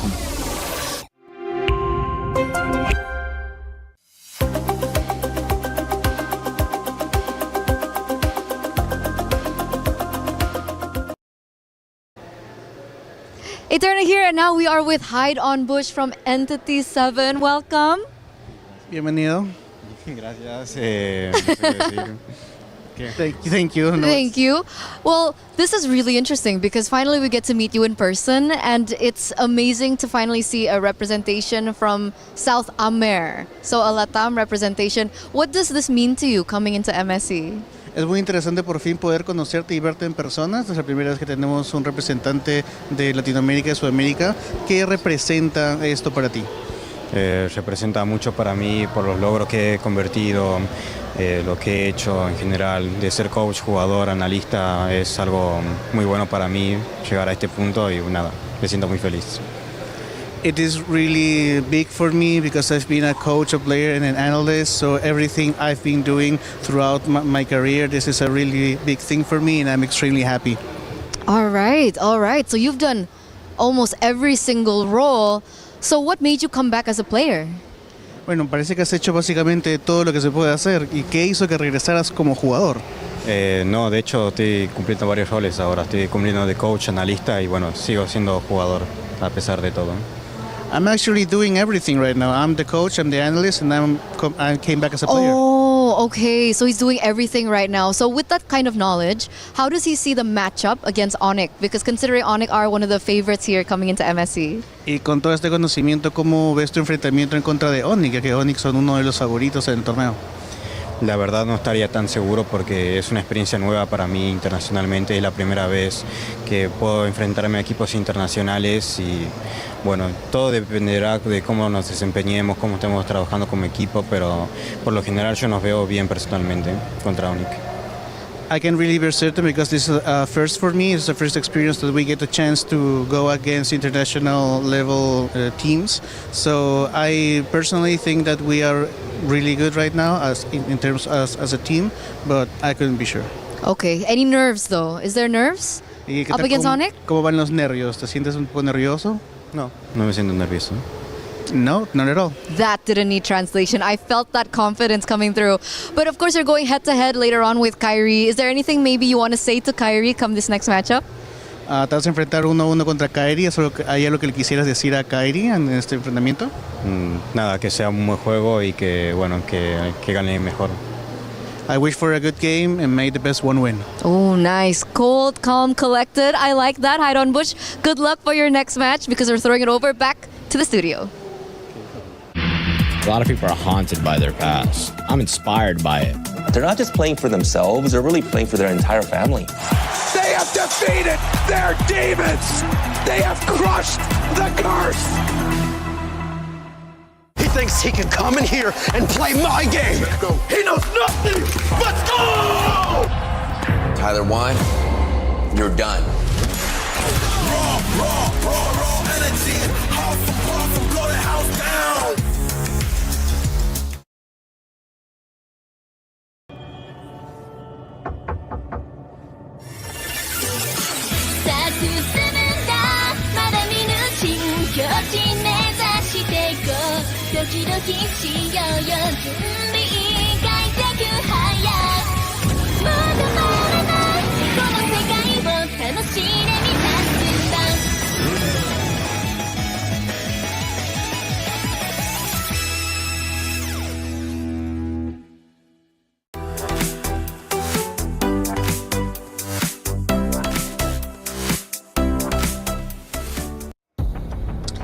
Back on the studio and here on the stage for draft. Game number 2 between onic and Entity 7.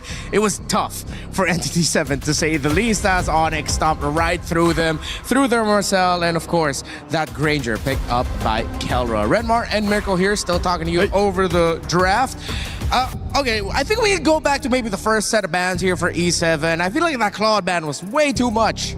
I feel like everything was a bit too much, Renmar, right? Because we have to take into account that, for me at least, looking at those drafts, Entity 7 were coming into game number 1, not trying to win, but trying not to lose, right? Because usually you would ban the Fanny and Ling, and you would pick up a jungler in the first phase, knowing, okay, they went up on the Hirara, it's going to be closed out later on in the second phase for sure, but they didn't put enough respect onto the Hirara. They didn't even put any respect into the jungle. Yep. As a matter of fact, they even let go of the Eudora, which is kind of crazy, right?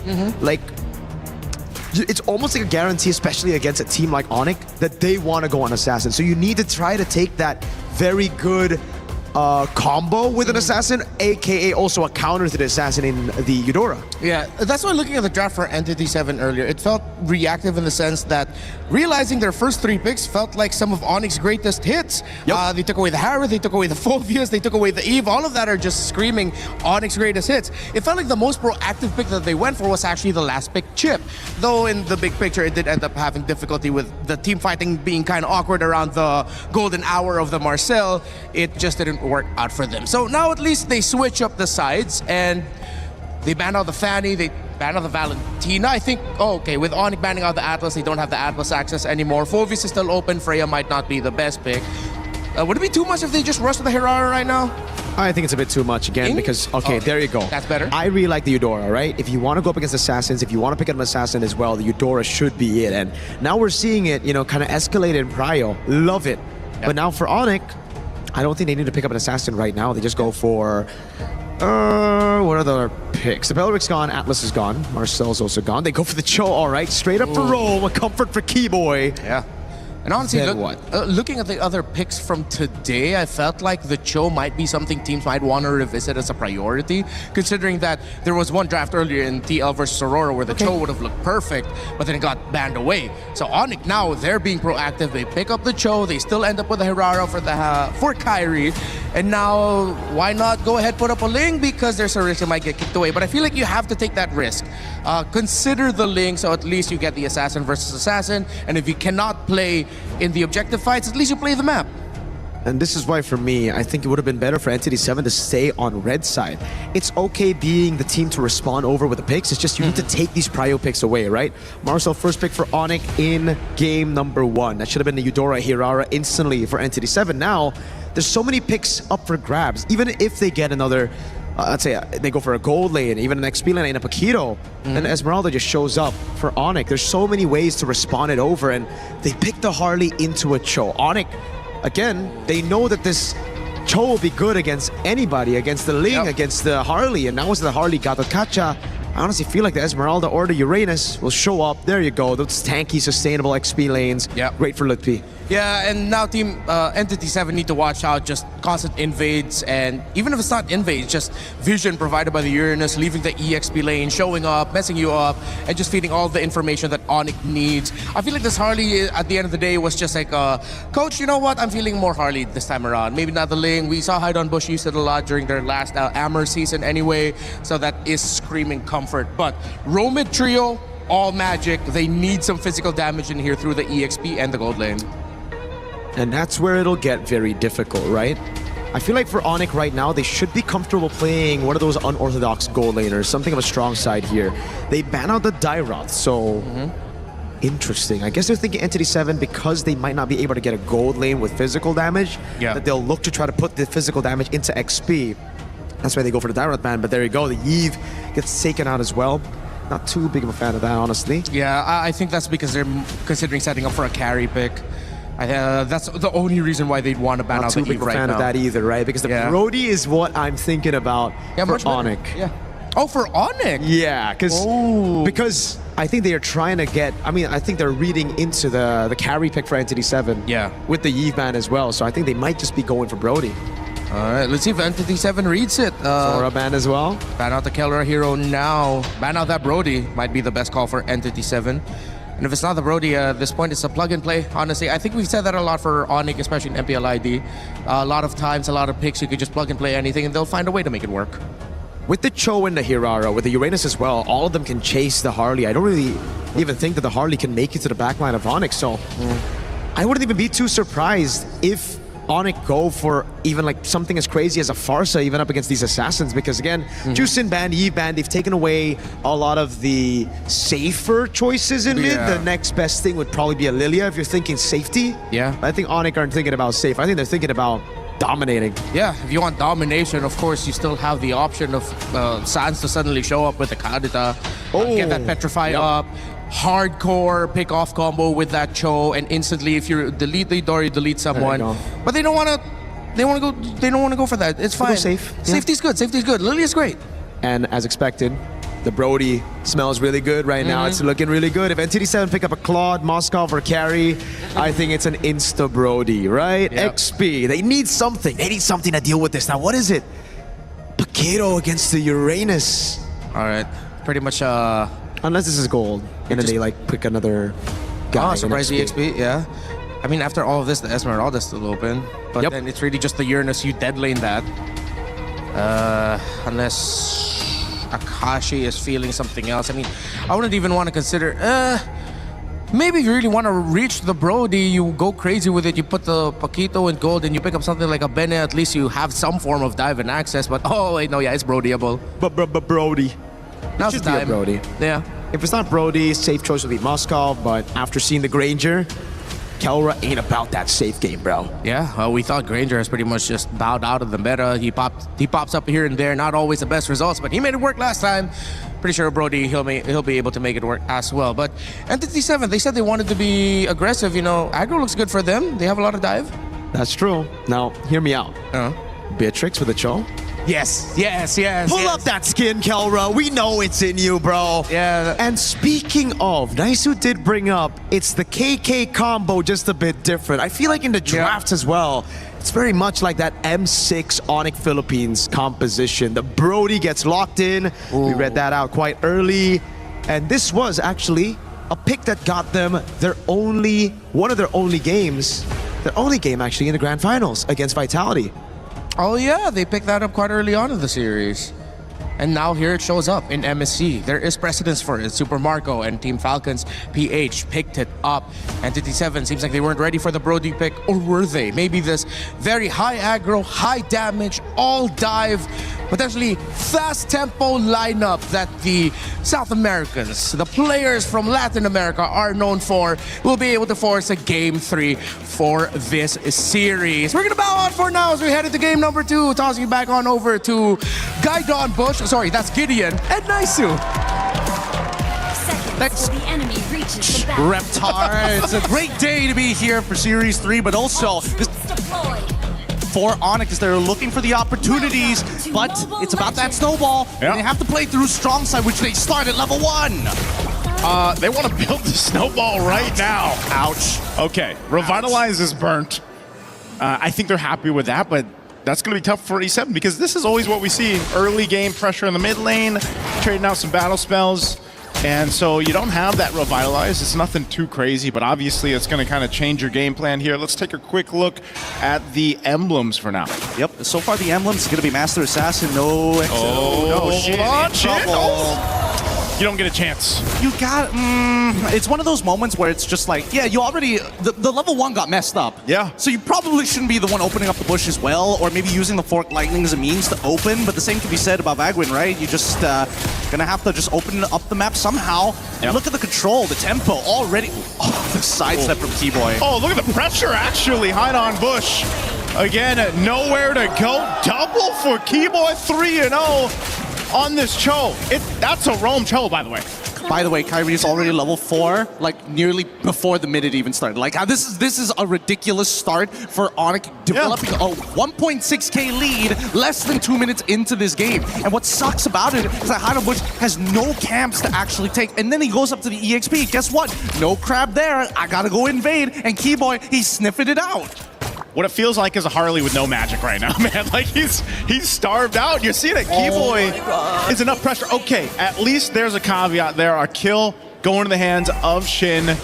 So a little bit of an overstep probably from Sans there. He did burn his flicker in that, but still, man, this is one of those cases where you give up this first turtle. You don't really want to maybe contest this just because of the fact that Hide on Bush has already been delayed enough. If he's delayed further, then we've seen that before be the case. Yeah, and honestly, nobody wants to fall behind, especially since Keyboy wants to maintain that passive from his roaming boots. In the meantime, though, I'm looking down on bot side, and Doom is also having a pretty tough time against Keller, who's got an amazing freeze by his tower.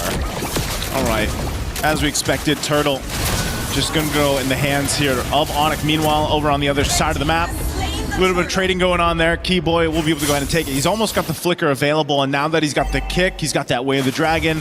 He's going to continue to be a nuisance there in the jungle. Over on this top side where Kyrie is, though, keeping tabs on him. Good protection, though, coming out from E7. They need to do this. They need to get these guys out of their side of the jungle, and they'll do that by Hide on Bush. Once again, Kyrie, level 7, goes through. Good thing, Hide on Bush able to get his purple buff. And great rotation here coming in from Kyrie as well. He's not going back up towards that top side. He just completely decided, you know what, we're going to cut through that mid lane. We're expecting Akashi to actually start participating in these fights, and now they're back on the invade. Doom's only level 3. Oh no, it gets worse. Shin going down here. The fight for the orange. Hide on Bush won't be able to get that one. And man, someone's got to help Doom here. I just realized, yeah, he's only this level 3 at this point, and Kyrie level 8, man. This is ridiculous. Like, Kelra has got a permanent freeze here. What is he supposed to do? Like, well, they need VANWAN to actually come down and break this freeze, or literally anybody to break this freeze. It's, oh no, he's dead. No, Doom. Okay, BMI, but torn apart memory, okay. Oh, okay, not bad. Not enough marks? Not enough marks. The Purify came in just in time. Oh, but Keyboy's here. Rest of the team, too. They know this. He's gonna go ahead and get some regen on, but pop the blaze into it. There's Keyboy! Goes in with a kick. Not the target he was probably looking for, so he kicks Shin. Doom does go down, though. Revitalize the help. Meanwhile, Kyrie gets a kill across the map against Akashi. But onic will continue to build up. Gideon, I don't think we've seen this kind of a lead at the 4-minute mark. Right now, the game is up to onic. Like, if onic whiff anything, if they give a shutdown over to E7, maybe there's an opportunity. But if they play just a standard game of constant invades and just using their capital lead that they have, their economic lead, there's just nothing they can do. I mean, I'm looking at this replay and it's just like, what's the point, right? The dive wasn't the cleanest dive, yet it doesn't matter when your base stats are just way higher than your opponents. Yeah, you can see that too, and that, the reaction there from Keyboy, obviously. In that too, he picked up the Radiant Armor, so now he can be more durable, you know, against these magic damage dealers that NND7 has. And that's all part of the plan of not letting that lead that they built up already so quickly slip out. And this is the thing, another turtle's just gonna go over to onic. There's no contest here. So when it's this case, when we have to think of Entity 7's chances of turning the game over on this head, you know, with this kind of landslide right now for onic, where is that going to be? Who is going to be that person? You know, because Doom, you'd think it'd be the Claude, but my goodness, he was delayed so much, frozen out of his lane. Yeah, it's a... Honestly, I think this is a prisoner's dilemma already. It's like asking a mother who's their favorite child. It's you gotta pick one, unfortunately, and right now it's not Doom. That's what I could say. Oh no. Oh, Kashi. Keyboy under the turret. There's the kick right in between both. They don't care. They'll get a kill. There's the stunt, Lutfi. Kairi with a retribution, gonna chase down Shin. Shin able to get away though, but that's just a preview of how much onic can take from Entity 7 as a turret is pushed now in the bottom lane. Tier 2, Doom, nowhere to go. Popping the Purify. Has to stay alive at all costs, but Kairi's here. All the iframes to work with, and a torn apart memory from Kelra will cap out another kill. They can stop. This is a public execution here from onic. They are not letting up, and they want to make sure that it is known you can't play anything less than perfect. Couple shots here. All right, flicker burn at least for Sans, but still, so much work for Entity 7 to deal with that they just have to watch the tier 2 turret go down nearly here in that bottom lane. It's just onic doesn't have anything else to take, so they'll just keep pressing on these turrets. You know, I've watched a lot of games in my career, but never one where I've been so confident that this game's kind of over already. Yeah. It's an 8.4K lead 6 minutes into the game, and these positions are literally impossible to get out of unless onic all decide to like run at fountain or something like that. But it's very unlikely. Once you're at a stage where you're already an item and in a component ahead of your opponent, it becomes very difficult to actually claw your way back out of this, especially since a lot of the combinations are very single target rather than hitting multiple people. Yeah. And that's the big difference between E7 and Team Liquid's composition. Even though Team Liquid was losing massively at that point in time, the comeback ability comes down to the 5 wombo combo, which they don't have.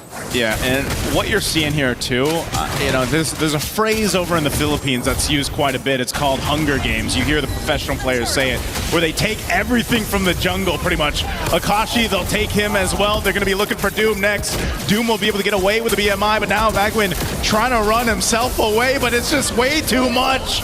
As another goes down for E7, and onic will shortly be knocking on these holy defense shields already this early on. Yeah, look, they just sit in base. Yep, he's already holding on to 2 waves, because what are they gonna do?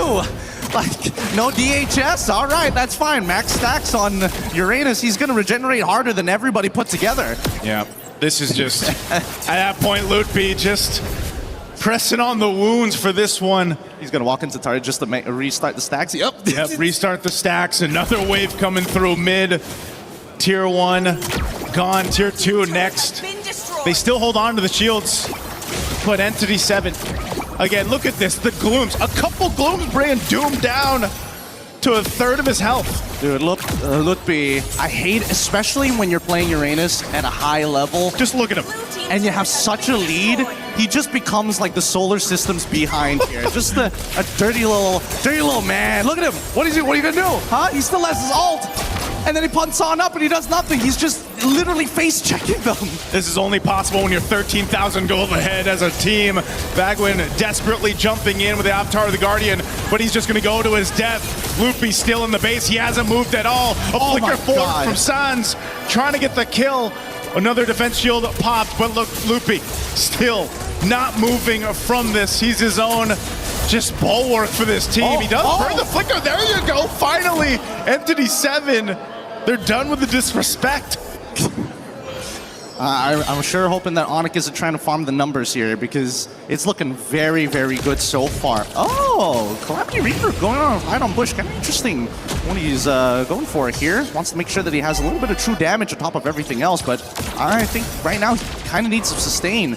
Not to mention that Kelra has been playing literally pixel perfect as well, making sure that he isn't missing a beat. Catching up and cleaning out the majority of these kills, but now that we're coming into the 9th minute of the game, onic, this is it, right? No holy shielding on every single side of Entity 7's base. They're going to be able to get this. Zipper, could you pull up the items just in case? I don't want to be wrong about this, but I think that Doom should be like an item and a half. Yep. Yep. Sorry. Oh, it hurts. Uh-oh, it's going to hurt more here. Sans does take some damage. He's got the black shoes. He's going to be fine. A little jump there on the fence. They're going to get run down in their jungle, so ignoring the Lord for now. They'll just take a buff, make their way back to it. But what do they get out of that? Again, Some of these ultimates used up, battle spells. E7 still wants to show up for this. Potentially, they might just get punished here, though, if they do. Everything that could have gone wrong in the early game has gone wrong for Entity 7. And I think that as much as it feels soul-crushing for Haidon Bush, it's one of those games that you wish, like, all right, it's a GG, go next. I understand that we're going to have to play through the lower side, but this is really, really rough. And I think the only few mistakes that onic can make, it's difficult for Kairi because at this stage, he's got enough cooldowns to get his iframes back up before the killing blow actually comes through. I think it's got to be down to like just Sans and Kelra who need to give away these kills, particularly Kelra. And I don't know if that's going to happen, man. He usually doesn't do that. It's usually not the case, but even if it was the case, Entity 7 just doesn't have the firepower. I feel like they almost have to expend too much for them to cap out a kill on an overstep that most likely won't happen from Kelra. Now for onic, with this Lord marching towards the base, the 14,000 gold too is even bigger than the Lord right now. Lutfi up again, leading the charge. There you go again, just Shin deleted off the map here. 2 base turrets down. onic looking to cap it out here under the 12-minute mark once again. One more desperate attempt here from E7, but they'll just lock it down and come in cleaning as onic comes in to clean up the series in a sweep against Entity 7. An absolute massacre, a murder here up in the group stages. onic, they're not holding back their punches anymore.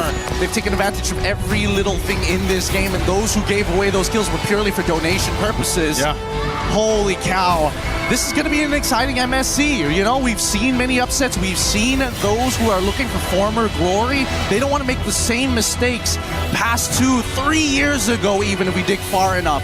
All of these players, they're looking for revenge. They're looking for the top spot. This was, again, interesting to go through the way that it did through the drafts, for the picks. But this is also the onic that I feel like a lot of people have seen shades of throughout their course of their journey up here to MSC in 2026 for EWC. But again, it's a refined version of them. You know, and I think a big part of that is they're playing into where the meta is currently. They're really honing in on that. But even the way they move around the map, Gideon, it just looks like they're cleaner than what we've seen previously. Yeah, no, they had tempo at every single moment in this game. They made sure that they checked the foundational bookmarks, and most importantly, they went above and beyond and reached further, right? Keyboy was allowed to do Keyboy things, which he hasn't been able to do as often in the recent years, but now it feels like he's back to his normal self. Yes, I will disrespect you, I will get everything out of you, and there's nothing you can do about it. Yeah, him and Lupi both, man, just having the time of their lives there. Again, think about that, how good of a start that is. A 3-0 start for Keyboy on the Cho. Just dominant, you know, able to go ahead and just do whatever he wants basically in the opposing jungle of E7 here. And that also just, again, when we talked about the discussion about the Hirara and how you have the most success with that hero, your team has to support that to happen, and they did it from the start. Yep. And from the start to the end, we're going to be now throw over to our winners up on stage with Rose for the interview. Thank you very much, guys. And oh my. onic with such a dominant sweep up against Entity 7. A 2-0 game. And of course, we are on stage with someone who I last saw last year under the banner of onic Philippines. But this time, he returns to the MSC stage as onic. How are you, Kelra? I'm okay. I'm fine. Wenchana. Did you miss playing in MSC? Yes, very, very much. I miss to play to MSC. I have to ask you, what's the difference with playing with onic Philippines last year and playing with onic this year? Okay, go! Pinagayuan nila, naglalaro akong kampi kay mga Indonesia ngayon at saka yung comms namin, di ba? He said playing with Indonesians, they have different comms compared to, I'm pretty sure, onic PH last year, where they would primarily communicate in Tagalog. Now, I have to ask you, today was a day filled with surprises and upsets. We saw incredibly fast games. We saw Rafael in the mid lane. I gotta ask you, what do you think about the meta right now? Yung meta ngayon, ano talaga depende sa team kung may sarili-sariling meta yung mga teams ngayon and wala talagang sinusunod na meta. Yung ngayon, kumbaga kung anong strength mo, yun yung lalaroin mo. He said that as of now, there's actually no specific meta. It's more towards playing towards your strength and just capitalizing on what plays out. You seem very happy to have a translator on stage, huh? Yeah. So, Kelra, you. Your next opponent is going to be Aurora, who just 2-0 clean sweep TL just now. And if we look back to last year, when you met them on your opening match in onic Philippines, you guys lost against Rosa Salina. So what are the preparations for that matchup up against Aurora?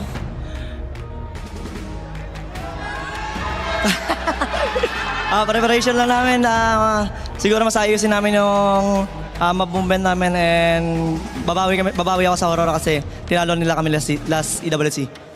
He said that what he's going to be working on is obviously their map rotations, and he is going to get a revenge match up against Aurora for beating him last EWC. Any words to the fans here in the arena today? Maraming salamat sa mga puntang Pinoy dito. Patuloy na sinusuportahan pa rin kami, and sa lahat ng mga pumunta yung nag-report, and maraming salamat sa pagsuporta. Kelra said thank you to all the Filipinos who came down to the arena and to give them their support. Continue supporting them, and you know what? I'm pretty sure he hopes to see you guys again. Thank you very much, Kelra. It's amazing to be back on stage with you. Yes! Yes! Thank you!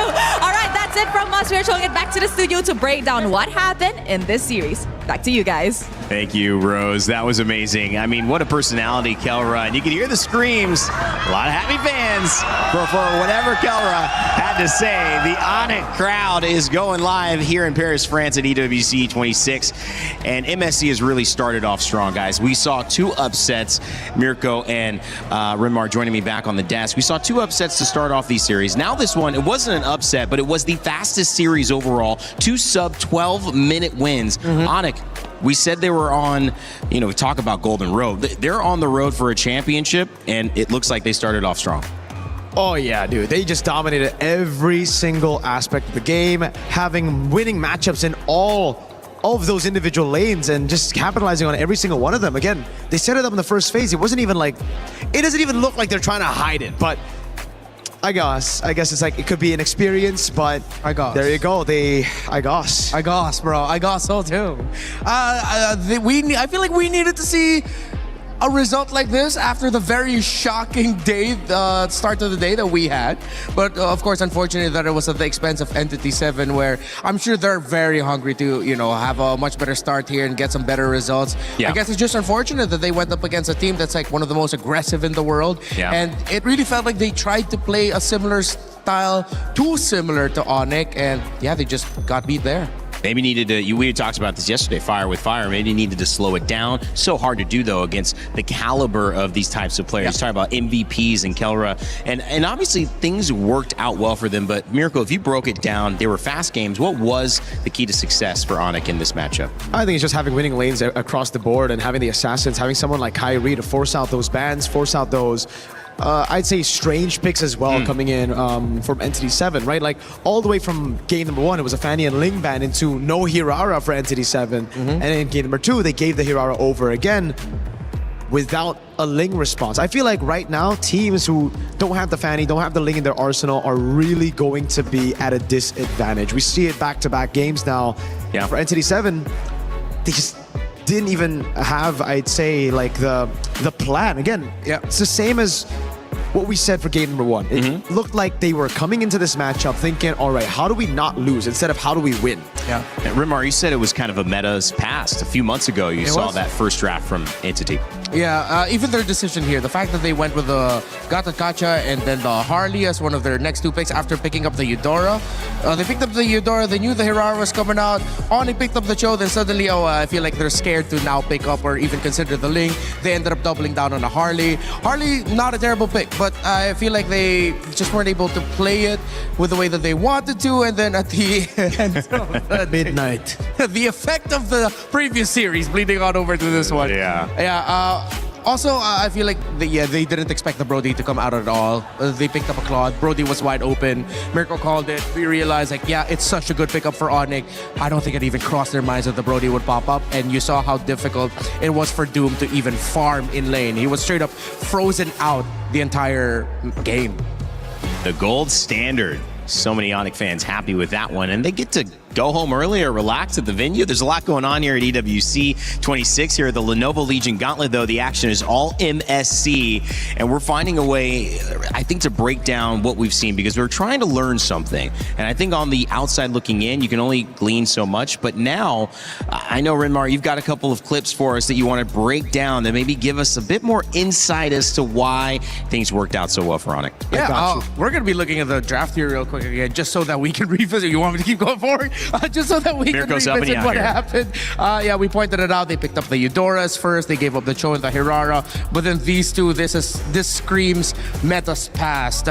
If they wanted something a little bit more proactive, if they knew that they had the Burst with them and that they're going up against Burst, it wouldn't be too crazy to consider picking this up. But then they were thinking, okay, but there's an Esmeralda. Then why don't you pick up the Esmeralda if you're worried that you wouldn't have an answer to the Uranus? And then with the Brody open up here, you knew it was coming. We knew it was coming out. Mirko called it. They still ended up picking up the Cloud, and then that just ended up being really difficult for them. I feel like they also leaned in a little bit too hard with taking away some of the best picks that you could go for here.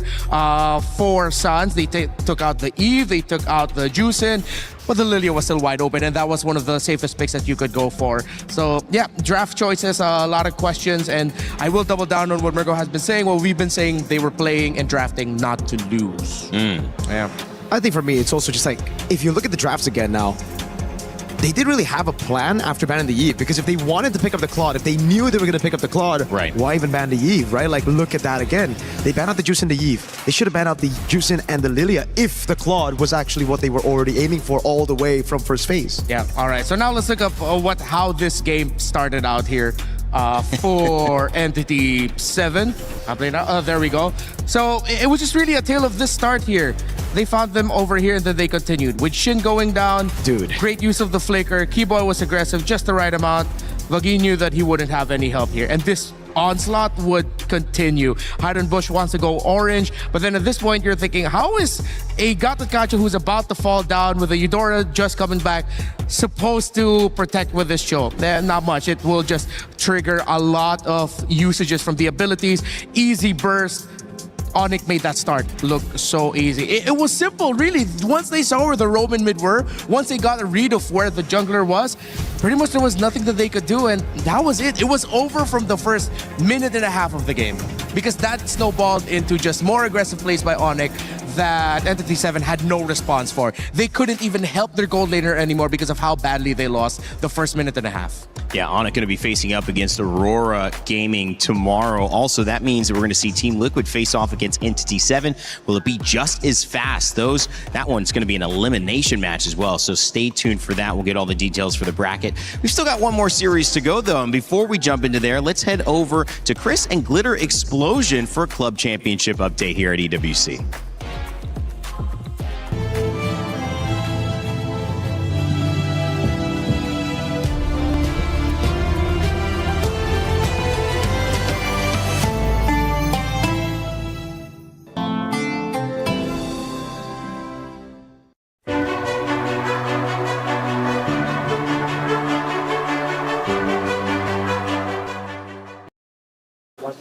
Another Club Championship update heading your way. I'm here with Lauren once again. Your stage is very much rumbling away like ours has been as well, but big Club Championship update from you. Yeah, we have a lot going on. So today we're sending 8 teams home. 8 keys will be crushed as we head into finals. However, our finals could not be any more stacked with the current clubs at the top of our Club Championship leaderboard, okay? We have the defending champs, Twisted Minds, but then we also have Vitality, Na'Vi, AGAL. We have Falcons just solidifying their spot. Yeah, this is going to be a pivotal game for the Club Championship side of things. Wow, I mean, which way are you kind of leaning with it? Because I know it's very, very close with that one, but has anybody been standing out? We actually have a couple teams that aren't in CC standing out right now. We had Myth doing really, really well, but we do have Liquid in there starting to pop off. We see AGL has had some strong performances after a slower start, and honestly, defending champs Twisted Minds also look really good. This could really go any way. Excellent. I'm really looking forward. I'm going to be keeping up with everything going on over on Lauren's stage.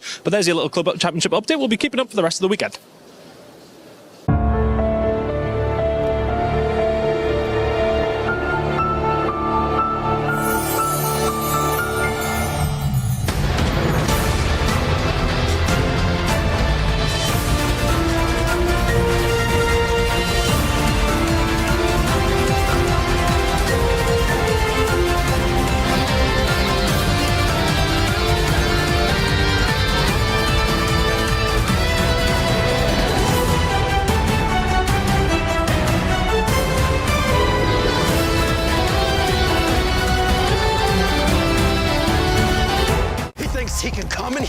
play my game.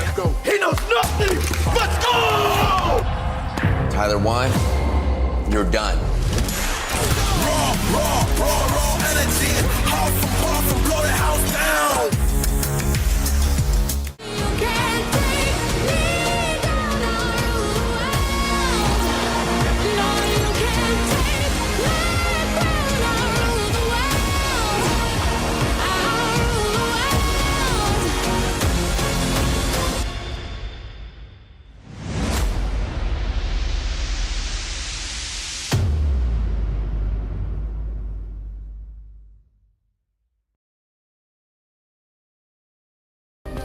Play is in our DNA.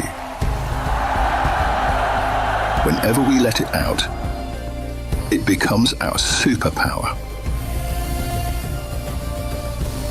Now imagine an entire city being built to supercharge it. Kadir City, powered by Play.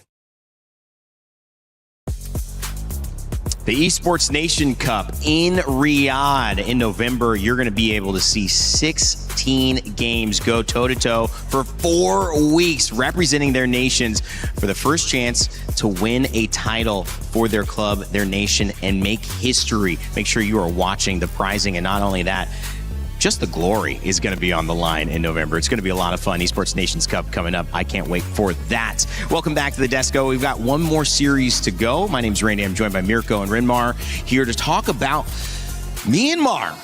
Yangon Galacticos finally jumping in the conversation. They had to wait all day, see all these wacky results. Oh, yeah. And now we finally get to see them heading up against Armena Giants and GK Esports. Mirko, what's your thoughts heading into this one? Hey, Yangon Galacticos have always been a team on my radar, right? Got the honor to actually cast a lot of their games, a lot of their tournaments in the past, their qualifiers to international events, and they've always shown glimpses of brilliance here and there. They show tremendous domination, I mean, in their domestic leagues, but then when it comes to internationals, maybe it's because of the lack of the experience for some of their members, but they just don't shine as much as they shine in their domestic league, especially at M7. Very disappointing result. Coming into MSC though, again they had a dominant run, but it was with the utility jungle. Han was fantastic on those picks. Now that we're back on Assassins, there's still going to be a big question mark, because a big part of why they were able to dominate was because of their crazy hero pull on Blink as well. Yep. Him pulling off the Assassins in Rome is now no longer possible with the Assassins back in the jungle. There's going to be a lot of demands here for Yangon Galacticos to really grow, and we've seen it from even the top teams growing mid-tournament. Now, at least they're operating from the sense of we've had an entire day so far, 3 matches to be able to catch up of what's new.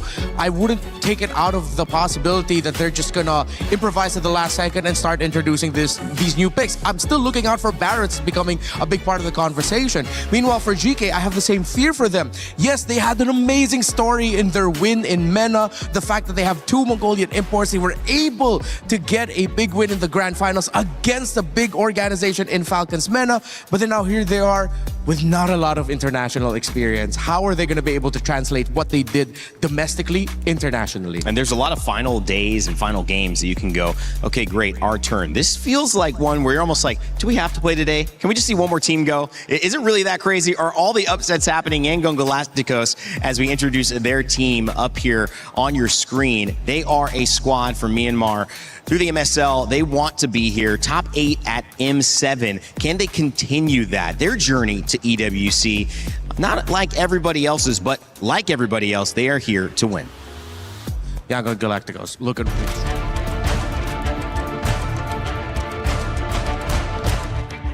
We start Young Galacticos on MSL Season 1. After we lose on M7, all of us, including the player and the coaching staff, decided to do better.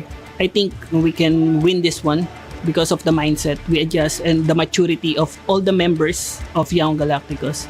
They are expecting to be a champion. If we achieve top 4, it's mean a lot in terms of the pride of Myanmar, because back then on M2, Myanmar is one of the top teams. As now, Warming Schools, have they done it? They have done the unthinkable, and now they make history. The first Myanmar team to make it towards the grand finals of the M2 World Championship. Bringing the Myanmar back on the top 4, it's mean a lot to the people. As a foreigner, makes me decide to stay on Young Galacticos is because of the dreams of the players. After losing on M7, I think I am accountable for their dreams. I really want to show them that esport can change life. Rimar, there's a lot to say about this team. Yeah, they're pretty strong. You almost couldn't hold yourself. Yeah, I couldn't hold myself. I was excited. I want to talk about Young Galacticos. I mean, yeah, with Stitch and Lina no longer being there, still Sanjay and Kai's, I feel like they stepped up to the plate really well for Young Galacticos. It's when we were talking about the worry for them, I'm worried for them. Like, how are they going to be able to translate what they did domestically here? But at the same time, it's excited when you get young players finally being able to step up internationally for the first time, or at least, you know, growing that experience. They're so hungry to prove themselves that they can show off some amazing highlights. Hopefully they don't forget about the fundamentals. Yeah, but what a human experience to be in a position at this stage, this young, and also have the opportunity to win. It's not just about the money. It's about the experience of being able to be at such a big stage so early, Mirko. It's invaluable. Whether you win here or not, you take that with you throughout back to your domestic leagues and then hopefully at AM Series or another MSC. And it's been so long, I think, too long since Myanmar found themselves at the top of the MLBB food chain, right? It was back in M2. You saw that clip earlier, Burmese Ghouls. They were also here in 2024 with Stitch as well. So, I mean, they've had that experience. And I think those were the two members that I was thinking about that could bring the experience to the rest of the team. Unfortunately, in M7, they fell short again. The meta just did not suit them. And unfortunately, we find ourselves in a very similar meta where, again, they're going to have to face off against GK, where on paper, Young Galacticos are obviously the favorites here, but GK with Xeno in the jungle is a very well-versed jungler at playing those assassins. You know, he's played a couple of times as well. He was part of the Versotime roster just a few seasons ago and just last season. So a lot of experience. Now with, I believe, Aizen in the lineup, it's going to help Xeno try to balance it out. Maybe for a lot of these imports, they would usually have communication issues, but with Aizen in the lineup, especially just them having that connection from the past, it's going to be very, very good for them to maybe pull another upset. Hey, it's been a day full of upsets already. I can't wait for another one. That's certainly true. The winner of this can play against Selengar Esports, who beat them, and I think that was that Pro? That was Pro Esports, right? Right out the gate to start the day. So Selengar Esports will actually play the loser of this, and that means that there's a lot at stake. Both two teams, they look good. I wouldn't say I'd want to play against any of them, but maybe when you look at it, GK Esports had already faced a really big task in coming here and being the MENA representative. They had to go up against Team Falcons MENA. They won that match. Team Falcons MENA in the other side of the bracket, so we'll follow their journey along. We saw them a little bit yesterday, but we had a chance to talk about the expectations and what they felt going into this tournament. So I believe Eterna sat down with Kwana. Hey everyone, it's Eterna, and now we are here with Hans, the jungler.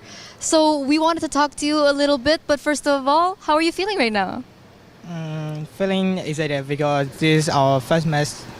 Excited because it's your first match. Are we detecting a little bit of nerves maybe? Are you a little bit nervous? No. No? Okay, full confidence coming in. So excitingly so, we are going into a very new meta. You can see that the assassins are so prominent. What do you think about the assassins in the jungle right now? Do you think Ling and Hirara are the strongest ones? Yeah, Ling is the stronger one. Yeah. Who do you think is the strongest? In the jungle, player. The hero. Hero. Ling. Ling is the strongest. Ling is stronger. So Ling is stronger than Hirara right now. Is there maybe an assassin that you also think is strong? Can you repeat it? Do you also think that there's another assassin that might be strong as well, other than Ling and Hirara? Other than Ling and Hirara is Nolan, yeah. Nolan, okay. We don't see Nolan too often. How do you counter these heroes, Hans? Counter for diving enemy bluebirds, I think. Bluebird is the main hero, main target for them, yeah. Okay, so you need to be aggressive, invade the buff as well. Is there a certain hero that could counter these assassins? One by one. Just anything that you think? For the hero, I think Ling and Harley can win here. Yeah. Oh, okay. So that's some good insight coming in from Hans. And of course, maybe people out there might be a little unfamiliar with Young Galacticos. So could you, share your playstyle a little bit? What is your team like? I have no idea. You have no idea. Are they aggressive? Are you guys aggressive? I don't know. Last one in the match. Yeah. Oh, okay. But you guys are all good, right? Yeah. Happy to be here. Excited to play your first game. Yeah. For the first game, we all excited because it's our first MSC. Okay, first MSC, but they look confident, a little bit shy in the interview. I'm pretty sure it's because of the interview. But do you have maybe a message to your fans back at home? For the fans, let's watch our match. We improve our play style and performance. Yeah. All right, awesome. Thank you for supporting us. Yeah. Thank you for supporting us. We're all supporting you. So once again, good luck, and we're throwing over back to the panel. Well, as a day full of surprises continues, that was actually not GK Esports, and that was not Quanok. That was Han from Yangon Galacticos. But what'd you feel about what he had to say? I think it proves that he's adapted a lot to the meta, right? Again, back in the day, utility jungle, even in Myanmar, in the MSL Super League, it's all about him playing utility. So the fact that he knows all this knowledge on the assassins, I think he's already been practicing a lot of that, which means Blink should have already adapted to the TENKKYU boys.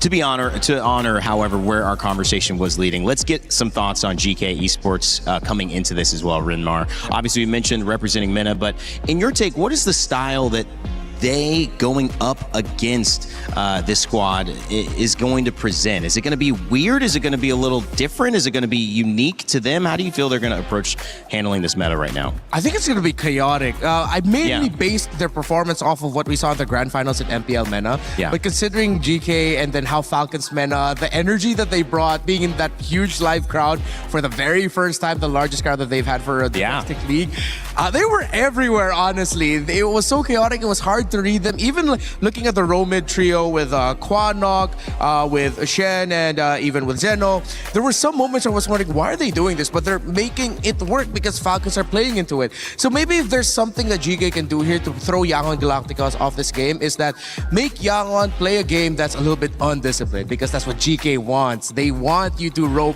get roped into their tempo, their dance floor, and that might work out well for them. Is it true to think that Yangon Galacticos starts out as maybe a dark horse in this tournament, and maybe teams from Myanmar have done that in the past, but then always end up kind of turning that narrative around and being contenders? For some reason, it's always kind of weird for these Burmese teams, because every time you expect them to be a threat, every time you expect them to be the dark horse, they underperform like massively. But when you come into a different tournament and you think, all right, Yangon, Burmese teams, they're not going to be too good this tournament, then they make it all the way to the grand finals, a top 4 finish, and they surprise everybody. So I'd say for the Burmese fans, for everybody around the world who want Yangon to do well, let's not expect too much from Yangon Galacticos. The reverse curse, right? Yes. You don't want to say too much. You agree with that, Rimar? Yeah, that's why maybe I'm a little bit more calm with what I'm expecting for GK Esports. Yeah, up 77% for Yangon Galacticos. So it seems like there are a lot of expectations for them. Have you not learned? Guys, no, predict Yangon's opponents every time, okay? But maybe this works. Maybe this works because every prediction has basically gone the other way today. That's true. This could bode really well for GK Esports, man. The reverse curse could be happening. reverse psychology. That's right. That's right. You're back at a 360, right where you started. Wait a second. This is why my degree is different. I'm more in the liberal arts. Yeah, exactly. Psychology. You got a degree? Oh, wow. Yeah.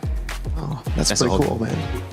So you got a degree in what? Casting and MLBV, content and streaming, yapping, yapping, style. I got a master's at yapping. You got plenty of things, Mirko. People trying to get like you. All right, Rinmar, Mirko, thanks for the prelude to this set. It's going to be an amazing series to close out our day. We've got so much action across our 3. I know 4 is going to be a bright spectacle as well. So without further ado, let's get started.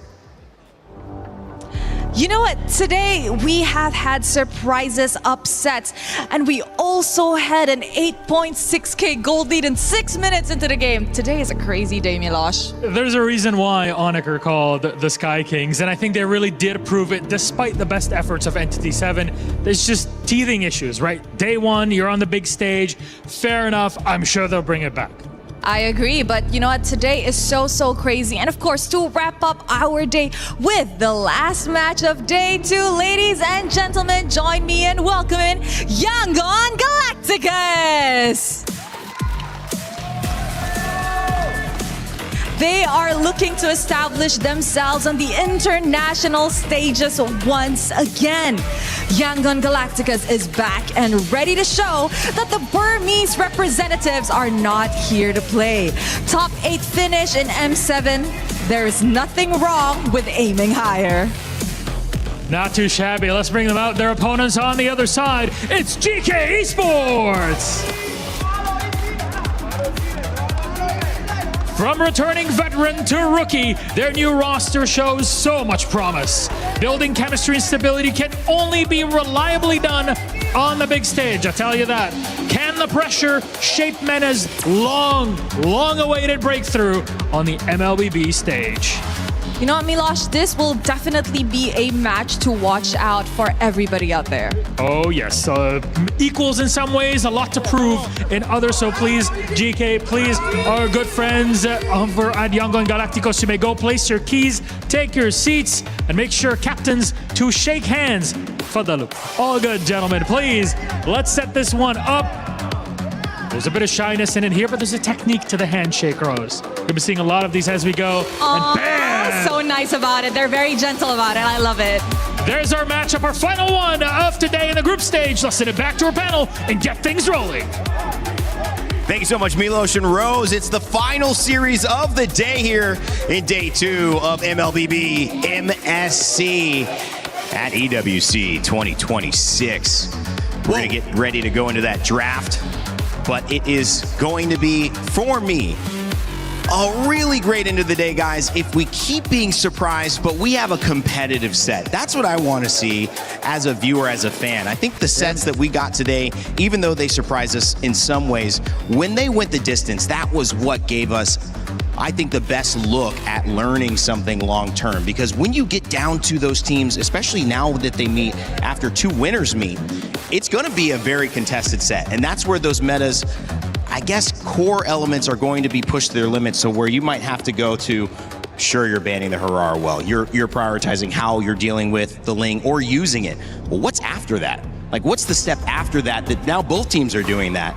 You only get to see that in a high-level contested match, and I feel like this could be the chance. And I know at the end of the day, it will be, especially if you guys have the chance right now to go into shop to grab your new interactive effect that's available to celebrate Happy Rhino Day. So make sure to check it out in shop, and you can continue chatting about this series for more. Yeah.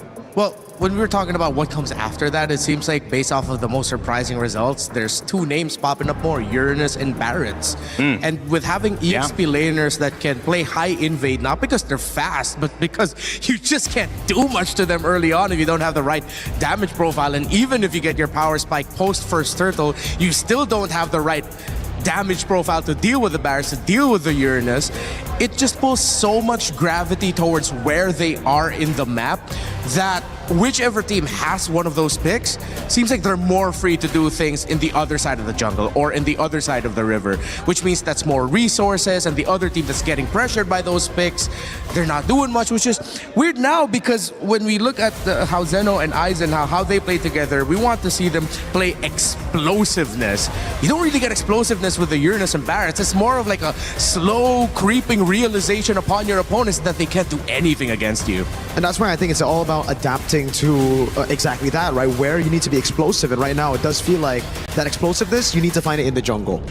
We had a conversation earlier with Han. He knows exactly, what the meta looks like. He's talking about the Lings, the Fannies, the Harleys, the Hiraras as well, and I think it comes down to that. So we're seeing much more of the enablers go into the XP lane as the jungle takes center stage as the carry, and I think that's why a lot of the teams that we saw get torn apart earlier today, they are more of the teams that rely on the XP to carry a lot as well, right? That's why when they had that swap, it was just a big curveball. Now, I think for both these junglers, they have the capability to be the main carry for their team and to be the hyper carry, because a lot of times when they lose out in the early game, you'd see the XP lane just completely sacrifice their lane and give it over to the jungle. Dangerous grass picked up for our map, so that will help give a few more hiding spots here for these players. Oh yeah. As the guns are aimed. You mentioned guns. I hope we do get to see my Beatrix today. I know it's a crazy wish. Okay. It almost came out in the last one, but then the Brody was a better pick. But hopefully one of these two teams would grant me my wish. I mean, I've already seen enough of Kai after MWI, and I don't think we're going to see that anymore this time around. But let's see if it's still going to be in the equation.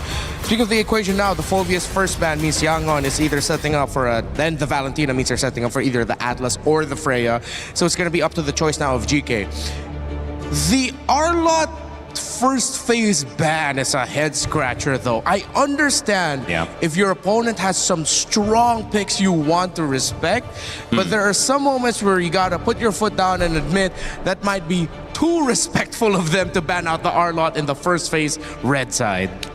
Esmeralda banned as well. Normally, we've seen Fanny banned out in this first phase. Yeah. There's still one more. I think it just goes to show that these two really want the assassins out. They're just opening everything up. There's Freya, Atlas, Ling, Fanny, Hirara, that they're both not going to run out of picks and trades in the first phase. But GK at least took out the Freya already. That Arlot throwaway ban, maybe it was a throwaway. Maybe it just wasn't just a pure respect. It's Atlas that ends up with Yangon Galacticos. Let's see if Eudora Hirara is going to be the response for GK. Yep, it is instantly Hirara Eudora. So please, Han, right? I mean, M7, we didn't get to see Han on the Fanny. It was unfortunate because it wasn't the best pick for him back in the day, but he should be ready to redeem himself, right? After that interview as well. Yeah. But he may go back onto like the Lings, on the Harleys, right? Just because in the earlier interview that we heard from him, it was those two that he mentioned as a carry or as a counter towards the Hirara. Question is though, do you want to go and try to counter the Hirara with those two picks when the Eudora is sitting right there to help her out? There's a lot of help for the hero. I think I've been won over by Uranus as a pickup getting shown in the first phase. They get the Fanny. There's the Fanny. And you compare it up with the Uranus XP. Nope, they get the roll mid. They get the Gourd right away. I think they were worried that they'll lose mid pickups, but they have so many to choose from. I'm actually quite a fan of this, right? You have that range advantage against the Eudora, and you already have an Atlas. Usually when you see the Atlas, it's already kind of a risk to take the Eudora. So GK are playing with that idea, and Yangon Galacticos just want to double down on the already good pick that they have against the Eudora with extra damage. So whenever the Eudora gets caught in the Fatal Links, it's insta-dead, insta-delete. Yes. So it seems like right now the Atlas and the Gourd together is just going to stop the Roman mid of GK. Nice pick.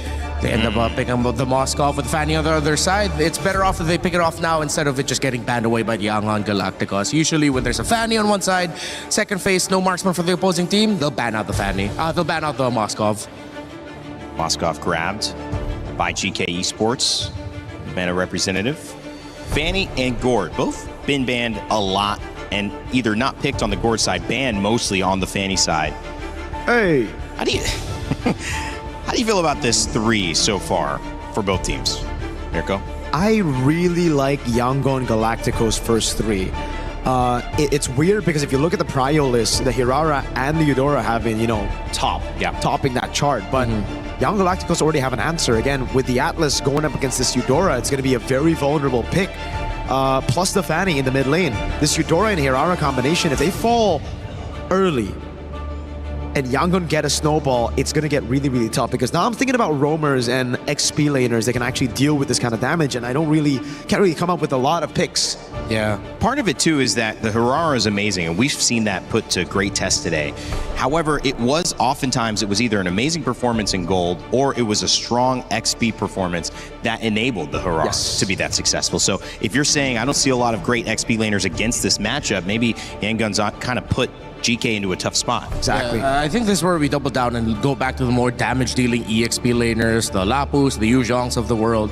Don't necessarily need to go for some extra sustain because with how squishy the first 3 picks of GK are, you know that anyone that can dive and easily access the backline will tear right through them. Alongside the Atlas, the Fanny's going to swoop in. So theoretically, just getting an EXP laner with strong dive, strong damage, great crowd control, that should be able to sweep up GK's core, and it'll be up to GK to start packing up the stronger front lines to protect their backline. Is that then also kind of playing into if they end up getting a couple picks on a diving EXP laner and the Gourd and the Fanny start to get out of control, does then that whole game plan go to waste?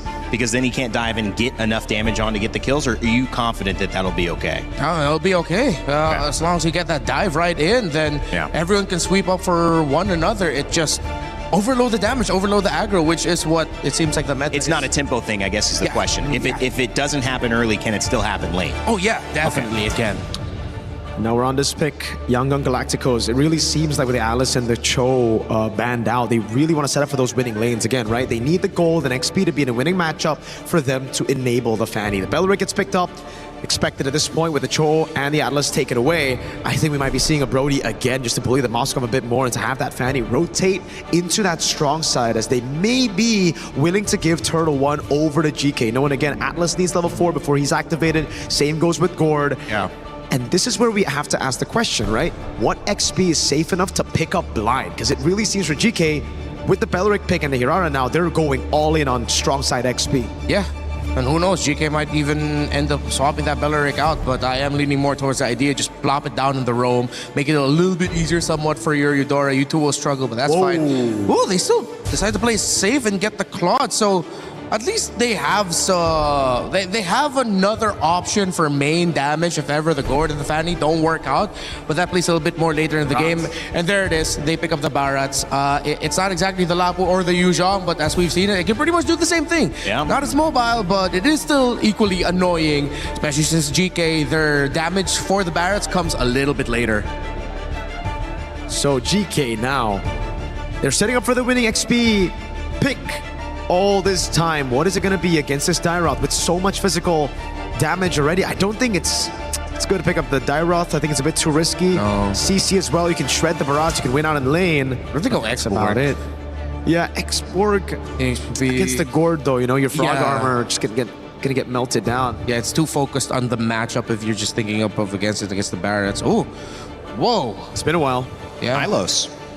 Is that gonna go EXP or Rome? It has to go EXP, right? I think it is XP, but you know, we've seen both Beleric and Hylos in XP Rome. Yeah, it looks like it's gonna be Hylo.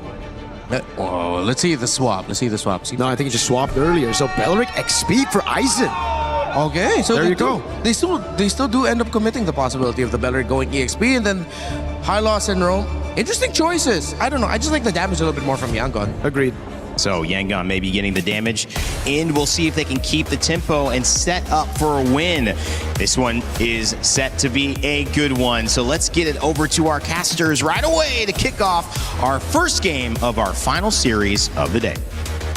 Our fourth series is going to be epic. We see the draft, the team fight composition opting to go for safer options rather than the high risk, high reward in the damage for the EXP. We're going to jump right into this because Yangon Galacticos are looking for a series win. And the same can be said about GK. Question is, which side is it really going to come from? Well, Yangon definitely get a little bit of a power card here. The Fanny finally slips through. GK, on the other hand, pick this bulky front line, the Beleric, the Hylos, and then you do get the Moskov, which can do well against this Fanny. You do have answers to the trump card. I feel like a lot of the answers is one-on-one, right? I do like the option that Aizen has access to this Beleric just so that he doesn't need to go with the Revitalize, what Shen is currently running right now in his emblem set.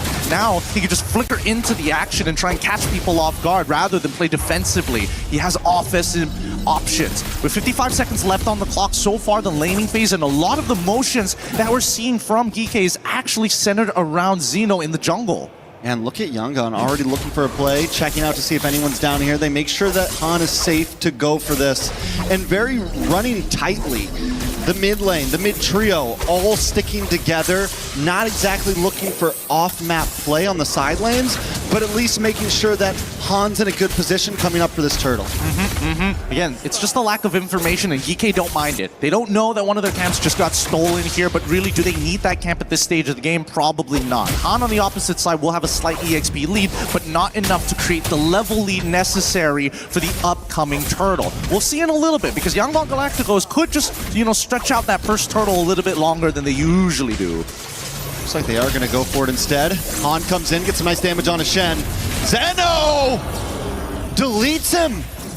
Deletes him! We can't pretend that there's too many point-and-click stuns here. That should have been expected, but unfortunately wasn't able to get the cable out in time. Oh! Looking for the stun from Blink here. Gets it. Nice magic gush. Ying able to get the turtle. Aizen goes down as well. Han back on the map. Looking for the re-engage. That's 2 members down, 1 from each side. YG gets the revenge. What an interesting mechanic there. Haven't seen the Daytona's Welcome work like that, but this should be another kill on towards Shen's side, but it looks like he might be too tanky. Oh, so close. Able to get the regenerate just in time at the very end. All right, so things have come back to a standstill. It's 1-1. Zeno continues to be aggressive, though. Ying does get the stun. Should be able to get away from this. Maybe even able to put some damage out of his own. That was not going to happen. He's got too many stacks. He's got too many base stats to keep himself very healthy in these fights. All right, so on the top side, still at a standstill as well. Oh, both teams just continue to go for it. Han tries to come in, but look at the Fatal Links. That's going to be a great grab. Shen will go down as well.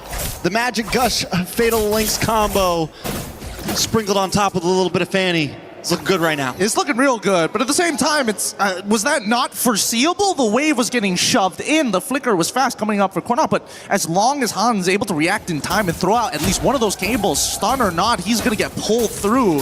Either ways, that was not exactly the greatest, but Yangon with a 2K lead on their sides. They're very happy with the way that this is actually starting to progress, but at the same time, GK, they're not completely out of this just yet. They just need to deal with the early aggression, and not to mention that we do finally see first item purchases from Han, so his first item power spike is here.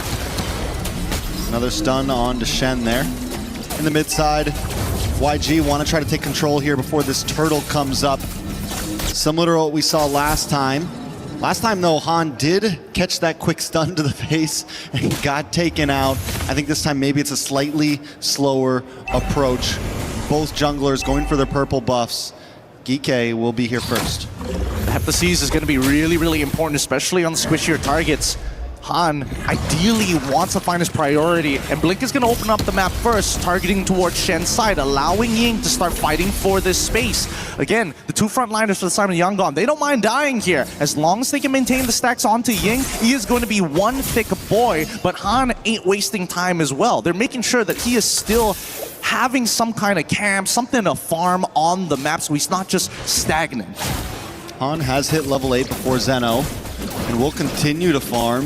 YG with no reason to rush this turtle right now. They've got a small lead. They can take their time, create space across the map up on the top side. Zeno might look, oh my lord, Han comes in, able to get the kill. Plays a duet defensively, and now responsibly back to Zeno. Zeno just trying to get away. Han doesn't have any more energy to go for the fight. Zeno looks for the re-engage because he's walking into Blink. May not be able to get away from this one. They're going to try to close in.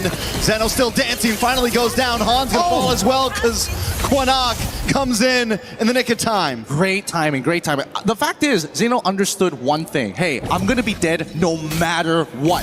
If I can get a trade, that's honestly not that bad, and they were still able to pull it off. The unfortunate part is the fact that Quanak always has to flicker to close that distance, and I think this is starting to become a little bit of a problem. Yes, he does have pull yourself together, but at the same time, he's got no defensive tools to protect himself if Hans gets on top of him at this stage of the game. So he's got to be very careful with how he uses the stun. Second turtle at 6 minutes in, finally going down. YG with a 2.5k gold lead at this point. GK is slowly falling behind. I mean, Zeno hasn't really been able to pop off. Yes, we've seen some deaths on Han, but he is making up for it with map control, with taking out members, making sure that Sanji gets a good start up in the gold side. The fact that we've now seen Yaga go down as well, the push on the top side is tremendous with a big magic gush onto Shen. Shen unable to get away, and even though it's the roam, every pick matters right now. Yep, they're getting so many things for free. Sanji, he's not going to die here, I think. Now with the Blazing Duet, they're looking for a bigger fight. Ooh, Blazing Duet onto Yaga. Yaga tries to dash through, gets on the other side of the wall, but Quanak still goes down. He came in to help and paid for his life. Yaga falls as well. YG just capitalizing on every little mistake from GK right now. Yeah, like everything that just doesn't seem to be going in GK's favor, right? They've tried to figure out ways to kind of edge out just little efficiencies here and there to try and minimize the damage being thrown at them. But now, Zeno getting the Sky Piercer, pretty good. But we need to see a full team wipe out here from the side of GK. That's how their composition is so strong. They got to fight as 5. GK, can they bring it together? They are all grouped up in this mid side, so there's your fight as 5. Even if they have to lose a tower, it should be worth it. Quinnock, though, getting zoned back. Shen drops a glorious path. But Aizen's taken out by the magic gush. And YG continue just piece by piece dismantling GK. Yep, at this stage with the lead that they have, YG understand one thing. Take away their front lines if they got nothing left. They just want to break this mid-tier 1, and they're going to force it. Han dives in. Zeno looking to clear the waves, and he gets pulled in! 2 members taken out. Sanji in the backside with a blazing duet. Shen goes down. Quinnock will be last to fall. There's no escape right now from YG. The Yangon Galacticos, they're making sure that they're going to repeat a process that we've already been seeing consistently throughout today. Give us a little bit of a lead and we're going to run away with it. If you're not going to respond and play for only team fights, we're going to cut your front line down. No matter where you go, the paper cuts keep surmounting until it's like gushing wound. A wide open one as well. Because this combination, they could see everything. Oh, you're going to back up? All right, you're going to flicker forward? No problem. Constant punishes from YG. So now with the mid-tier 3 down in the mid side, Lord falls as well. YG, I mean, they could try to go for a full inhibitor here at this point, especially if they take this tier 2 on the bot side, are able to push a cannon minion in to trip this holy defense. It's going to be huge for YG on this next push. The delayed Lord coming out of the next wave. They weren't able to get the holy defense, so that is one small bonus in all the doom with GK Esports, and down goes another one. Shen, oh my god, they jump in and both of them get pulled back. Aizen now will bite the bullet as well, as Han pops a cutthroat, a blazing duet onto multiple members. Yaga, Quinnock, Zeno, there's just no escape. GK Esports, they're getting dragged against the ground right now. They're just making the wrong decisions here. Like, they see the opportunity, but they're not thinking a little bit about the position that they're currently in. The lack of awareness is starting to hurt them at this point, on top of the fact that they have just a huge economic lead for the side of Yangon Galacticos. They're going to siege them underneath inhibitors. Yeah, they were able to pop that holy defense before, so now the Lord gets full, ample opportunity. Kai's does flicker back. Spirit Destruction comes through. No way he goes for it.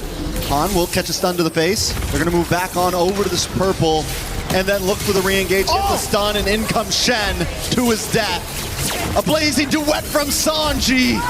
And into the backside they go. A beautiful Tona's welcome. The tower falls, and YG want to try to end things here. They're going to lock on to the base, and Zeno can do nothing on his own. YG take game 1. Oh my goodness, 9 minutes, 59 seconds. I'm praying that the end game screen is going to tell us it's the perfect 10 minutes. Because that's where they were going for.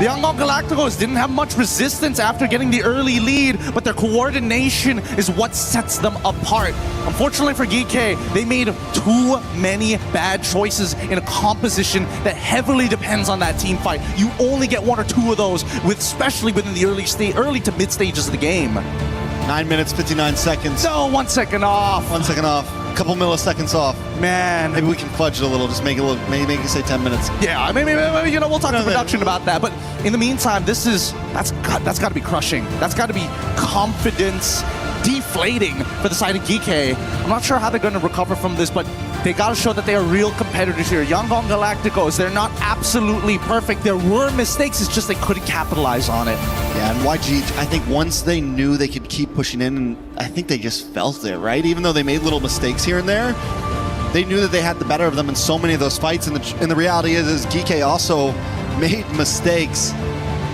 but they were a lot larger, right? A lot of re-engages that they should have never taken, just like that, right there in the mid lane.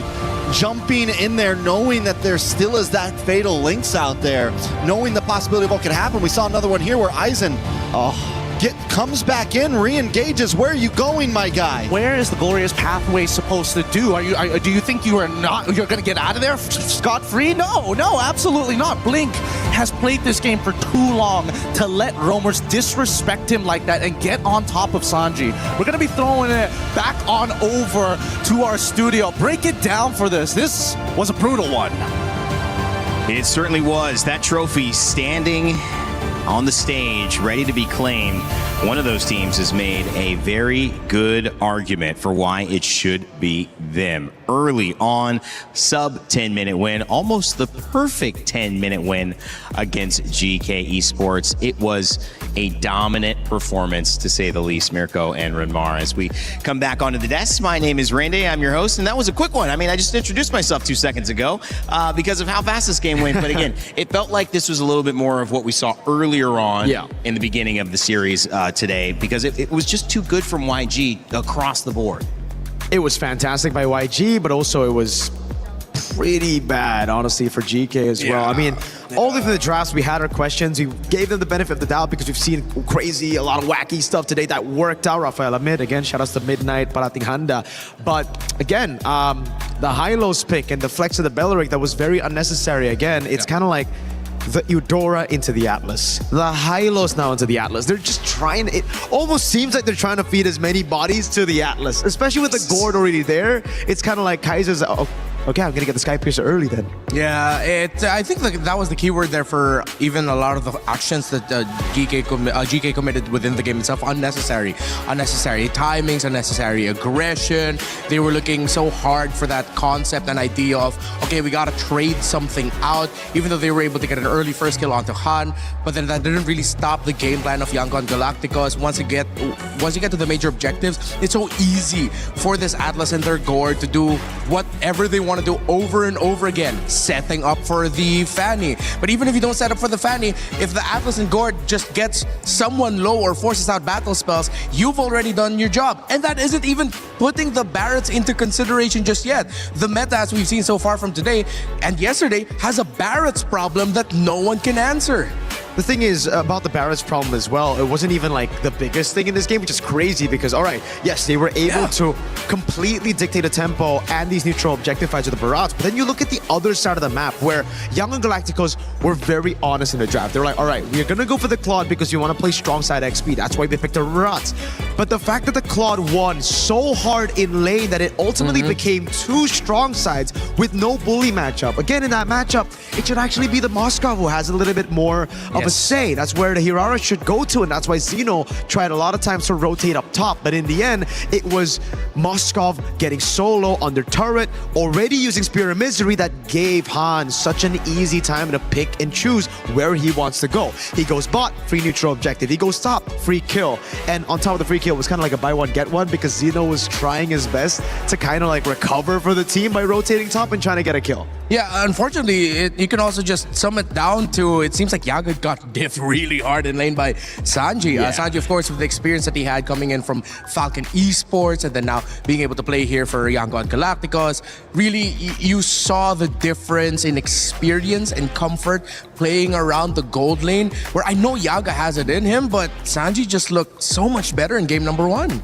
Talk about Han too. I mean, the Fanny has been banned most of the time, and you let it go. Han is known for that, and all of a sudden it's like, well, that's why it should have been banned. 7-2 on that game, but also pressure, comfort. There's so many reasons why you may want to mix it up. What do you take as GK letting it through, and also just like this draft, how it's set up so well for an early start for YG? For me, it's like, I guess we see early on why they actually let it go, right? Because they got the Eudora and the Hirara, the Urara combination, and it did pretty well at locking out the Fanny, but just as Renmar said, as the caster said, there was no capitalization, there was no conversion on top of that because of these losing lanes. The Barats doing a very good job in XP to hold around that first neutral objective that stopped that conversion, and also the winning lane up top. So I see why they let the Fanny go. You understand it. Yeah, it didn't work out. Yeah, and they even had the high loss with it, which over in the long run though, the high loss realized, oh, I can't do much against this Atlas and Gord. I keep getting poked from afar. All this crowd control is forcing out my Revitalize way too early just when I want to use it. Oh man, I've already used it. They brought me down so low. This was a really tough game also for Shen. Yeah, that might be, is that a learning lesson? Possibly, we'll find out, because that was picked obviously with the Atlas exposed as a first pick. So that was a final pick for GK Esports. Coming into this conversation around what we can do heading into this matchup, they knew it was going to be a tough game. Yangon Galacticos Esports were certainly ahead in terms of your pick. Well, let's see what they had to say coming into it, because we had a chance with Eterna to talk with GK Esports Quanok before the game. We are now here with the mid laner of course, GK Esports. Welcome, Quanok. Thank you, welcome. How has Paris been treating you? It's actually like awesome. Awesome. Yeah. What's your favorite thing about Paris so far? I think buildings. I like the building style here. Okay, so this is your first time in Yeah. Paris? Yeah.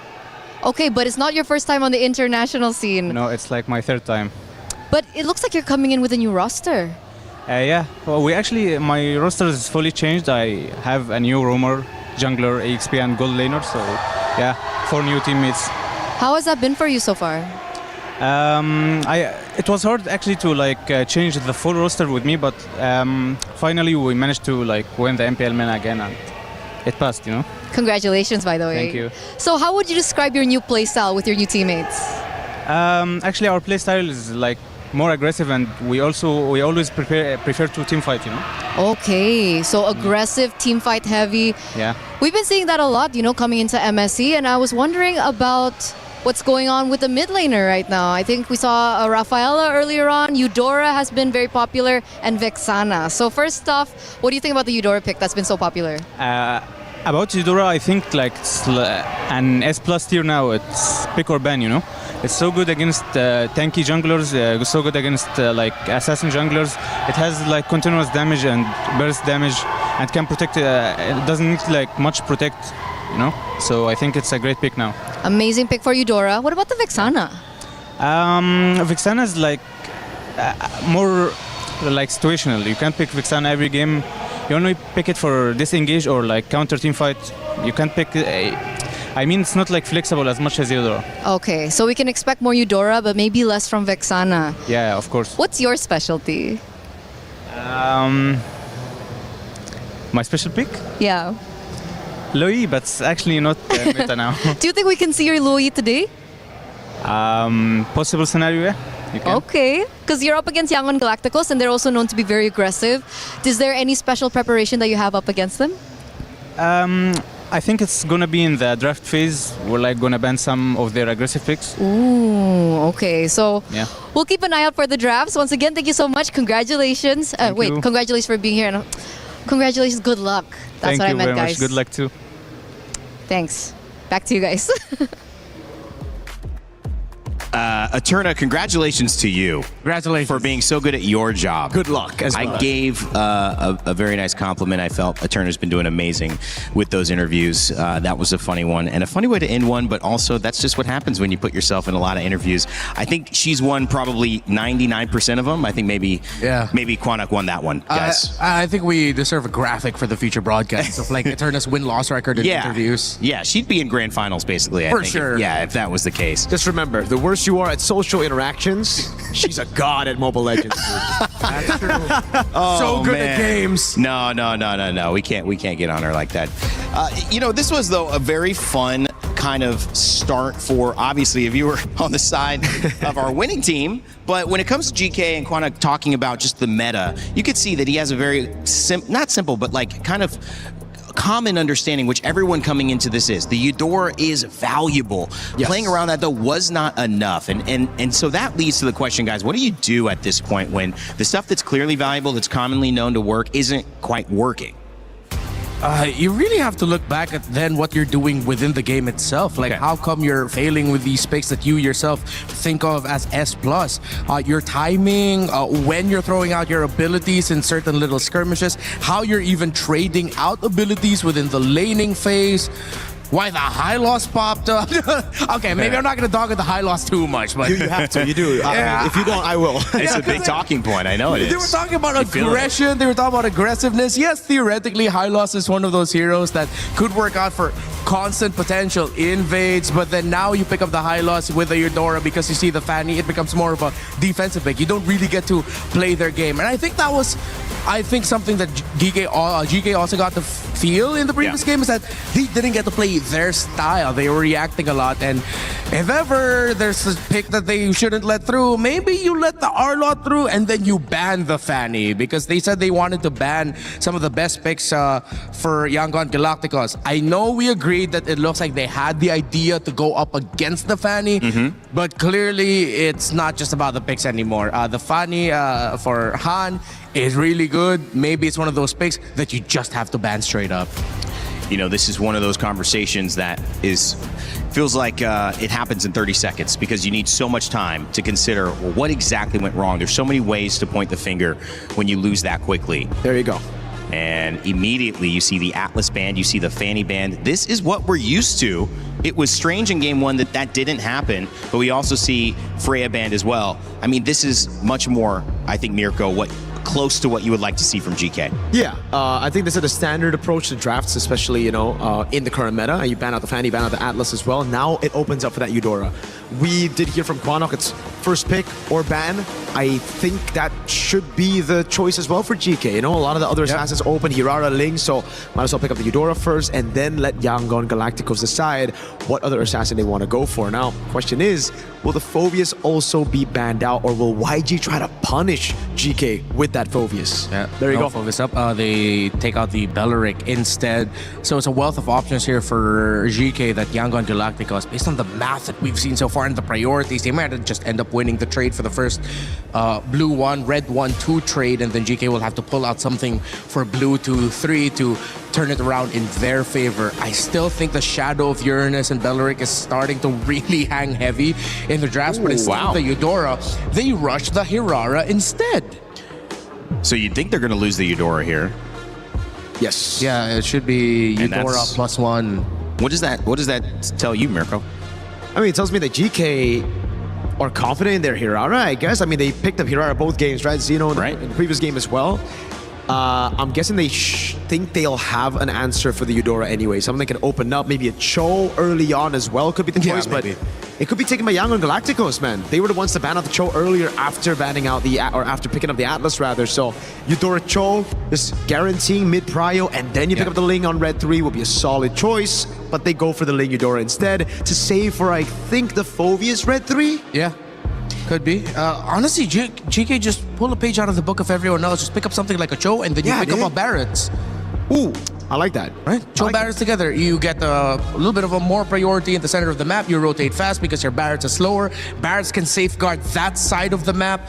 But no, of course, for Esmeralda. Yeah. Not bad, not bad. She's usually banned at this point. That's true. But you are a big Barrett's fan. Talk to me a little more while we wait for this pick, unless it really shocks us.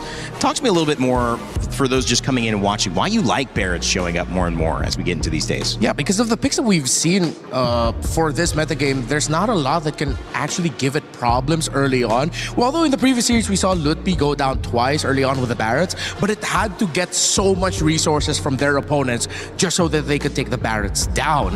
Which is why I feel like it's so good, because with all those resources gone, with a lot of damage dealers in the metagame right now, with the Barretts down, you still can clap back and counter against opponents that took it.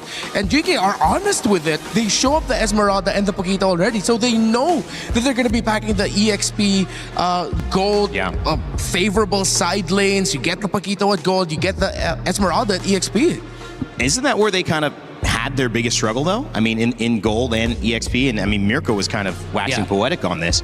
They just lost so hard in that, even if they had better matchups on mid and jungle, it wasn't able to take advantage of it. Yeah, that's why it feels like this is a confidence pick and confidence draft overall. But Yangon right away, answering with the Ruby. That is such a good pick. Because GK were so honest with it, Yangon Galacticos pick up a pick that punishes that honesty. Yeah, I was literally about to say, you know, the Ruby we did see earlier as well was a fantastic choice by Pro Esports to bully or to punish a full melee composition at the start of the game. And GK, they did exactly that. The Paquito, the Esmeralda, the Hirara, all very honestly laid out for YG to counter. So they go straight up for that. They're going to have a crazy combo as well.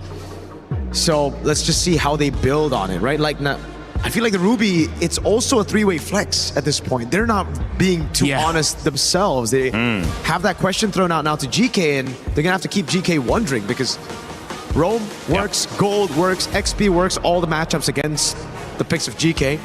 It works. Yeah, it will really make GK overthink, and now they start taking out the Barriers of the world. I wouldn't be surprised if they even decide to take out something like the Uranus, but then you might need to consider banning out the Phoveus, because that could still get slotted into Yangon Galacticos, where though that's a little bit more up in the air. You wouldn't want to pack it up against the Esmeralda, but maybe if Yangon are crazy enough, put it elsewhere, but I don't think they're going to be too crazy to do that. 4 of the game's heroes from the previous game are banned in this one, so we're seeing a full lineup swap. The stolen Eudora I think was more given away from GK Esports. Noticed that wasn't going to work unless we had stronger EXP and gold lanes. Mirko, what's next in your eyes? What are we looking at? I'm thinking the Cho right now for YG again, just guaranteeing mid prio so that they can help the lane get the buffs, because even though GK have the Ruby that can actually, beat out the Paquito and Esmeralda in these team fights, one thing that GK have basically confirmed is prio on both lanes. They can just cut the waves and then have the Hirara rotate over with these two guys over into the jungle to take away from Han. So YG, either they got to start winning these lanes, by picking up these lane bullies, which are already banned out, again, the Barats and the Uranus, or they went out mid prio and cover Ling, cover Han straight up. They need a really strong row mid here that can set the tempo. There you go. They end up picking up the Cho, which is why I was suggesting maybe GK would want to pick up the Cho for them. That would be good, but... Ooh! Adding a unique hero. Finally, there's another one. And the Selena. They'll be able to farm mega fast if they're going to double leash for their Hirara. Brother, Melissa it up. Yeah, Melissa's good. Melissa the gold lane. That's my pick, baby. Yeah, Melissa did pop up already yesterday. And I think for wildcards, if I'm not mistaken, we saw it once in MWI. It was Vamos yesterday. It was Vamos yesterday, right? Goat. Yeah. Only the Jawhead will be able to go through, but then you won't even be able to toss her. You're just going to pop the damage with the Unstoppable Force, but you'll be knocked out of her dome immediately if you try to get the toss up on the Melissa. Please, Melissa, please. Yeah, with all of this dive, go away would be perfect right now. Unless they decide to play for range and pick up something like the Granger packet with a Piercer, but I would prefer Melissa. They get the click. Oh, this is such a tough click game though. Yeah, that's a pretty risky choice. Yeah, it's like you're choosing to say, I like this, please make it more difficult for me. I want to show off how good I am. Well, maybe they are that good. You should have known, Mirko. Saying Melissa, they were going to do something else. Once you said it, it was not happening. You know how you do. You know how it works. You said it yourself. That's true. You know what? My bad, YG. Maybe I revealed their cards before that. They went for a different thing. Clint, to follow through to finish out this lineup, it is almost an entirely new lineup from GK Esports trying to even the series against YG. Can they do it and send us to a game 3? We'll find out. We've got Gideon and Trex on the cast. Thanks so much. Already here at match point for the Yangon Galacticos, and we've got quite a wild opportunity to see Selena and Jawhead within the same composition. We've seen many victims in ranked games getting absolutely demolished, but how quick they're able to kind of speed up. Wow, they're getting an ultra leash here. Like Xeno didn't need more help. We need this purple buff. That is it. There will be no invades. We will secure it, and we will do something after. But for sure, it's happening. It's crazy. It's a wild style of composition, because for GK, if things start to go downhill, if they don't develop a lead, if the Yangon Galacticos are the ones who actually maintain at least a 2K lead, I think this game is sort of done for, unless they can put some damage onto Sanji. But in the meantime, I like the fact that GK, they don't want to slow down. They're just going to play for that information and really work with the mid-trio to get things moving across the map. Yeah, and they take some really interesting pathing. I almost kind of worry about this Zeno. With such a lead that they had, getting that purple buff immediately, they could have used that to have him just start in his own jungle, but they go for the litho, they go into the mid, hope that there's a possible mess up, and now that quick pace that they wanted to set kind of just evens out in a sense. Then they don't mind that, right? They don't mind that. They're looking for lane punishes. I don't see them trying to contest for the very first turtle of this game, but I think, honestly, they need to put as much punishment onto Sanji as possible, right? Because as much as Yaga wants to one-shot him, it's hard to trade against somebody, especially at level 2, who can recoil backwards and also lock you down to get free damage on the trade. So Yaga, unless there is a commitment to an all-in to force Sanji to flicker away, most of the time, you just have to kind of sit in that bush, just wait for your time, get a quick push, and then move away. All right, Ying getting a little starved away. He's got to try to make his way in to get that card. Is able to get it, so everything back to normal on the bot side. Oh my god, they got a permanent freeze on top side. Like, what is it? He can't walk up. Like, Yaga walks up, he's going to get blasted every single time. But, I mean, he can close the distance pretty quickly, and we are at least seeing him. But down to the turtle. Blink. Taking a little bit of damage by everybody. A beautiful I'm Offended, pulling them all in. Tempest of Blades connects onto none. Bahan still finds the kill onto Shen. Now Aizen forced to run away. YG bring it all in on the first turtle. And that's exactly what you want to see, right? I would have imagined that they didn't want to do it, but Ying makes all the difference here. Flickering forward and catching all 4 of them side of GK. Very nice of him to do so, because with this lead, they're going to push it even further. And that's the thing about Yangon Galacticos' composition, right? It is a little risky here and there, but it doesn't mean that GK missing out that first turtle is the end of the world. The real question is whether or not, oh, they get the blast down. And luckily for Aizen, he's able to tank the damage. No. Ooh. That's the passive, right? Yeah. The after effect. Ooh, that is nasty. Nasty, nasty stuff. And I think this is going to be what the game is going to look like for a while. Hopefully, I mean, it's already 5-0. I don't know how much longer it could go if it continues to look like that. It could be another very quick game if things follow this pacing. Shen on the bottom side just trying to defend the tower at this point as YG continues to advance forward. Look at Blink just constantly keeping tabs in their jungle, constantly pushing in. The thing is with a lineup like a Jawhead and a Selena, that's what they should be doing, right? Yeah. They should be the ones pushing in. Good amount of damage on a Ying there, but it's not going to be enough to take him down. Shen going to fully commit. Completely misses. Ying. Oh, wait a second, I'm offended, he's okay! What a surprise! What a surprise! Why are people trying to dive people like Ruby? There is just no point, especially if you don't land that first arrow, if you don't get the guaranteed CC. And now the punish. A nice kick from Blink on a Zeno. Han moves in, Tempest of Blades, just try to close the distance. Ooh, Han will get stunned up. Unable to get the kill on a Zeno, but wait, he dashes back and forward, back to safety. GK still unable to get a single kill on the board. Unreal, unreal. He's still able to have the time, and honestly, just really good movement so far. Yaga, he can get this kill onto Blink, but is he willing to die for this? Is he willing to flicker? And he is! Worth it, value, I would say, at this point. Just get what you can. Is Sanji gonna walk up? No, they're not gonna contest this. Yeah, they're already using the Unstoppable Force on towards onside, making sure that he's kind of deep. A nice throwback from Shen there. I'm offended, connects onto Aizen though, and Shen unable to get away as Han close the distance onto more members. Aizen falls. Quinnock may just be next. Oh! Sanji able to get off the headshot. 3 members down on the side of GK. Just when I was about to say, okay, they're getting some pace back. They get a turtle, they get a kill. This happens. Every single time. And the worst part is that this has occurred. This is not like a new thing for the Yangon Galacticos. They did this in game number 1 as well. And they were also able to get the mid-tier 1, which is the most important structure on this map for the first 8 minutes of the game. Now, with the missing mid-tier 1, they get to walk into the jungle for free. Like it's, hey, tourism pass for everybody. Everybody's got a Malaysian passport. I mean, and the fact that that's the first one that gets taken before any side lanes go down is even more of a statement here by YG. And with the composition that they have, with all of these strong frontliners like the Ruby, with Blink being able to dash through, having that just makes their composition work even more. Now they take out the tier 3 on the top side, and even more movement around where this next and last turtle's gonna come up. Han's gonna take it in front of his face. Aizen just doesn't have enough damage for this. He's 3 levels down, and not to mention that at least for this Ling, Han is having the time of his life, uncontested. And for the majority of the abilities coming up for the side of GK, the burst damage is very target locked, so he just has to hold up his Bladed Tempest and dodge it. Yaga can at least try to get a tower for himself, but it doesn't mean much at this point.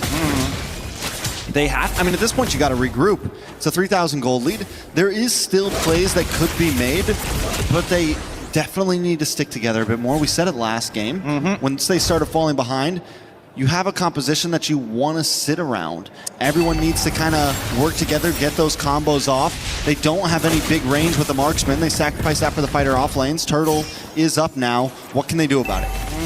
Initially, I thought maybe playing for the strong side in this Paquito, because he can hard shove this way, but now it's kind of 50-50, and here we go. Turtle contestation. Shen, look for the engage, gets the ejector. Unable to get the throw onto any though. Turtle does go down, and so does Aizen. Ying now gonna move on. A beautiful flicker in from Yaga. Yaga able to get some nice shots off, but won't be able to get away from here. YG just collecting heads one by one. There was a potential outplay angle for Yaga, but he did not want to lose out on his flicker for the next upcoming fight. And I think at this point, having the Selena is great because now you can watch Yangon Galacticos in first-person view steal away your camps and still not be able to do anything about it. This is rough. This is really, really rough. And I want to be positive for them, but at the same time, with the composition that they have, like, they don't have a lot of comeback mechanics unless those arrows hit. And even when those arrows hit, there's a pretty good chance, unless it hits Kaiser, unless it hits Sanji, everybody else has a response. Blink can block arrows. Ying, as we've seen 3 times already, has flickered I'm Offended to catch multiple members. Like, if GK cannot punish that, they should not fight them during the neutral objective. And the Ruby just destroys everything that GK wants to bring here.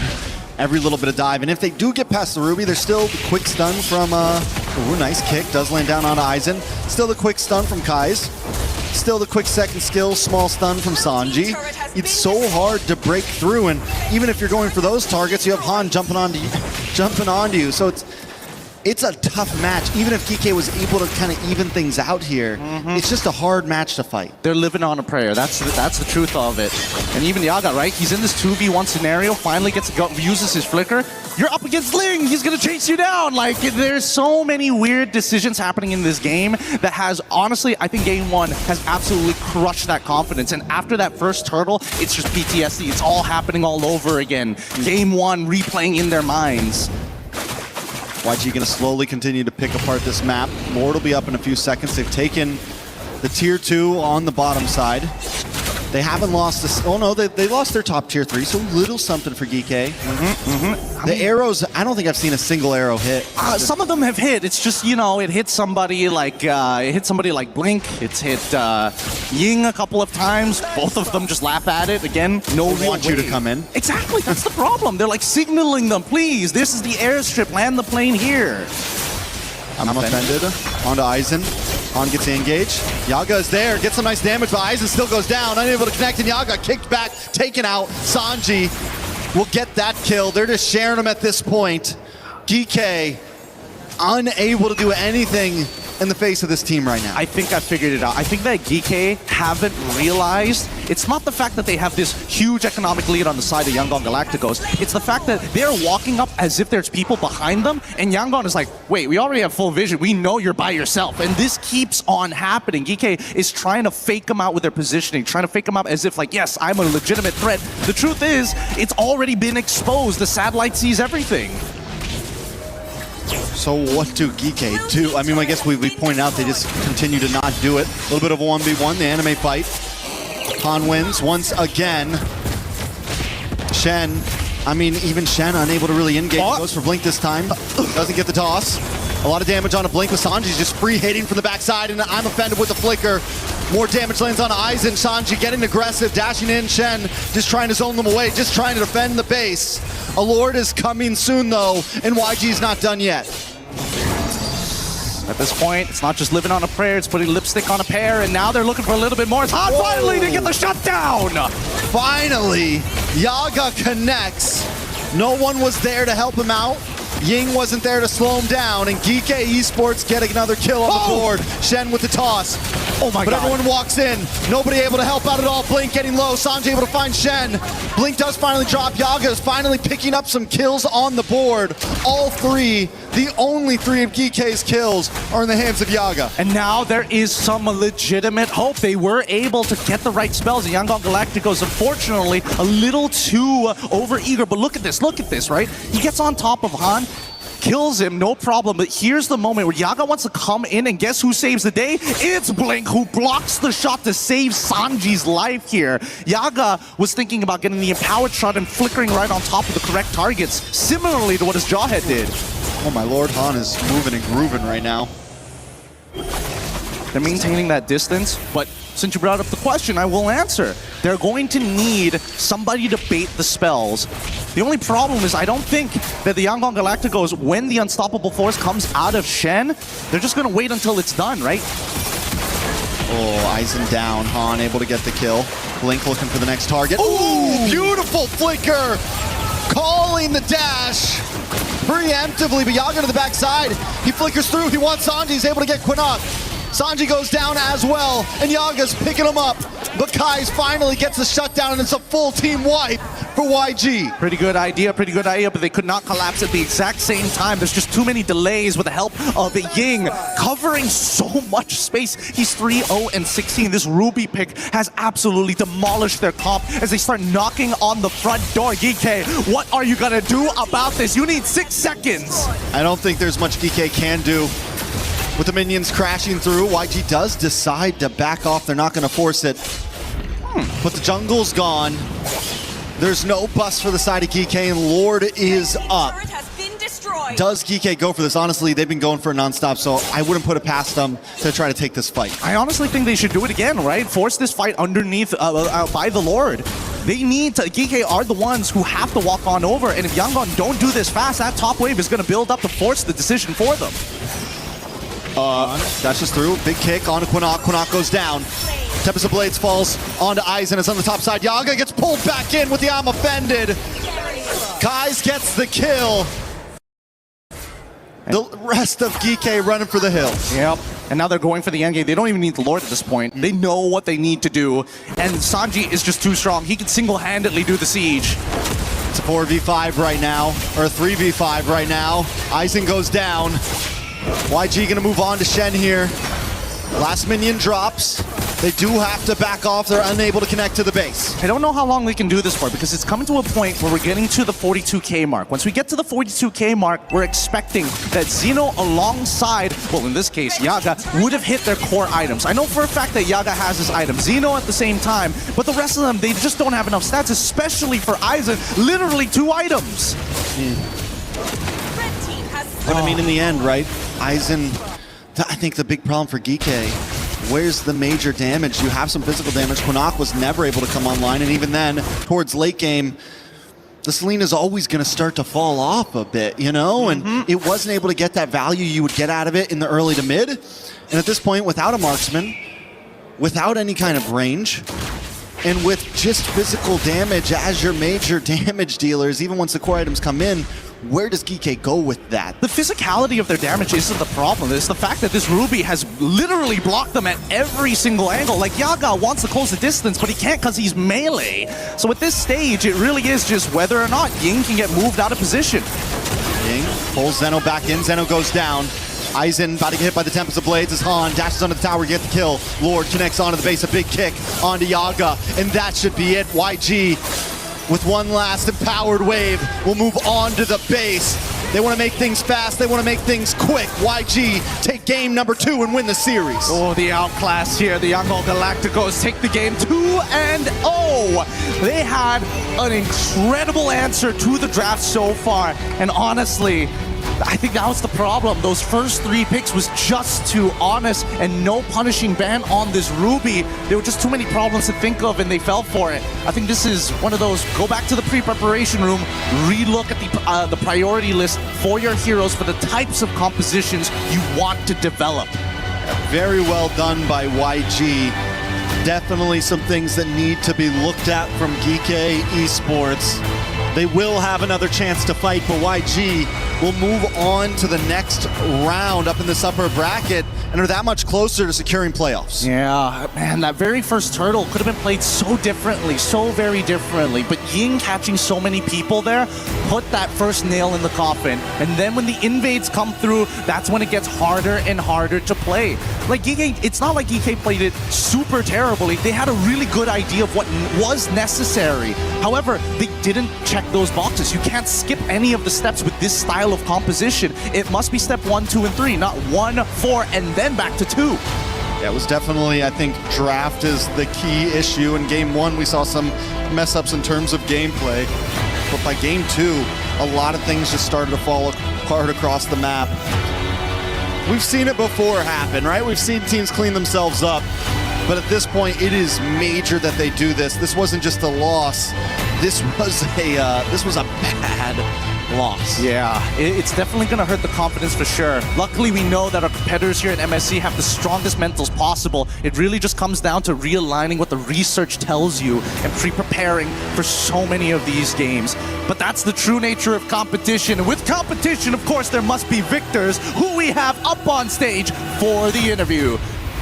You know who it is. Of course, our victors from the Galacticos, and it's Blink joining us here with, of course, our Burmese translator with us. Coco, thank you very much for joining us. Gentlemen, question first, Blink. Now, you're one of the most experienced roamers in Myanmar specifically, but it's your first time playing at MSC. How has that experience been so far for you here at EWC?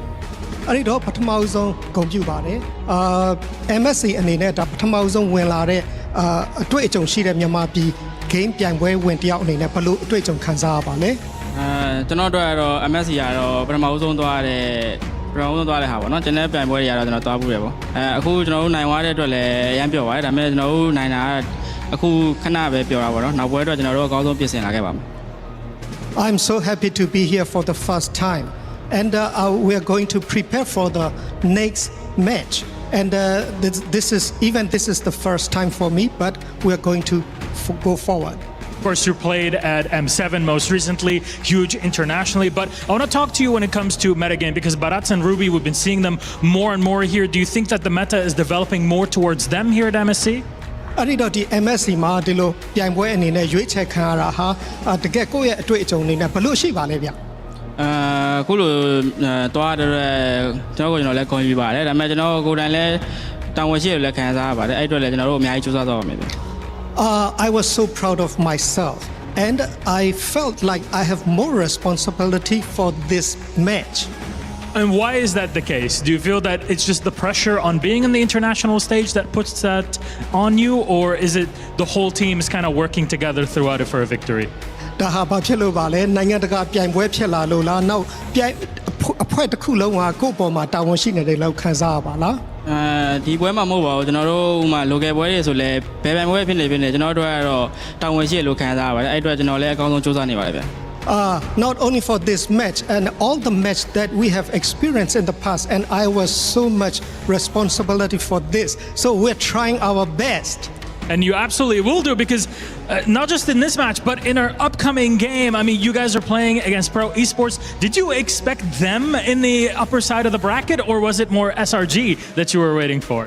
အဲ့ဒီတော့ဒီလာမဲ့ဒီ Pro Esports မှာပေါ့နော်ဒီ SRG နဲ့ပတ်သက်ပြီးတော့ဘယ်လိုမျှော်လင့်ချက်တွေရှိပါလဲ သူတို့လည်းတကယ်ကောင်းတဲ့အသင်းဖြစ်တဲ့အတွက်ကြောင့်ကျွန်တော်တို့လည်းအများကြီးပြင်ဆင်လာမယ်ပေါ့နော်ဒါပေမဲ့ကျွန်တော်တို့အသင်းကိုတော့short တာတော့မလုပ်ပါနဲ့ကျွန်တော်လည်းအကောင်းဆုံးစူးစမ်းလာခဲ့ပါမယ် of course they are one of the best team so but for us also don't think that we can be easy so we will come with the best.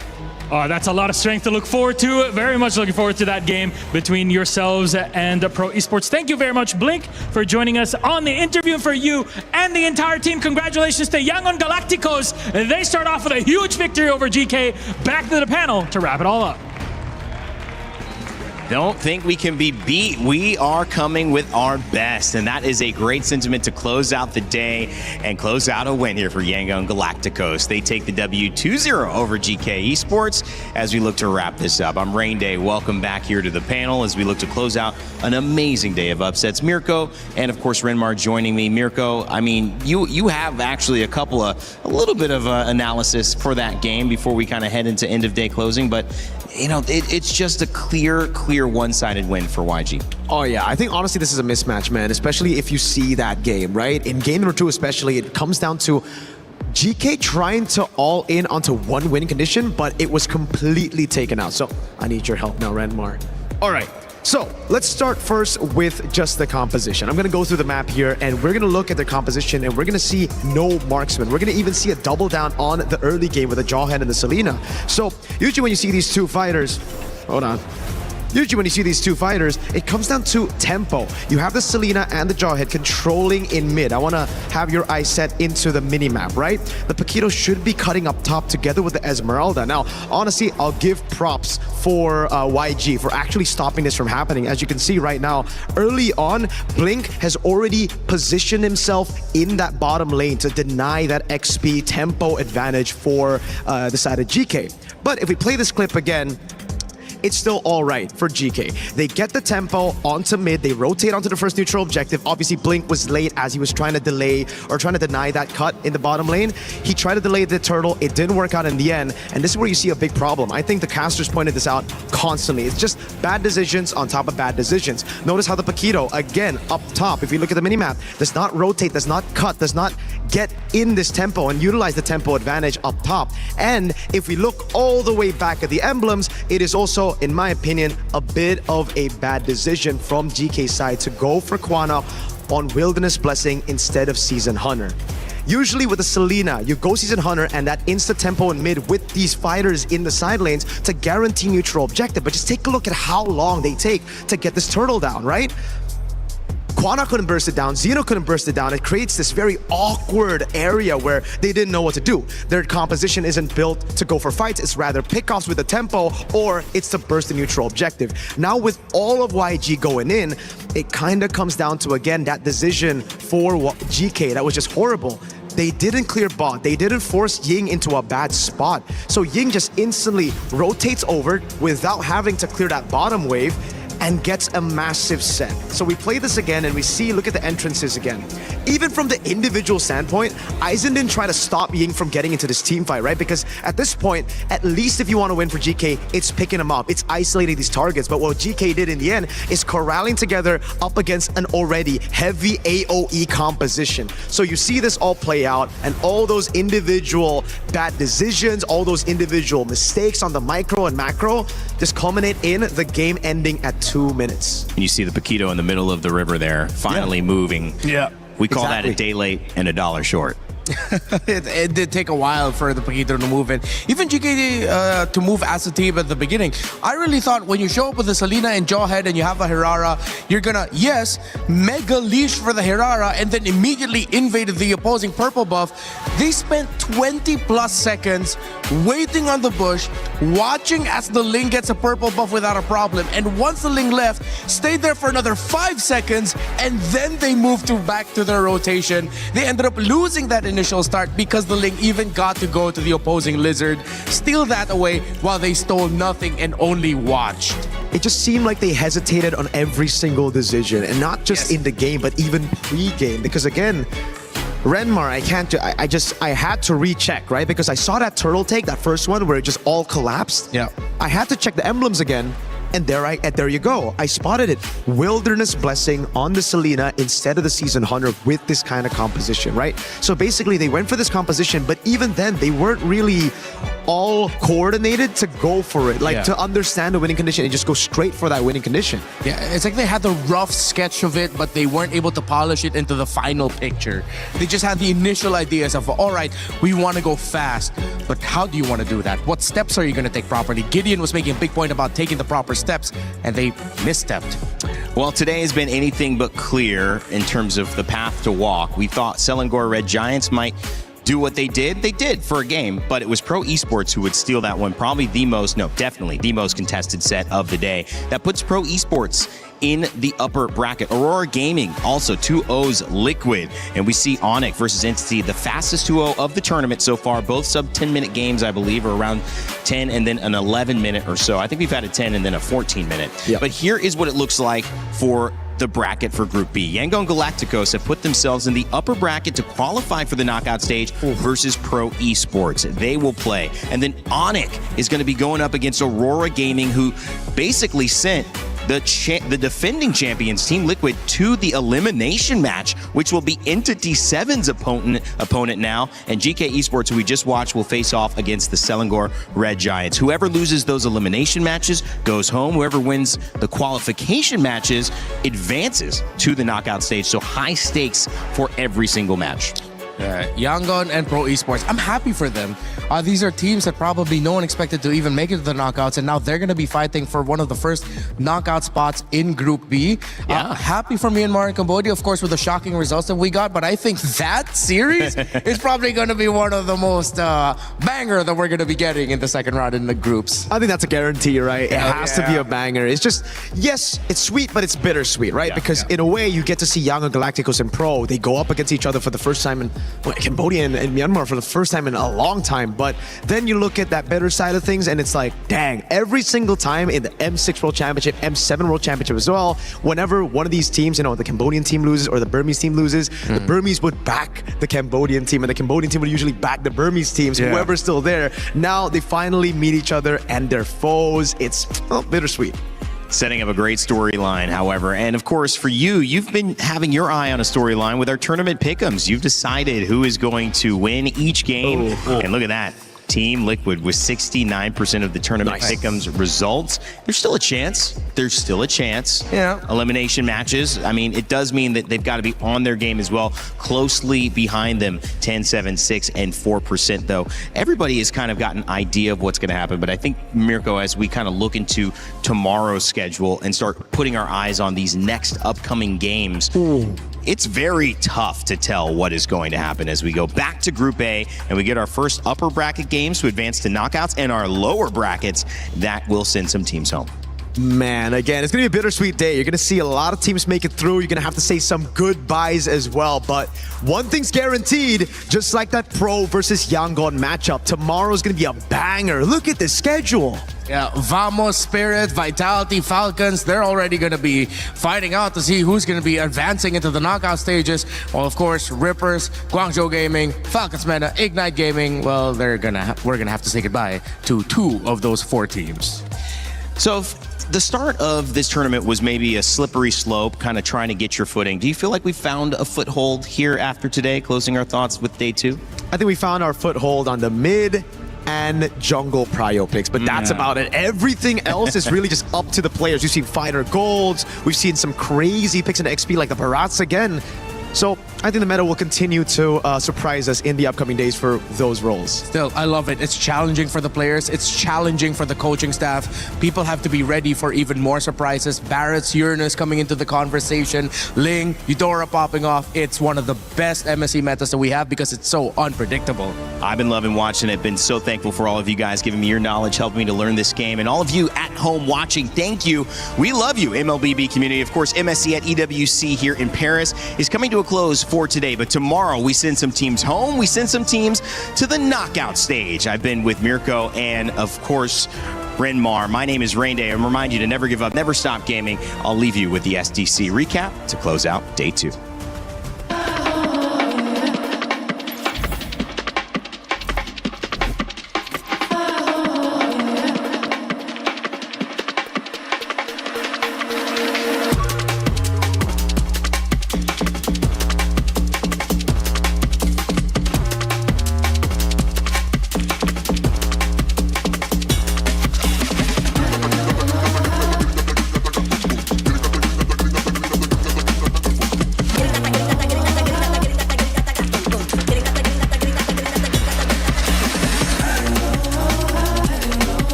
No.